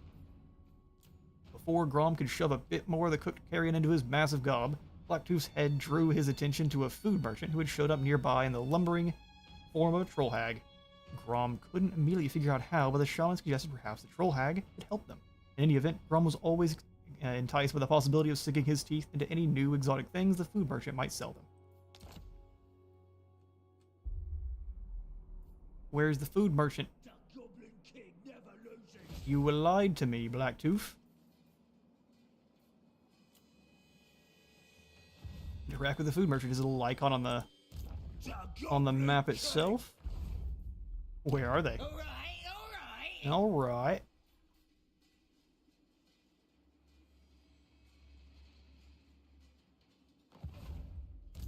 Well, I guess we'll get there. I don't see a food merchant. Is it here in the cauldron? Cooked recipes, cooked ingredients, starving gobbo. Well, I feel a bit blind. But where would be our food merchant?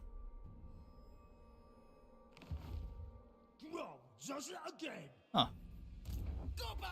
I guess we'll figure that out. Kevin. My good sir. We'll figure out what to do with you in a moment. We're going to Mortalo.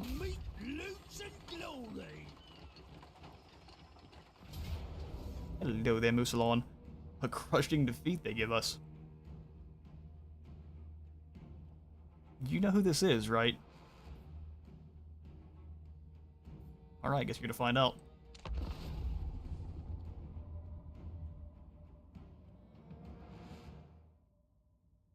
We aren't really going to be able to advance most of our goblins until we deal with those catapults, but... Or their trebuchets, I guess. What's the difference?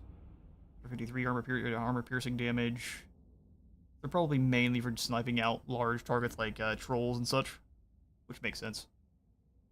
The food randomly spawns on the map. It grants you the food merchant randomly spawns, and it grants you ingredients and challenges to unlock the 2 slots. Ah, so it's just a random... We'll have to go see if we can find it. It might show up next turn then, you thinking?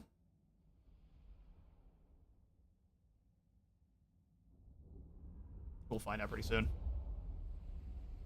Alright, start deployment. Where's the best way to crack on through here?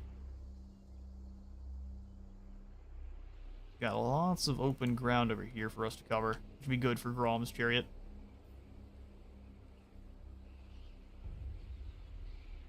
Twisting. Yeah, we'll go ahead and we'll take down this side. So we'll deploy rock llamas. Grom. Muncha. Everyone else can just kind of hang out in the woods. Can't be sneaky there, so we'll just drag them around. Go on there, Gobbos. Get you boys up in the woods. We's better than them. Let's have these spiky rollers. I have to go through the forest, but we'll happily wait. Main characters. Goblins. Air boys and rock llamas, and then our pseudo cavalry. I'm thinking it's spawned and it's affected by campaign line of sight, so we need to go looking and hope it's relatively nearby. Ah, okay. That makes sense. Scavenger hunt for the food merchant.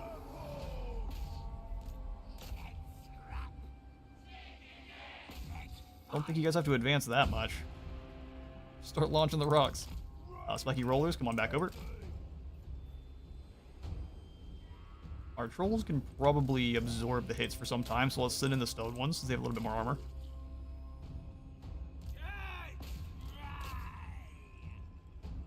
Let's do it. These sausages have quite the kick. Thrown at an enemy, they violently rupture in a flesh-mangling explosion. That doesn't sound like what they actually do. Might add a little bit of change to how the bangers and smash work. Alright, pox arrows. We'll replenish fine. I think I forgot to put the seed of rebirth on him, though.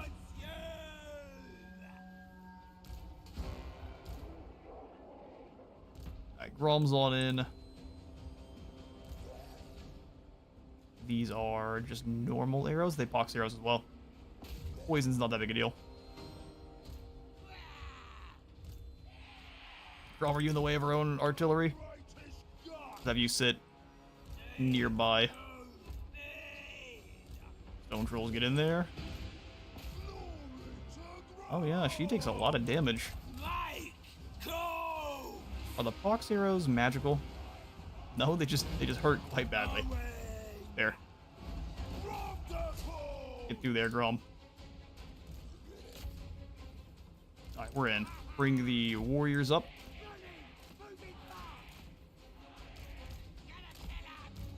Air boys start firing on the peasant bowmen. I don't know how they're still targeting her, but let's get up into this area here so we're not getting just torn to shreds. Those spearmen. Okay, so we need our swords to approach. What is happening? Oh, we didn't deploy them. That would be why.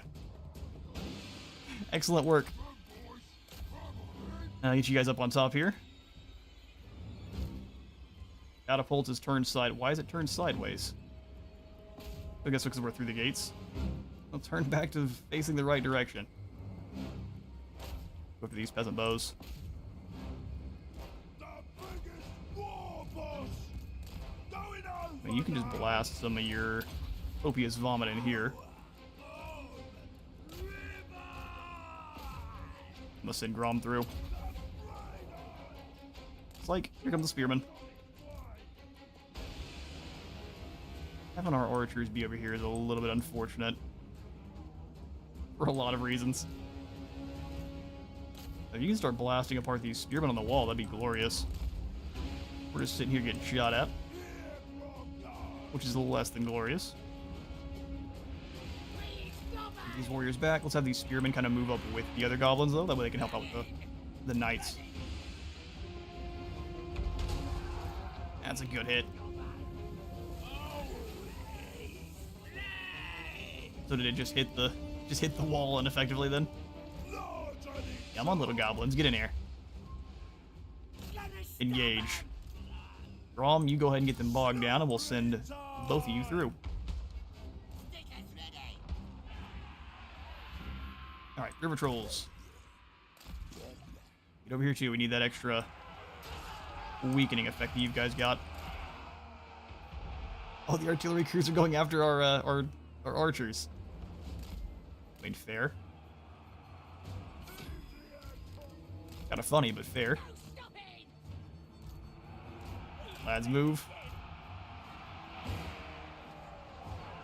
Grom, let's go ahead and get these knights there. In fact, these gobbos here now can move in and start stabbing them too. Grom the fat. Drop the spear leech on the knights errant. Let's get all three of you guys in. Close stuff, you're not getting mangled up by artillery too badly.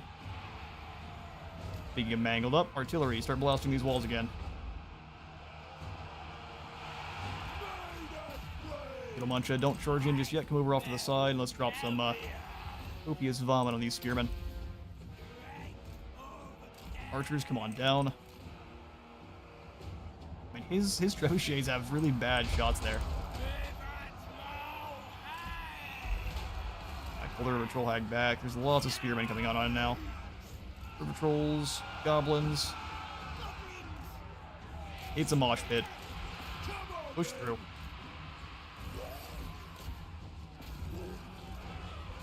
Just keep running away from that group up front. Artillery, can you go after these peasant bowmen that are docked? That'd be glorious. In fact, if you shoot the platform mech, you should have better hits. Stone trolls in. Actually, stone trolls in back here. Get rid of those trebuchets. Bangers and smash. No explosions this time, sadly. They're going all in on the poison arrows on our river troll hag. After that zone, spiky rollers. Can you guys roll in on this other side? Oh, they're not through the gates yet. My fault. Keep chopping. I thought you guys were through.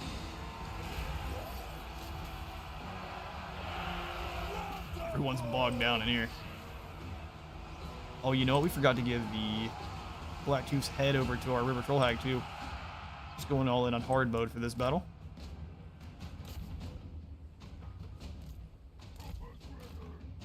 Listen, if we need an excuse. It's been a long week.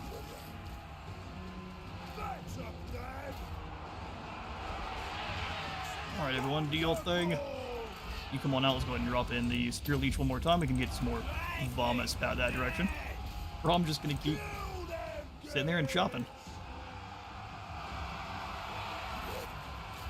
Trolls should batter them. They are sitting submitted arms after our works. Yoink. Alright, you over here, go run these poor clowns down. Like you roll as you come through and hit the other side here, because our river trolls are having a little bit of trouble.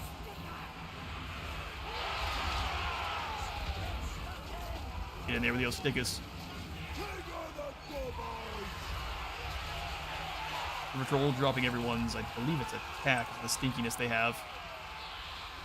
Yeah, attack by 6. Which is pretty effective. Speaking of pretty effective.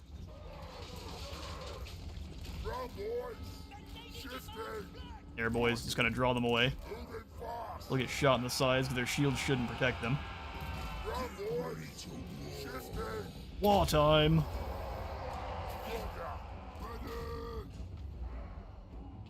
Alright, trolls, come back here after these artillery. They push through with everything else. The front group is broken. Everyone through. Except for you, river trolls. You smash these pox bows. You got lots of barricades up. Grom up. That group of archers swordsmen got annihilated.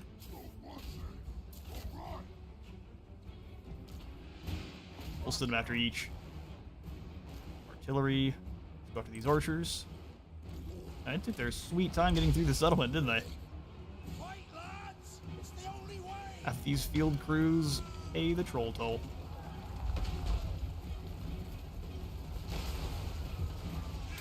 Have a slow waddle in, but at least they're stopping all the trebuchets from firing all at the same time. Alright, Bretonia, even without our rogue idol and everything else, we still ran you guys right over. Perfect. Portalo falls.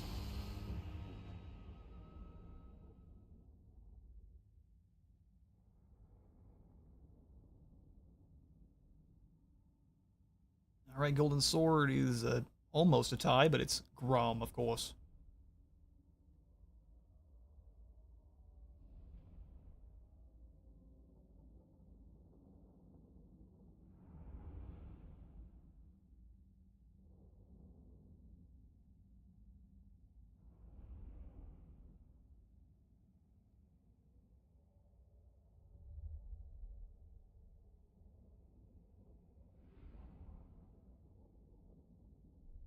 We'll try to get a little bit more of a close-up look on the little gobbos with the swords this next time.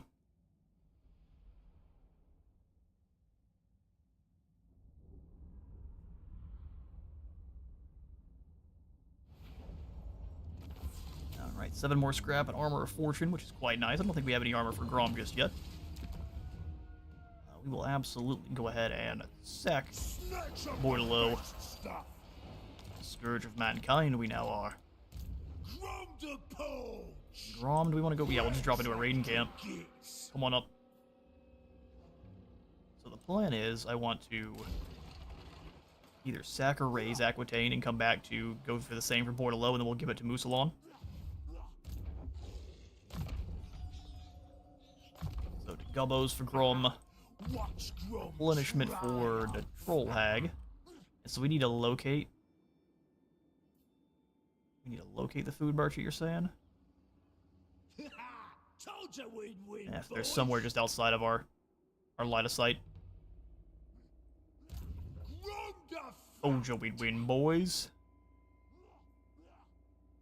Let's go for 4 swords, and then we'll grab a couple more archers. What a sogging it do you want? We can have you start coming out and bothering Quenelle.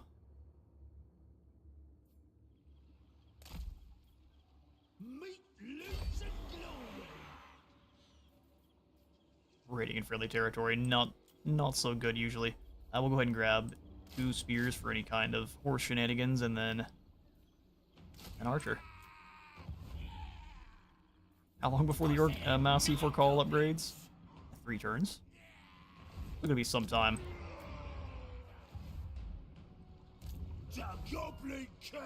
All right then. Turn. The Goblin King never loses.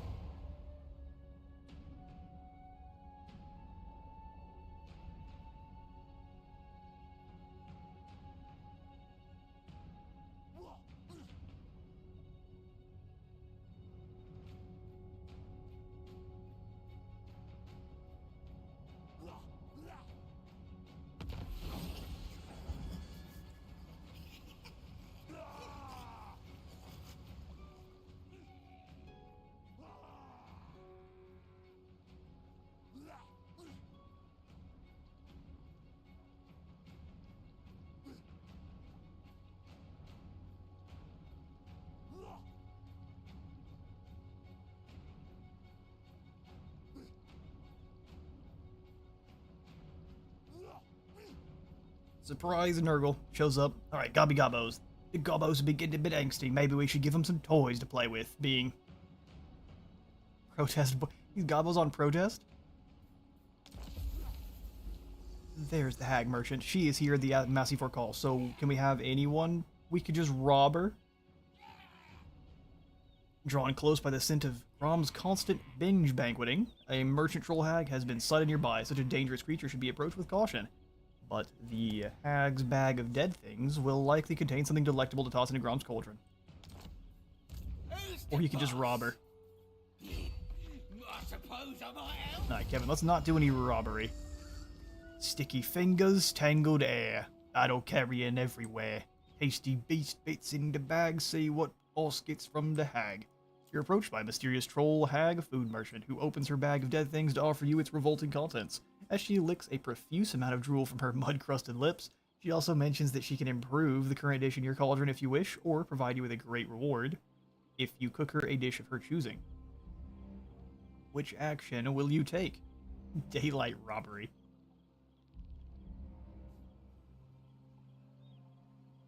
let her cook for you. Cook for the hag is a cooking challenge. Adds funds to your treasury and unlocks a cauldron slot. If we get really unlucky here, though, we're in trouble. Or we just buy some boar meat. Let's this time buy some boar meat. Yes, indeed, buy their carrion. We'll circle back around to getting more slots when she shows up next. Sweet. Collect 6 ingredients for Grom's cauldron. The food merchant was not particularly aggressive towards Grom and the lads, though they still regarded her as being rather odd, even by Greenskin standards. What annoyed Grom the most was the fact that she really didn't have as much food to sell him as he wanted. Sharing his frustrations for some mysterious reason, Blacktooth's head assures him that he could still get his hands on more food ingredients to fill his increasingly distended belly, and they would help the tribe's ruinous cause. As usual, Grom didn't understand the shaman's motives or his, but wasn't going to disagree with his advice, especially when it would result in even more grub hindering his huge gob. And he's the hungriest lad ever. Grabbing 6 ingredients gives us an additional secret recipe. Warned by Niblet, Blacktooth is taken to convene with the food merchant to bargain for culinary secrets. Just Niblet and Blacktooth's head going to talk to the river troll hag. Okay, cool. So if we were to combine up the boar meat, what does that give us? That's for orcs.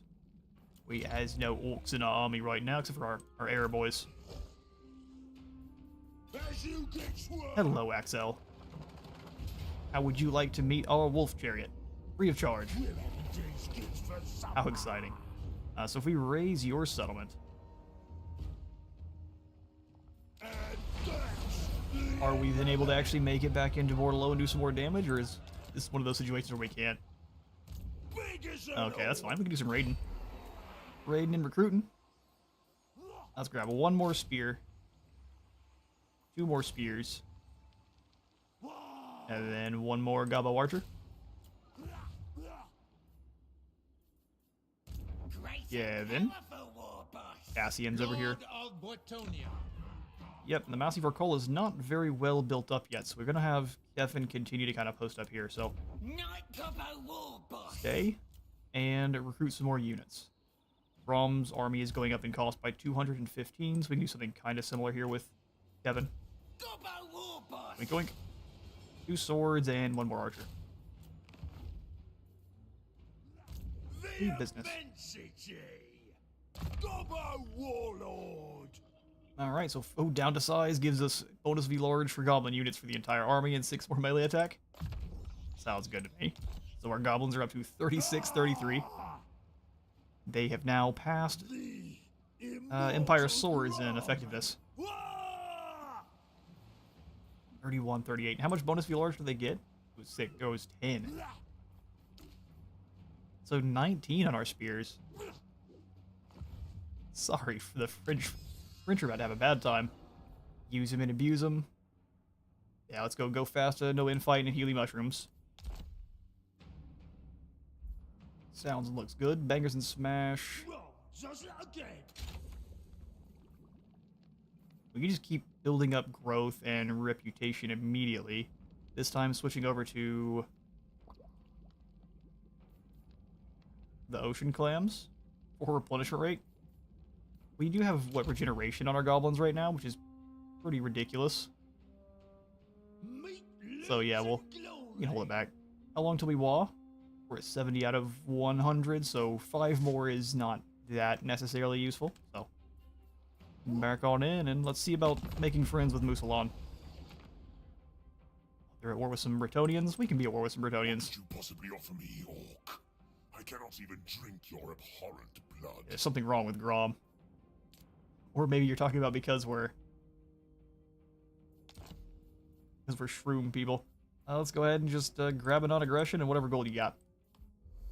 It'll do, I suppose. However, I bore so easily these days, so keeping your stinking minions on side or else. Alright, fair enough. Now, to go make friends with the other undead.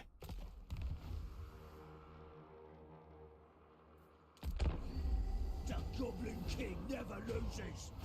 The French usually have a bad time, though. Special circumstances like the Olympics notwithstanding. Yeah, that would be true.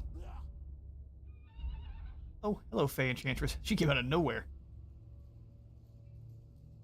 I think it's probably a good idea to try to take her out then, depending on what her army looks like. Oh, Cassian, too. Okay, Grail Knights are always a terror. Armored in faith. Who wishes the grail? Oh, but I want to fight so badly. She's in Mars stance, so she can be tired. Yeah, let's go after the Fey Enchantress. Let's go... Leadership reduction. This one. We want to drop armor for our goblins to be stabbing that much better. Our bonus versus large gobbos are better. Put in some good work here against these Grail Knights. That'll do, boys. Hey, who are all you at war with? No evildoer may receive the Ooh, that is gonna make Helsen mad. Well, I always wanted to fight a demigod. dark are these times. So be it. Dark my mood. Her voice changed aggressively. That was kind of spooky. So Blessed Field Trebuchets, I think, have heat-seeking rounds, which is going to be a little bit spooky, but everything else here is just infantry. Infantry without shields, too. So isolating the Grail Guardians and taking out the Blessed Field Trebuchets, and we're good to go. She's on her Unicorn of Murder Death. And all she has is Earth Blood. Okay, she does have the Mist, so very small damage over time is going to be hitting us in favor of the Fae. Yeah, that's not all that useful. We've got your number. Yeah, 27-26 as opposed to our swordsmen are at 37-29. You're doomed.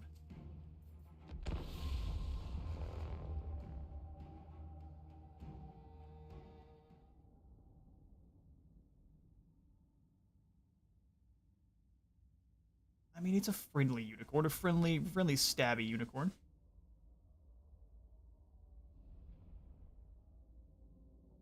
The Paladin, I think, is a... We'll see how much health either of them have. We can just drop the Spirit Leech on them.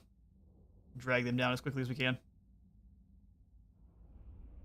Grail Guardians are tough, but they're not going to like fighting two different kinds of hag or trolls at the same time on top of being rolled around and blasted with pump wagon mushrooms. So they're on that side. We will. Artillery. Let's go swordsmen. We're gonna have kind of two layers of warriors here.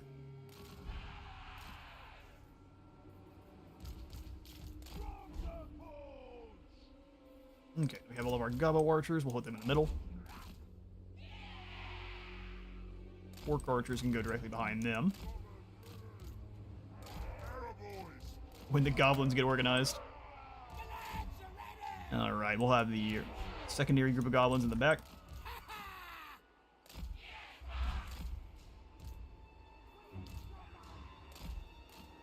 Spears, kind of like so. Get our trolls up in the middle, so they're not the ones getting immediately blasted, and then Grom and Tiddlemunch up front. Snotling pump wagons can kind of hang out wherever they want, but we're going to go all in on our large targets going after these Grail Knights. Hey, it's Andrews, welcome on in. Love your content, mate. Cheers for all the vids. Well, I appreciate the kind words. Welcome to the stream.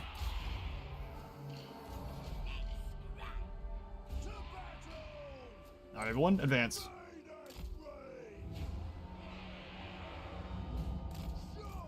Our artillery is not doing the most useful things. Let's go ahead and advance them and have them start trying to trade with the Blessed Field.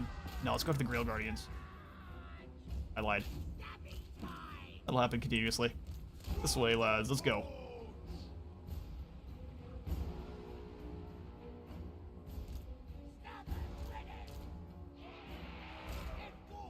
I'm still gonna try to oblique order the... Ooh, trebuchets are launching. Heat-seeking rounds trying to hit Grom. He's too fast. Oh, now they're going after the easier target. Who are we blasting at? Some of our foot soldiers, or what's going on here? Come back into the trees there, lads. We're gonna have to deal with artillery all the same, no matter what. Although we could probably blast through the front line and get out of there before the Grail Guardians respond. Well, let's try it. Rolls advance. Pump wagons come to the side. Yeah, they're moving the Grill Guardians wide, so let's go ahead and just kind of blend through this front line then. Fantastic work, Grom. Oh, he got bogged. He's not as heavy as we think he is. Come on, find the weak spot and move through. Let's drop the poison breath here. And we can just clobber the Fey Enchantress here. Rolls, come on back.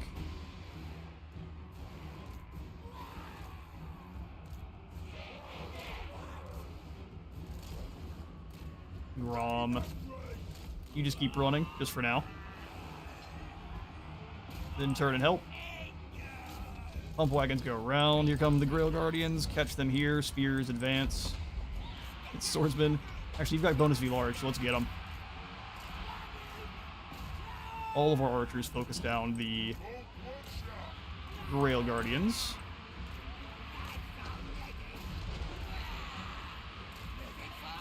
Gotta run through.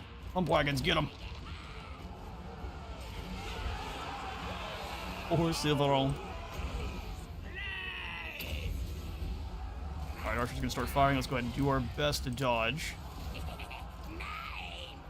We're actually dueling pretty well with what's up front here. Let's start dropping into this area.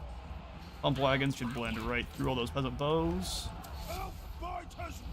I guess it's smash.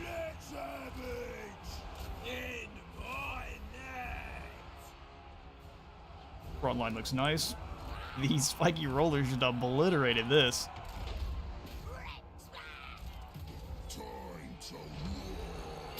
Going. Whoa. They're dropping rocks here. Everyone else don't advance too much. Just kind of circle or round these lines up.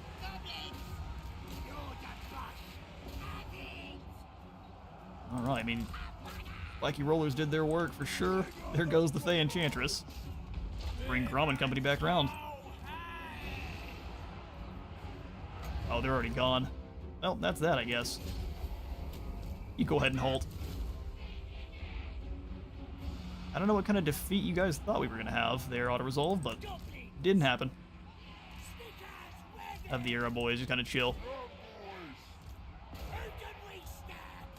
Who can we stab? Whoever you can catch. Run down these archers. They were in march stance, so whoever we don't catch here is going to get taken out all the same, but we would still like to grab as many from as we can for battle captives. Let's get all of you guys off of guard mode. Well, they weren't already. Start chasing different groups. They've got legs, too.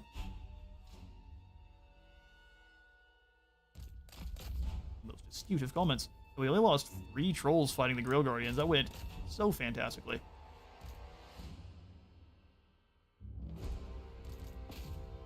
Well, actually, before it's over, let's make sure we show off the goblins with swords. I forgot. Just replace those spears with some wicked-looking curved blades. Are these the same swords that the hobgoblins have? Just kind of slightly different colors. Either way, that looks great. Let's speed that along and just capture as many of these clowns as we can. Pump wagons on this side. Help these trolls gather up some fresh prey.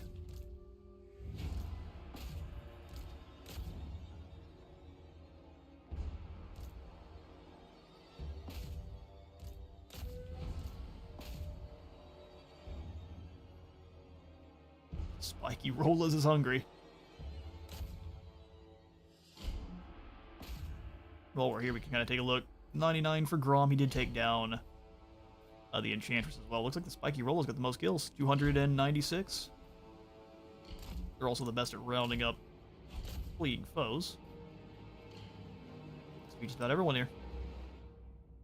There's a few peasants that are getting grabbed. Oh, boys, do some crumping. And that's that. We'll leave 2 to send a message. I mean, with that amount of losses, we can pretty easily come up and clap the next group. But then we're at war with all of Bretonia all at once. And we aren't able to move on Ulthuan as easily. It still lets us bop around with Grom as much as we want, though.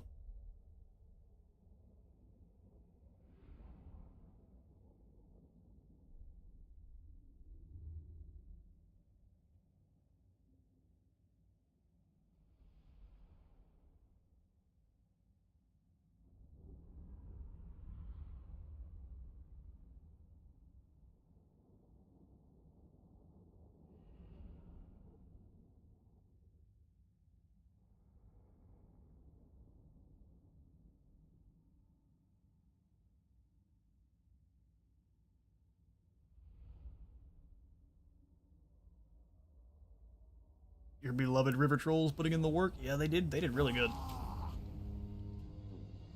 It's like highest amount of kills out of our normal units. Are they tied with the normal goblins? Man, Grom buffs goblins up to such an insane degree. Let's go ahead and kill them. Put these gits in the ground. Put these gits in the ground. We've got a swindler for more income from post-battle loot. We did the Fey Enchantress, so we've got a Witchfinder General. At this rate, the Lady of the Lake is going to have to find another representative. Yes. Good thing it's not a democracy. We like the extra replenisher rate, though. Oh, we can't reach Cassian. What a lucky soul he is. Grab it for Grom. We can go ahead and just snatch Aquitaine, and then hand it over to Musalon, which I think I'm going to go ahead and do. We could go ahead and switch to an ambush, declare war on Paravon, and then catch Cassian. That's the 3D chess we need to be playing as Grom. Gobbo 3D chess. Yeah, well, that's about what we play all the time. I'm gonna stop while I'm ahead. The Gobbos, we'll go ahead and grab replenish troops. We don't need to replenish troops right now. Let's get a secondary point into Soul Blight. Evan. I don't want to pay for Orc Boys, but let's grab a couple of Orc Boys spears for an actual proper front line, and then we'll have just everything else be Gobbos. We can also show off the new Orc Boy spears. As soon as we get this, we can probably move out and then come after Canel. We got plenty of Bretonians to punch. Alright, cool. So, who are you at war with? What vile Alzin. filth stands before me? I am also at war with you. I am no churl. We'll find out, won't we? I just defeated the Lady of the Lake. Let's see, or the lady's representative. Let's see what you can do. Do Cassian. I also remember we keep forgetting to give the jarred head of... Oh, everything I can do to make the game harder on myself. Would request a nickname for them, but I suspect the unlock for the Swamp Things is close. Well, I mean, I don't think we'll get rid of them even if once we do unlock them. So what nickname would you like for our River Trolls? Oh, you poor fool. Grom, what did you do with your goblins? These boys regenerate. Alright, well, we'll just let this one be... either replenishment? I think we'll grab it. Good eating on them. Form the following rite, call to war trophy. Grom's banner carrier Niblet seems out of sorts. His once vigorous waving has become tired and listless, failing to inspire the boys as it once did. Better smack him on the back of the head. Get waving, Niblet. You don't want to get launched out of the next rock lava. If it were any other goblin, he would find himself crushed beneath Grom's rump as punishment. That's a punishment. But Niblet had notably survived such an ordeal before, and has Grom's favor as a result. He survived getting sat on. Grom decides instead to look for a way to restore Niblet's enthusiasm. There's one thing that will raise the spirits of any greenskin: a Wa. Once we call to Wa, we get ourselves I guess once we succeed in a Wa, we get ourselves the Lucky Banner. Corpulent majesty. Okay. Divine belly. Doji Giza. His divine belly. Language of the boys. Melee defense as long as he's in range. Funny thing is, we don't even really need to upgrade Grom's melee skills that much. We're going to. But we don't have to upgrade him that much already. He's already an absolute menace. So let's upgrade. I want to get up to the language of the boys. So art as nails will increase our chariots. Armor, range, and missile strength. Or weapon strength and melee attack for our trolls. Let's upgrade the trolls.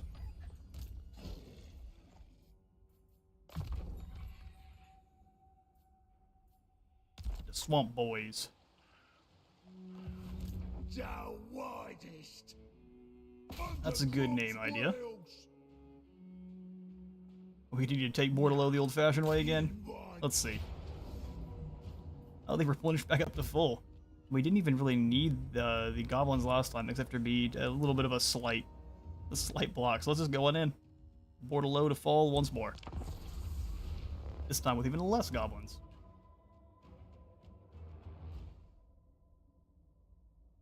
So Leonis, I will happily put your name on in if Brian does not have himself a name suggestion, since he was the initial one to ask for one. But if you have any names you want to add on for trolls or any of the units while we're here for the stream, go ahead. We'll probably be streaming until around 5, so I've got about another 40 or so minutes in me. But that's enough time to get some goodies in. Maybe another 2 battles if we move quick.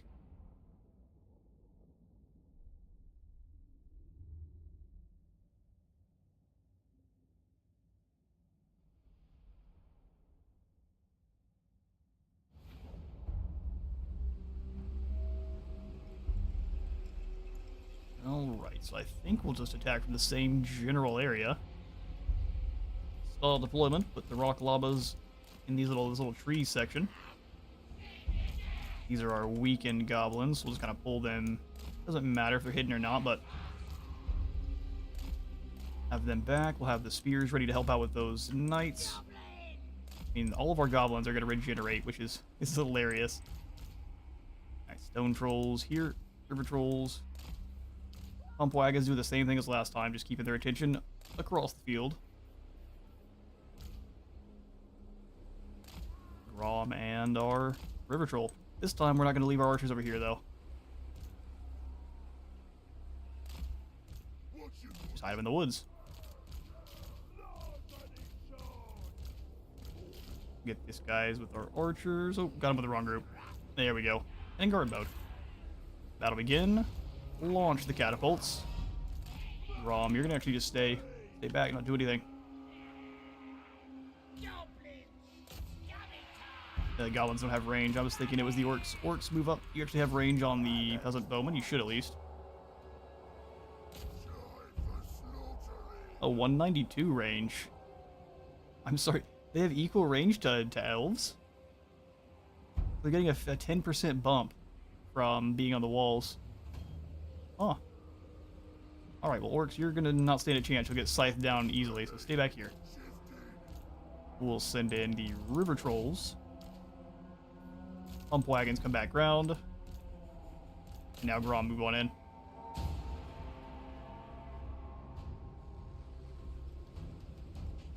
Rock llamas struggle a little bit against buildings, it appears. We've once again not given Blacktooth's head over. Yeah, I'm not gonna... I'm gonna worry about all of the mistakes here after this stream's over.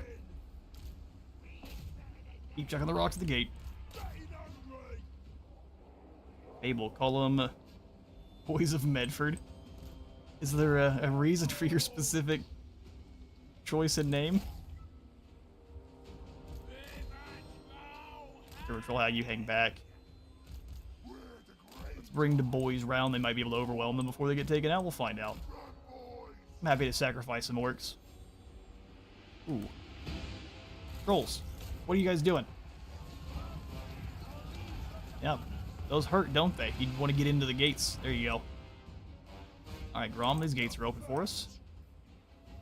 Oh, I didn't expect us to get through so quickly. Start frolicking.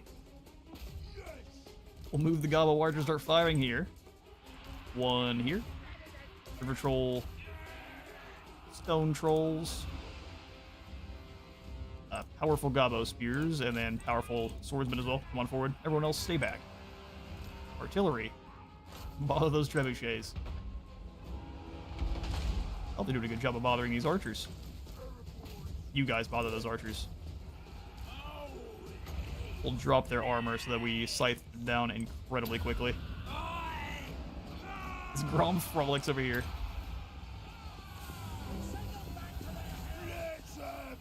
Oh, we don't even have to do. We can just leave them in combat. They'll smash away. These little green archers in there.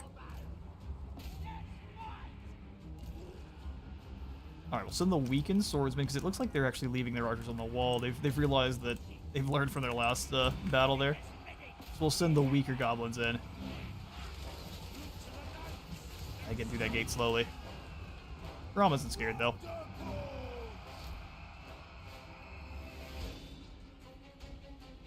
There we go. As soon as the goblins actually make it up into the area they need to be, it's game over. Nice, so start blasting over the walls here. Orc archers doing very good. Way to green tide. Stone trolls are in. Grom don't fail. Let's get some more of that armor drop here.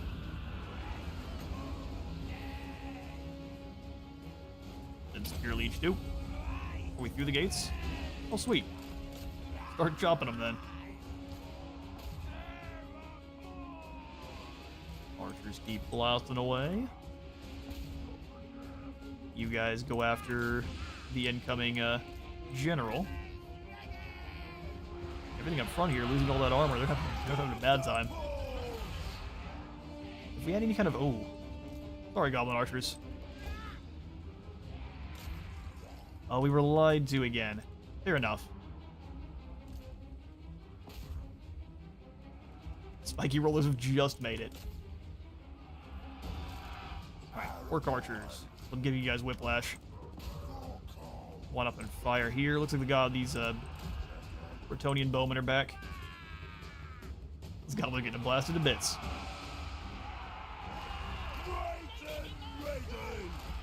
Trolls come out so I can get another charge in. The elite spears can fight these errant knights, and then we can have you lot come through and get kind of another surround as well. Alright, trolls, back in. We gotta break those knights. Can you fire on anyone here? Like the spearmen at arms would be awesome. Our trebuchets dealing with theirs, perfect. Although they're blasting my gobbo archers to bits. They're making good choices. Alright, I don't like that a lot of you are moving forward.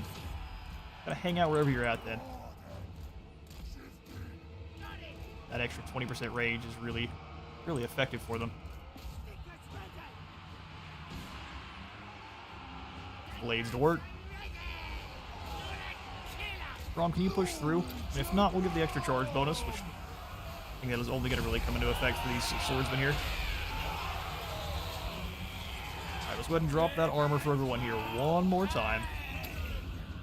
Goblin spears come on down to get a nice flank. Regenerating goblins. The biggest nightmare. Our orcs don't regenerate, so... tough for any archers to go down there, but we're really not living with our archer corps. They're just there to pick off enemy archers that we can't quite reach. Those men-at-arms want to hug. Spiky roll is in. Go ahead and capture this zone so we can walk through with everyone else. Got a couple of spearmen that are confused about getting up on the walls. Trolls push through. Little Muncha pushes through. There's so many of them right here. You're lucky we don't have any stronger spells. They are running for the hills. We'll bring these swordsmen around. Look at their spears got charged in the side and they just don't care. Didn't take much damage at all. There we go. Portalo's and Fall Part 2. Electric Boogaloo.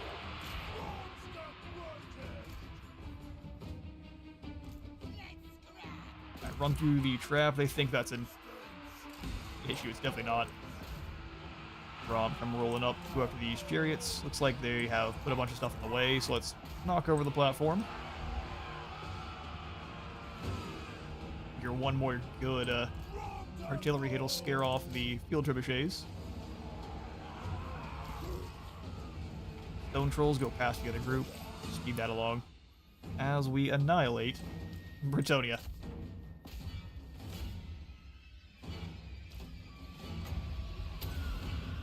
Drop that armor a bit. All of our archers coming up. Fire here if you can. There we go. Mortalo falls again. And again. Medford people are kind of simple for being relatively close for Greater Boston. Alright, shots fired. Fair. Unless you have a place near your town that's similar by a river. That's most of the towns in, at least most of the larger towns in Oklahoma.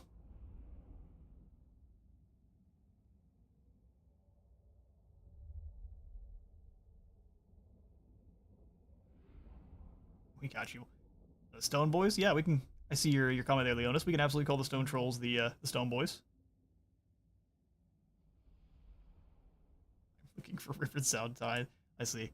I missed that part too. We're looking for Riverside names.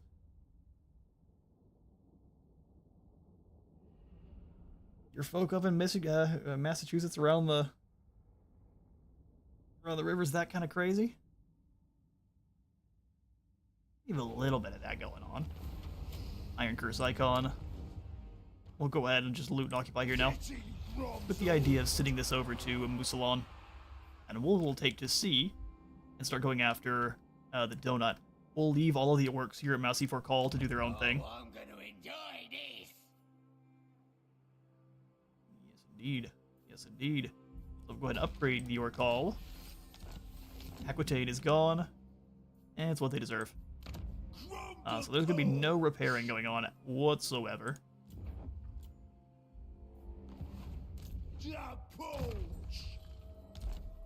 Let's get you guys renamed. We got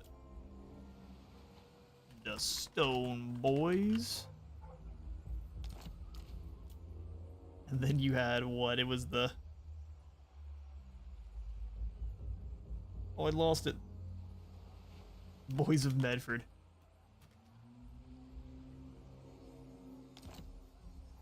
Getting me into trouble with an entire town.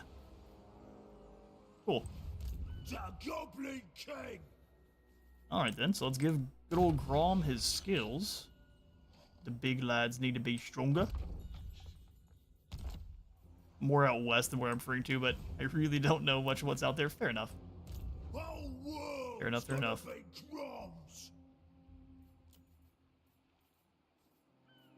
First RR goes at rank 10, huh? I bet we'll see some changes here with the upcoming DLC.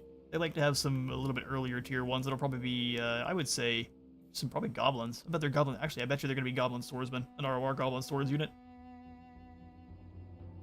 Probably. Okay, well, in the meantime, probably just need more swords boys. So we get the walls going. I'm gonna go all in on no orcs for Grom's army.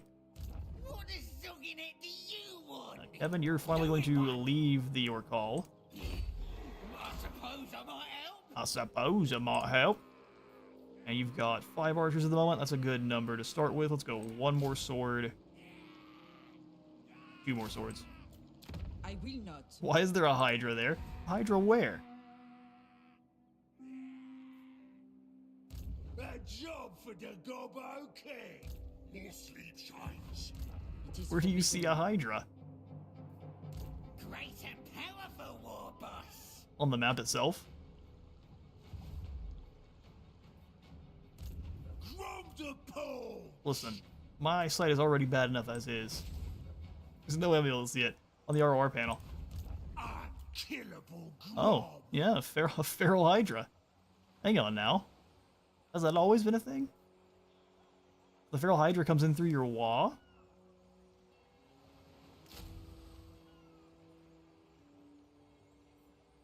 I didn't think that was a thing. Is this one of the Grom specifics? Let's see. No, we already read through all these. No, it's definitely not. Huh. So, Big as an I don't know. I've almost never played the Greenskins outside of that one Old World Scar Stick campaign that we had that got completely bugged out. all sorts of nonsense. I think that's about as much as we can go. We get another lord and send them with Grom. Or we can send him with Kevin. Yeah, let's have a... Kevin, you're a war boss, correct? Yep, let's get you a shaman. Have him follow you around. Nasty magic. Nasty magics. Oh, yeah. Yep, just won't have him recruit anything at all. We'll have him traveling alongside Kevin. The greater. It was always a thing since Warhammer 2 Greenskin rework. Fair enough. Shows you how often I've played the Greenskins.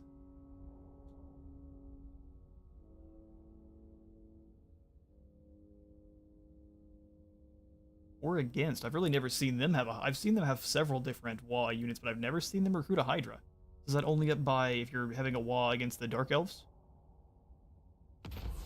Or in just Nagarothi territory? The gods is angry.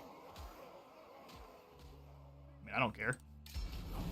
The gods can be as angry as they want. Yo, if someone tell those gits to move those legs faster, we'll send the squigs after them.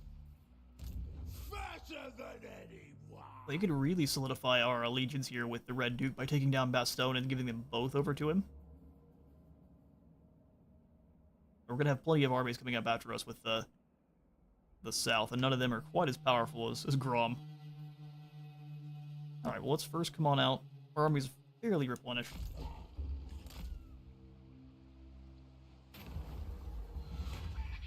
Grab us some fell cargo here, getting the Book of Asher and a trunk of maps, and actually before we continue, we can't continue to forget. Black Tube's head in a jar. Dinner time afterward, right? Right. Boss of them night goblins. Swindler for you, and some Snotling Scavengers, too. There we go. Looking some proper rogue idol summoning.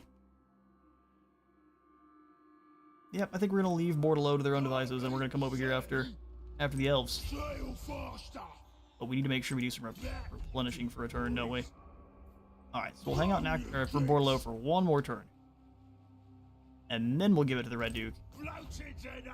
And go after the elves, who should be distracted. Who can I stab? We're gonna go stabs Quinnell. Get 'em! Get 'em! Stabbing time! You come with? Anything you say. Come on, new mug. You gotta not go in March. That's a spooky situation there for you. Get there! Move! Yeah, if we lose you, we lose you. My lady will not allow it. Kick 'em in! Go ahead and kick these guys in the head. Just like Kevin was gonna say. Sack it. And then we'll just kind of hang out in raiding camp.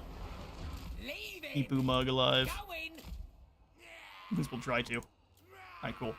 Not much replenishment going here, so let's just recruit up. Yeah, that's actually not bad. Still gonna recruit up more Gobbos. Well, you know what? Let's get these three merged. Who needs stabbing? Yeah, that's much more hefty. So, 2 more Gobbos, 1 archer. Night Gobbo war boss! Forget to trade the settlement to the Red Duke. Don't you worry, we will here next turn, because I want to spend 1 more turn replenishing. And then we'll go ahead and hand it on over. I know the buildings is damaged, don't you worry. Man, we've got enough scrap that we could probably come on in and just activate another ingredient. So we get these green spores for the growth. And then the ocean clams. Replenishment's going to be very useful for fighting, or not replenishment, but you know what I'm saying, regeneration for fighting the elves. But let's get another ingredient going. Fishy shroom burgers. Oh, that looks awful. Perfect vigor for Grom only, fishy breath for Grom only. So he has a fishy wind breath. They say Grobbo gingivitis is the #1 cause of their bad breath, but some cases such afflictions can be appropriately weaponized. Alright. We got plenty of scrap if we want to. We can just switch it back over to the regeneration. Cool. We also call a call to war. Excellent. We're max there. Let's call to war here next turn when Kevin has 16 guys in. I won't wait till we have 20, but wait till he has at least 16 because the wall can only ever get as big as you have units there. So we'll activate the wall next turn. Sweet business.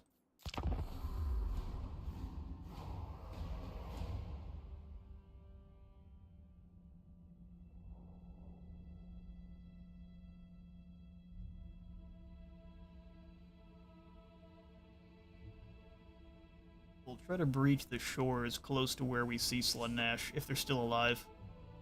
Because we can use Nakari as a kind of temporary ally. A hag merchant in Bordello. Oh, you ruined my plans. Drawn close by the sin of Grom's constant binge banqueting, here comes another troll merchant. Not saving the wall for Revress. Oh yeah, that's fair. We do need to save it for Revress, don't we? We need to be able to actually know they're there. Claim this land. Stinky fungi. Hey, Cole's stinky, but me thing's opposite. I like to mash it up and rub on myself. Good for your skin. Ron, what is wrong with you?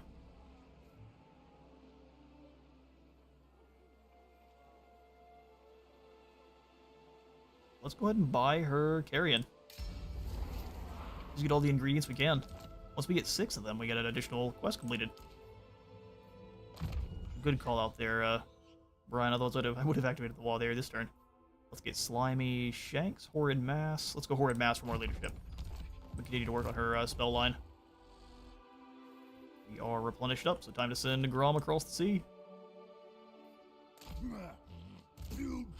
We build up our Wa fleet. Off to sea. So we'll probably activate the wall on Evres, but we're going to attack Torkoryuali first.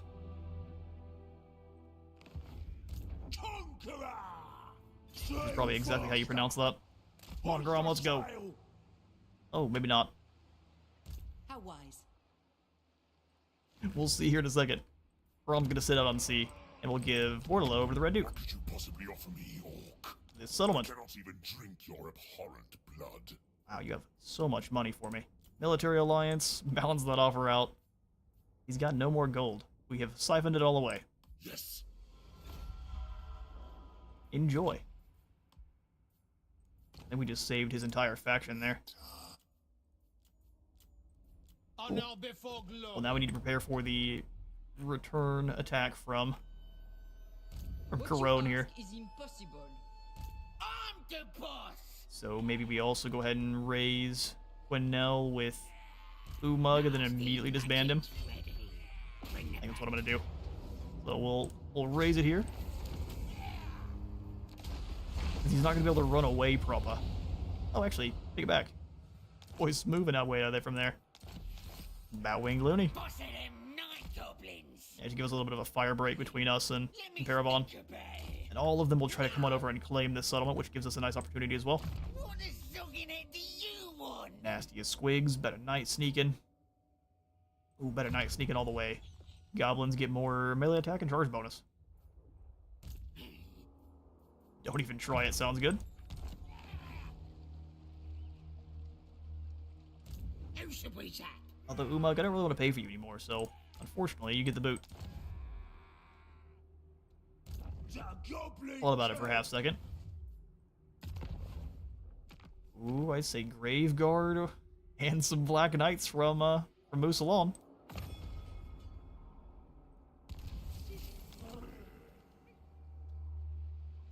And it there. Actually, let's see what this new ingredient does in combination with... Oh, that's the leadership one. That could be pretty useful. We grab leadership and replenishing goblins and just lay waste. Sounds good to me. Now we need Slaanesh to come after Mistnar and take it down. Sarah goes after him, weakens herself, and we just go get Torkoryuali. Koryuali. However you pronounce this. I've been told before, I just forget.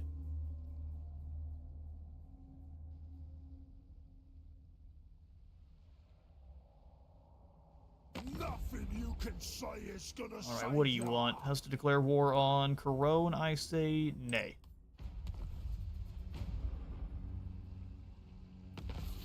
Oh, hello there. So Leoness is coming after us aggressively. Stali is gone. Divine I mean, belly. That'll do, boys. Sarah is gonna just... Everyone is terrified of Grom, and for good reason. We may just end up going after Everest then. So let's... We only reach strength rank 32? Will he get us a big trophy from you guys?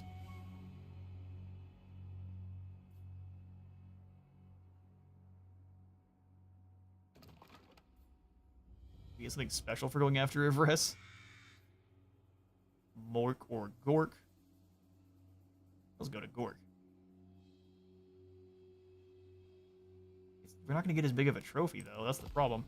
Would prefer to go after these clowns. I agree.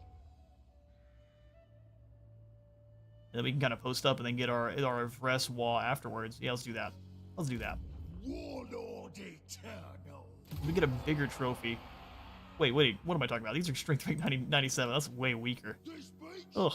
is Slip of the mind. Okay, fine. Everest it is. Otherwise, they're going after Corone proper, which I prefer not to.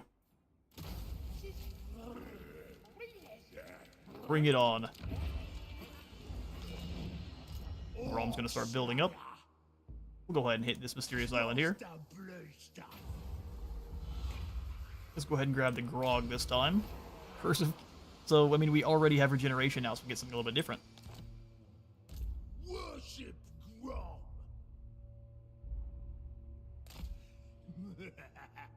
Boat time. Where are you? Are you down here fighting orcs? Oh, you poor fool. Look at all the river trolls. Beautiful. Well, we don't need the leadership or the regeneration now, but we could get leadership and treasury just to have. Okay, so drag these shroomies over. We'll drag the clams over. And it's another way to make some fishy shroom burgers. Yeah, just drop that leadership. Yoink. Gobbo Warlord. Doesn't tell you exactly how much you earn, so you have to keep a closer eye than I am. Oh good, here comes Orion. He's probably fine with us actually destroying that. Ready for bossing? Let's do a bit of sneaky nonsense back here at the Massif. Upgrade the Brawling Grounds. We gotta wait till tier 3 for that one. So that means we need... Really do need the idols for growth. How well is this place protected? It's really not. It's got a pretty large garrison, but it doesn't have the extra chunky wall defenses, which I'm gonna, I guess, ignore for now to get the idols, because we need growth. Oi, see, you belong to Grom. You belong to Grom. The Red Duke broke your alliance. Resettle and raise settlement. We did? It's Grom's. What a monster. Oh yeah, you did. Our own strength must suffice for now. Oh, you come here in desperation, Huh. yes. No desperation, but you know, we can send Kevin up to grab Aquitaine. We'll do so after I figure out where.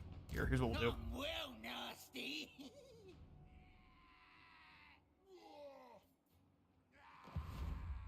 I'm sure he'd be fine with you finishing Paravalon off, since we have the Hawk Rider landmark.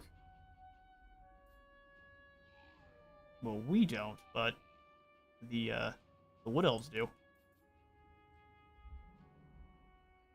Is giving it over. If we were to take it, give it to Orion, we could be friends with the Wood Elves somehow.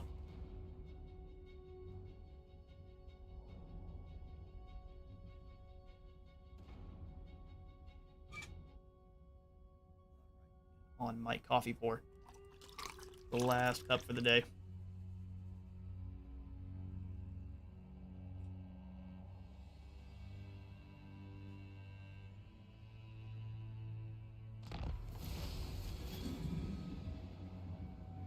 By we, I meant Wood Elves. Fair enough. The Wood Elves are my favorite. So, I consider myself one of them. Alright, on to Trilinia. Opulent Majesty.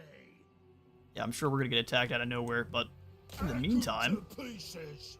Under Oh, we got played again. That's okay, we can at least do some raiding. Rabbit for Grom. And we'll have more troops here next turn. The porch. Pump wagons, some river trolls. Notice it's been a thing recently where it'll put you ashore at a different place where you gotta manually come in here and get the right spot, otherwise you won't be able to get the siege. I'm the best. Orion's causing issues with Parabon.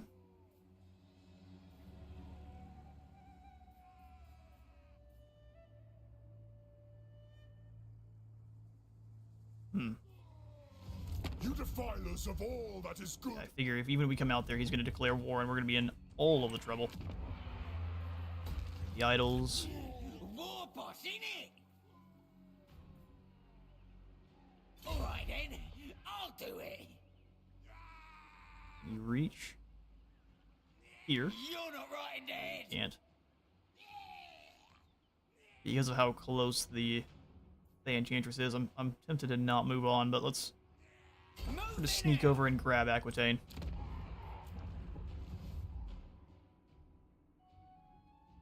Alright, beautiful. Turn.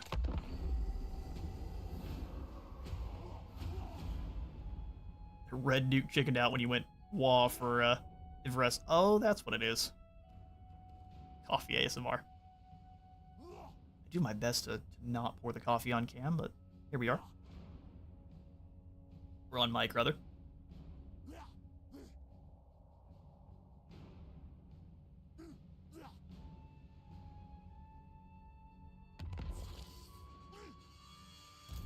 Grom the fat.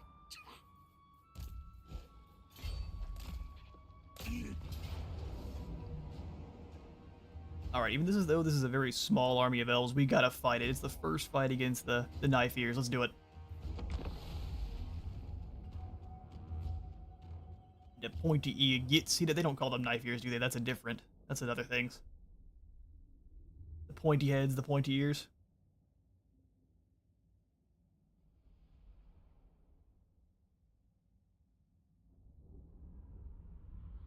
This will be a good warm-up too. I want to see just how much damage these bows can deal to our regenerative goblins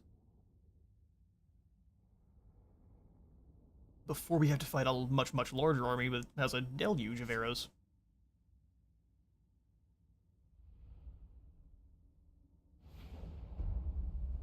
Oh, yeah, you...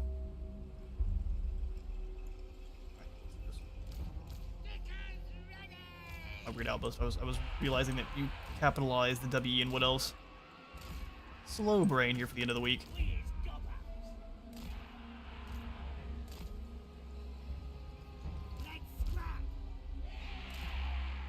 The archer's back. So we are, I mean, I'm gonna let our guys get into combat a little bit here. Like they just deploy a line. And line and go. It works. I'm gonna concentrate my fire. Rolls here. Rolls here. We've got our 3 spear lads that are gonna be mostly for logging up elves for a moment.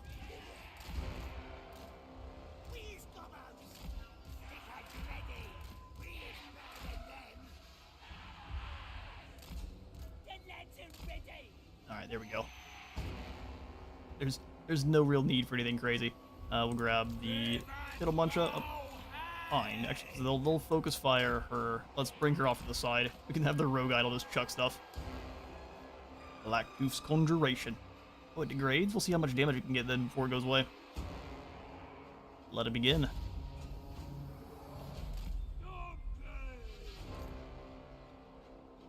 Advance everything that is not the artillery. I want just one of these sword guys to come on up and get shot at. Come here, you. Grom's gonna go this way.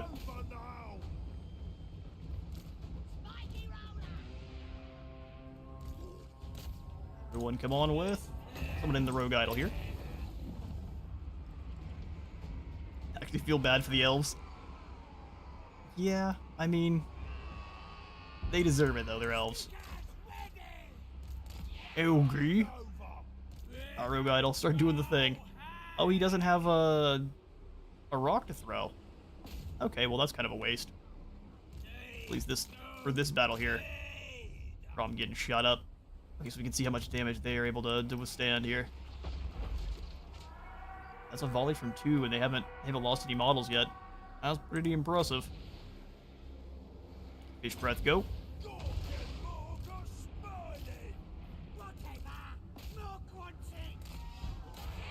You just roll on through. You guys gotta smash through whatever the spears are up to. You give them the old bad breath of doom. Nope, don't get bogged down in the spears. Go take down those archers. Perfect. I mean, a couple volleys in, they've only lost 1. Yes, they're regenerating, but a couple volleys in, and they've only lost one unit. You guys all go after the archers. Elven archers understand what the dangerous target is too.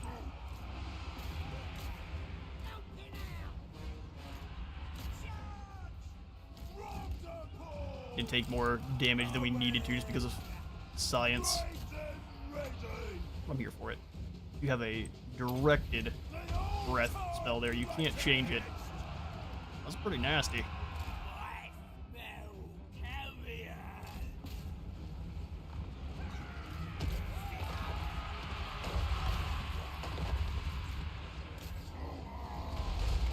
We only lost 2 here, 2 here. And we lost a couple of these, but they were in melee and they were getting shot at, so I mean that's, again, pretty impressive. Where are you guys going? Yeah, the attack all forward order is janky. It probably always has been, but it's real janky now.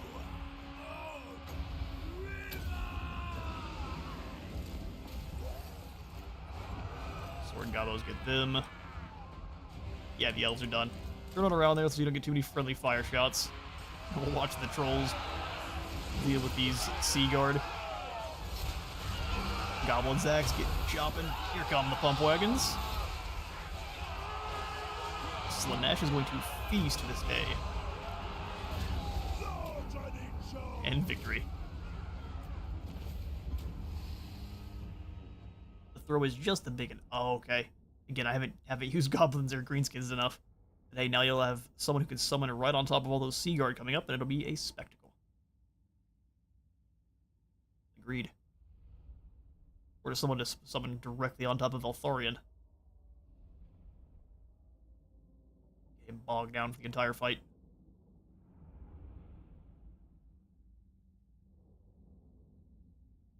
Knob nails Madura.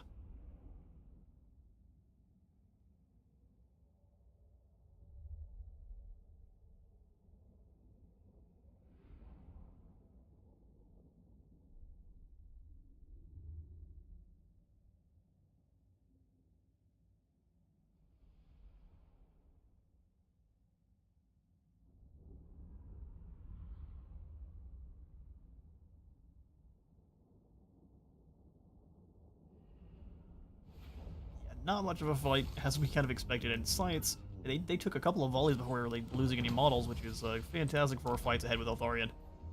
We will go ahead and sack Trilinia. Smash it up, boys! Smash it up, boys. Here comes the Moonhallow Wolf Riders, and we can come on in after a rest now. Ransack the gates. We'll come to the... Never happening.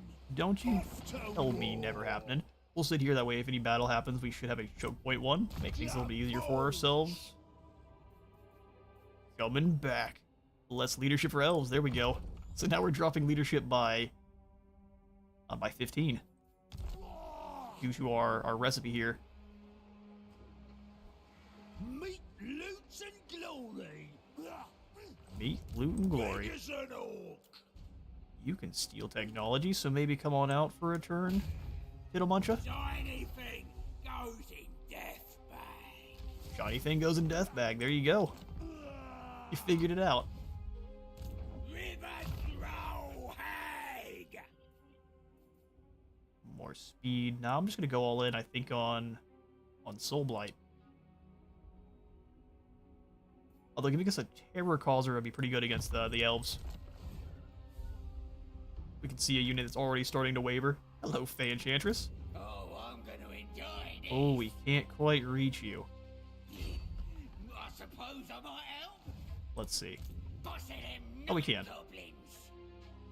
Get 'em! Poor fool. I will not aid you in this. I will not aid you in this. I wasn't asking you to. We'll just go ahead and get you with an auto resolve. We're gonna lose a lot of our WA, but I think we'll suffice.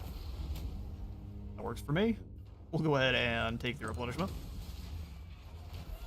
That'll brick. And now he has more replenishment rate as well. Who can I stab? Awesome. Alright then, I'll do it. Alright then, Kevin. We've got some nasty skulkers. Do these guys count as goblins? They do. They do. And they have armor piercing damage too.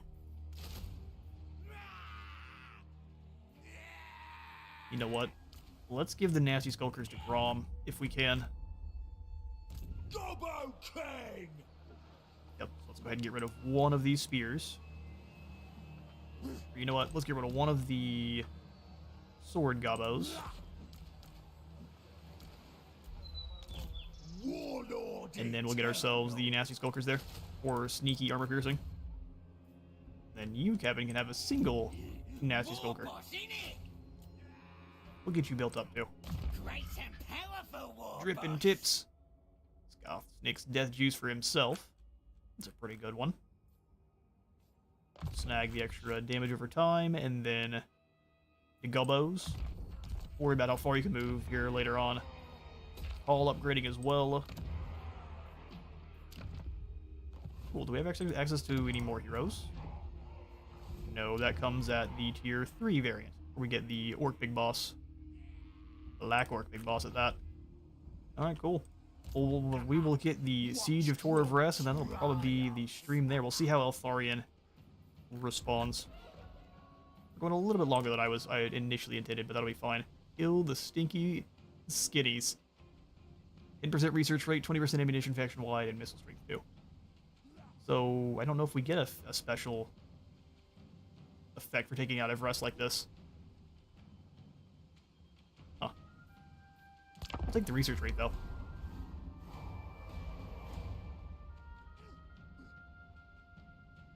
We didn't come from Marienburg, so we didn't quite go the proper Grom path. Maybe I will bring back the cinematic campaigns eventually with a Grom the Paunch, where we try to take his kind of initial trip through.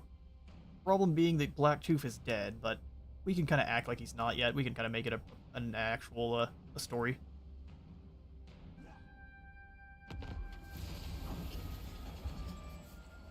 They can kill the enemy more, less attrition, and more post-battle loot. Ooh, Hag Merchant. Perfect, we've got so much gold. I would like to buy some more ingredients. Madam. Ooh, some lizard legs. Skin them first, they make nice belt.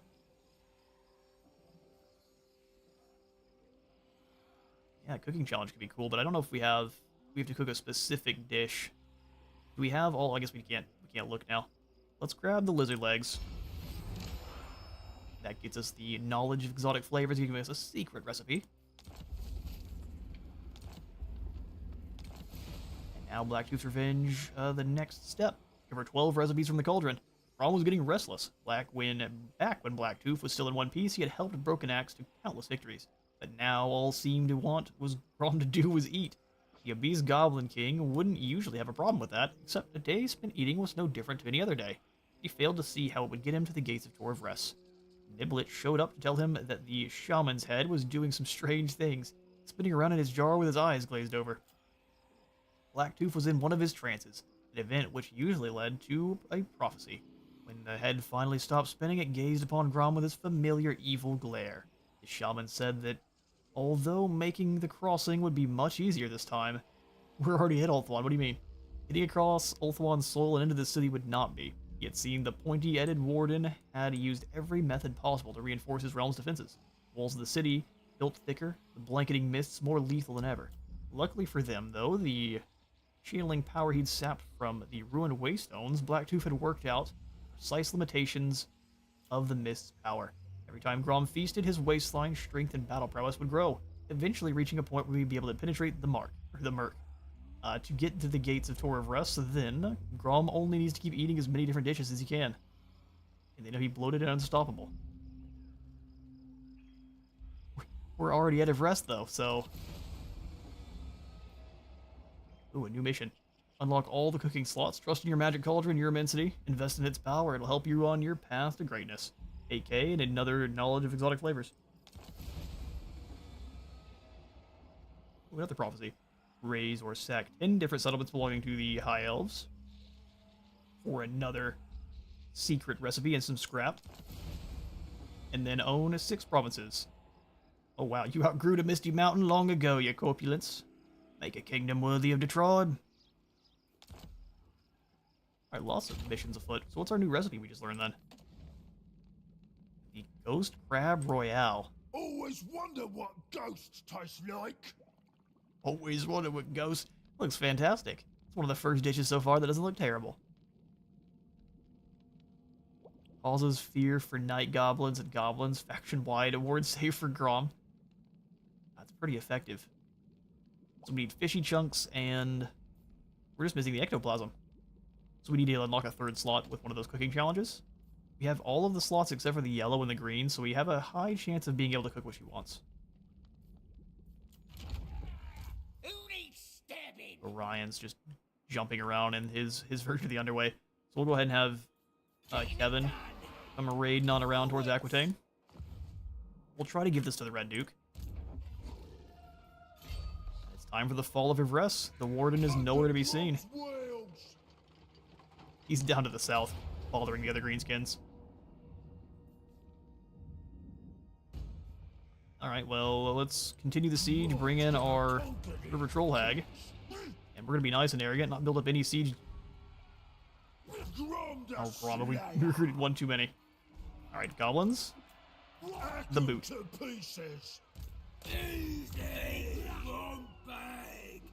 Love how they simultaneously be like, sack and raise 10, but also own 6 provinces.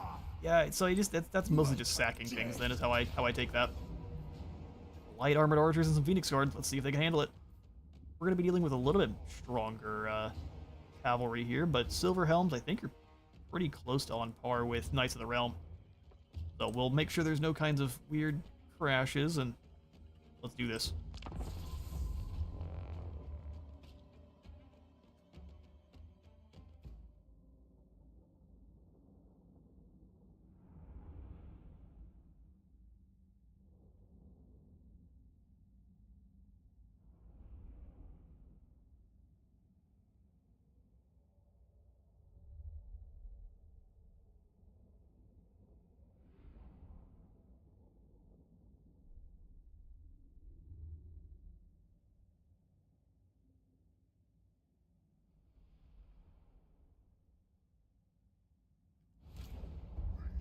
The road guys are... Whoa! Understandable. Alright, Tor of Rest, looks like you don't have all your defenses, so we should be able to crack through with minimal issues. Let's set up our artillery. We'll try to kind of gauge the range on those towers. We do know how much of the enemy arrow fire we can absorb, and it's a little bit, but it's still not much. We want to try to not to if we can.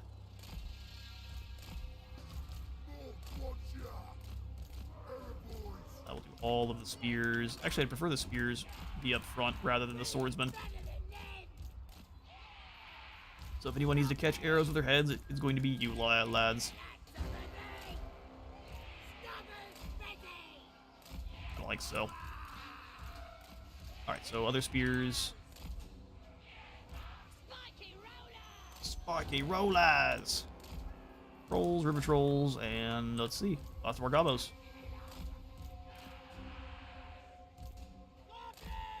Let's send the nasty skulkers in.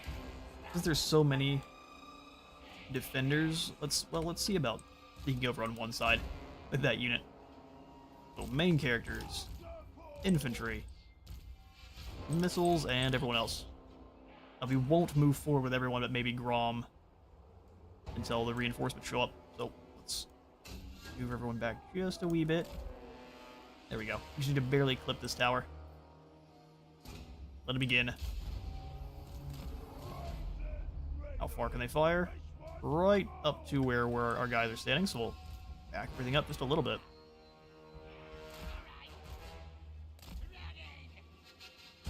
No one's on the other end, so nasty skulkers we will be sending to capture the zone. Grom, you're gonna come at it from the other angle as well.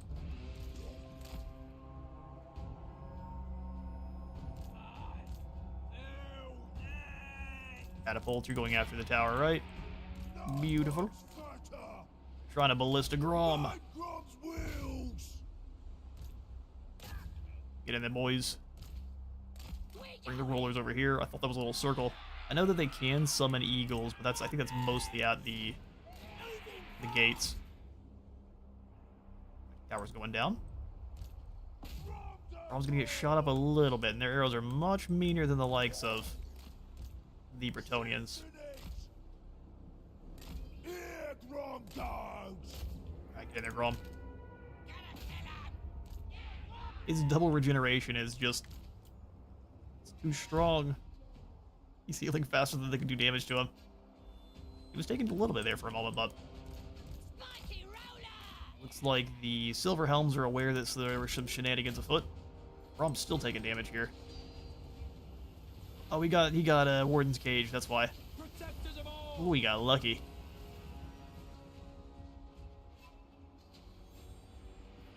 Got him just as he had already made it in. He'll take damage, but he's going to regenerate through it too. His leadership's not happy, but he'll figure it out. There we go. All better. He just had to not get hit anymore with magical lightning. Allies, where you at? Ooh, just in time. Orc boys. To the walls. Trolls. I'm really not sure what we're gonna really do with you guys. Just come on up over this way. Blacky rollers. Goblins. This is the general. Come over here, you.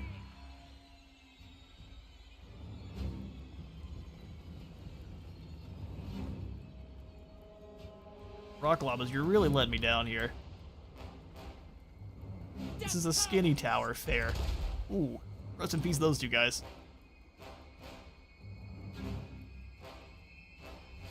Alright, we're through the gates. Let's let the rest of the trolls come on over to help out. We'll have these two archers step up front here.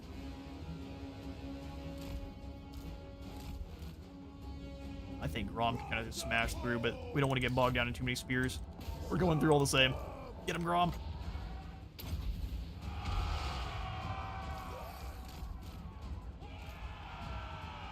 I'm going to keep the trolls back, because those are Phoenix Guard.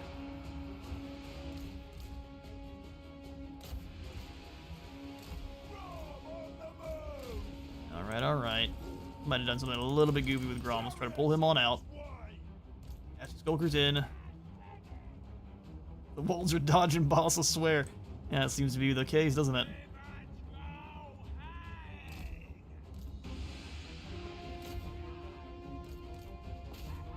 Get in there, Skulkers. And Grom's having a really bad day. We're gonna have to sacrifice some of the trolls. Our own fault.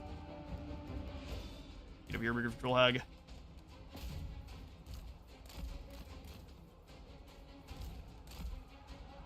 Yeah, they're going all in on taking Grom down. You respect it. They don't like the big gobbo. Come on, trolls. We need all of you. Now more than ever.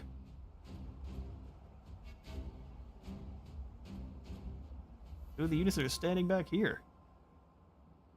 I'm so confused. Everyone's moving, so that seems to be false. Get in there, Tittle Muncha. We need some soul blight on these boys now. Our trolls are struggling. Phoenix Guard are mean. You know how it is. No, not Kane. This way, Grom.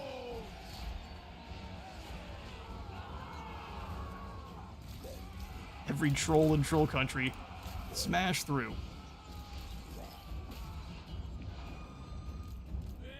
You keep moving on, and we're definitely going to need the Black Tooth's Conjuration as soon as possible. Gobbos to the walls. Nasty skulkers across.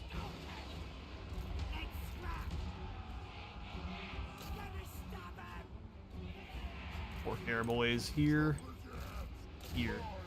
I'm gonna have my catapults. You guys have the ammo left. Blast that gigantic blob of archers, thank you. Oh look, a rogue idol.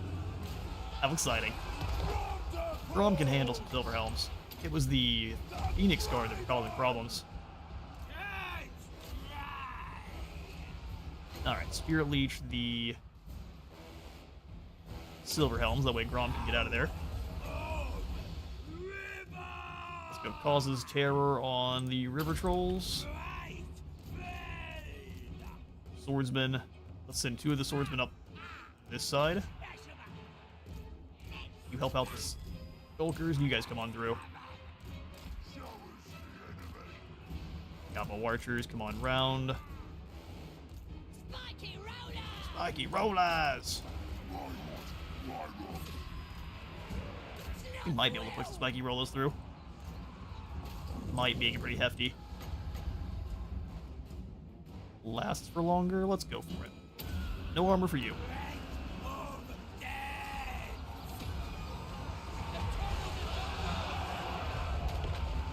Where a blob of archers is getting shot at now. We've got spearmen coming on down. Let's get all... I guess just all of you get up on the walls. Go up and over. Win where you can. Drag them down, gobbos. Let's get you guys up on the walls right here for me. The rest of the orcs are up. We'll get them in their own group. Lock them and send them in. That might actually work this time. I didn't send the skulkers in like I wanted to. That worked. The idea worked.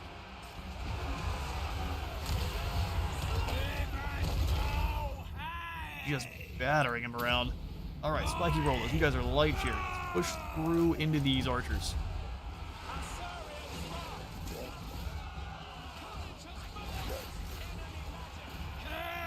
Bridge has failed you. Here leaves Phoenix Guard.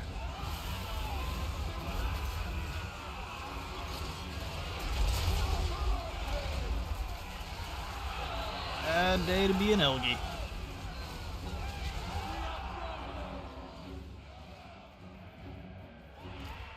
Have our artillery switch to firing on these archers up here. Skulkers, you can actually go after them too. Just sneak your way around. Let's our gobbos rip through the streets. Alright, Spiky Rollers back in to run over the lads that are up front there. There we go. They fought hard at the gates, but they had to pay the troll toll in the end.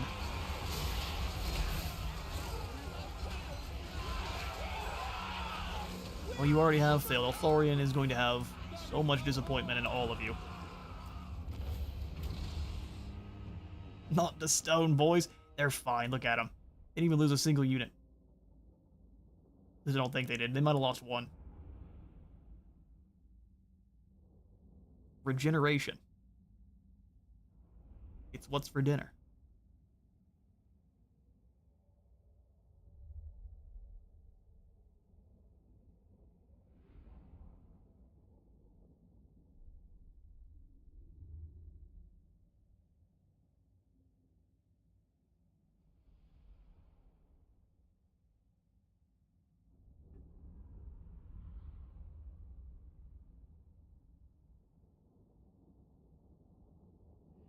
Alright, let's find the golden sword then. Looks like it's Grom. He wasn't necessarily in the middle of most of that, but he was. Well, I guess he was, but he was getting dragged up over by the silver helms.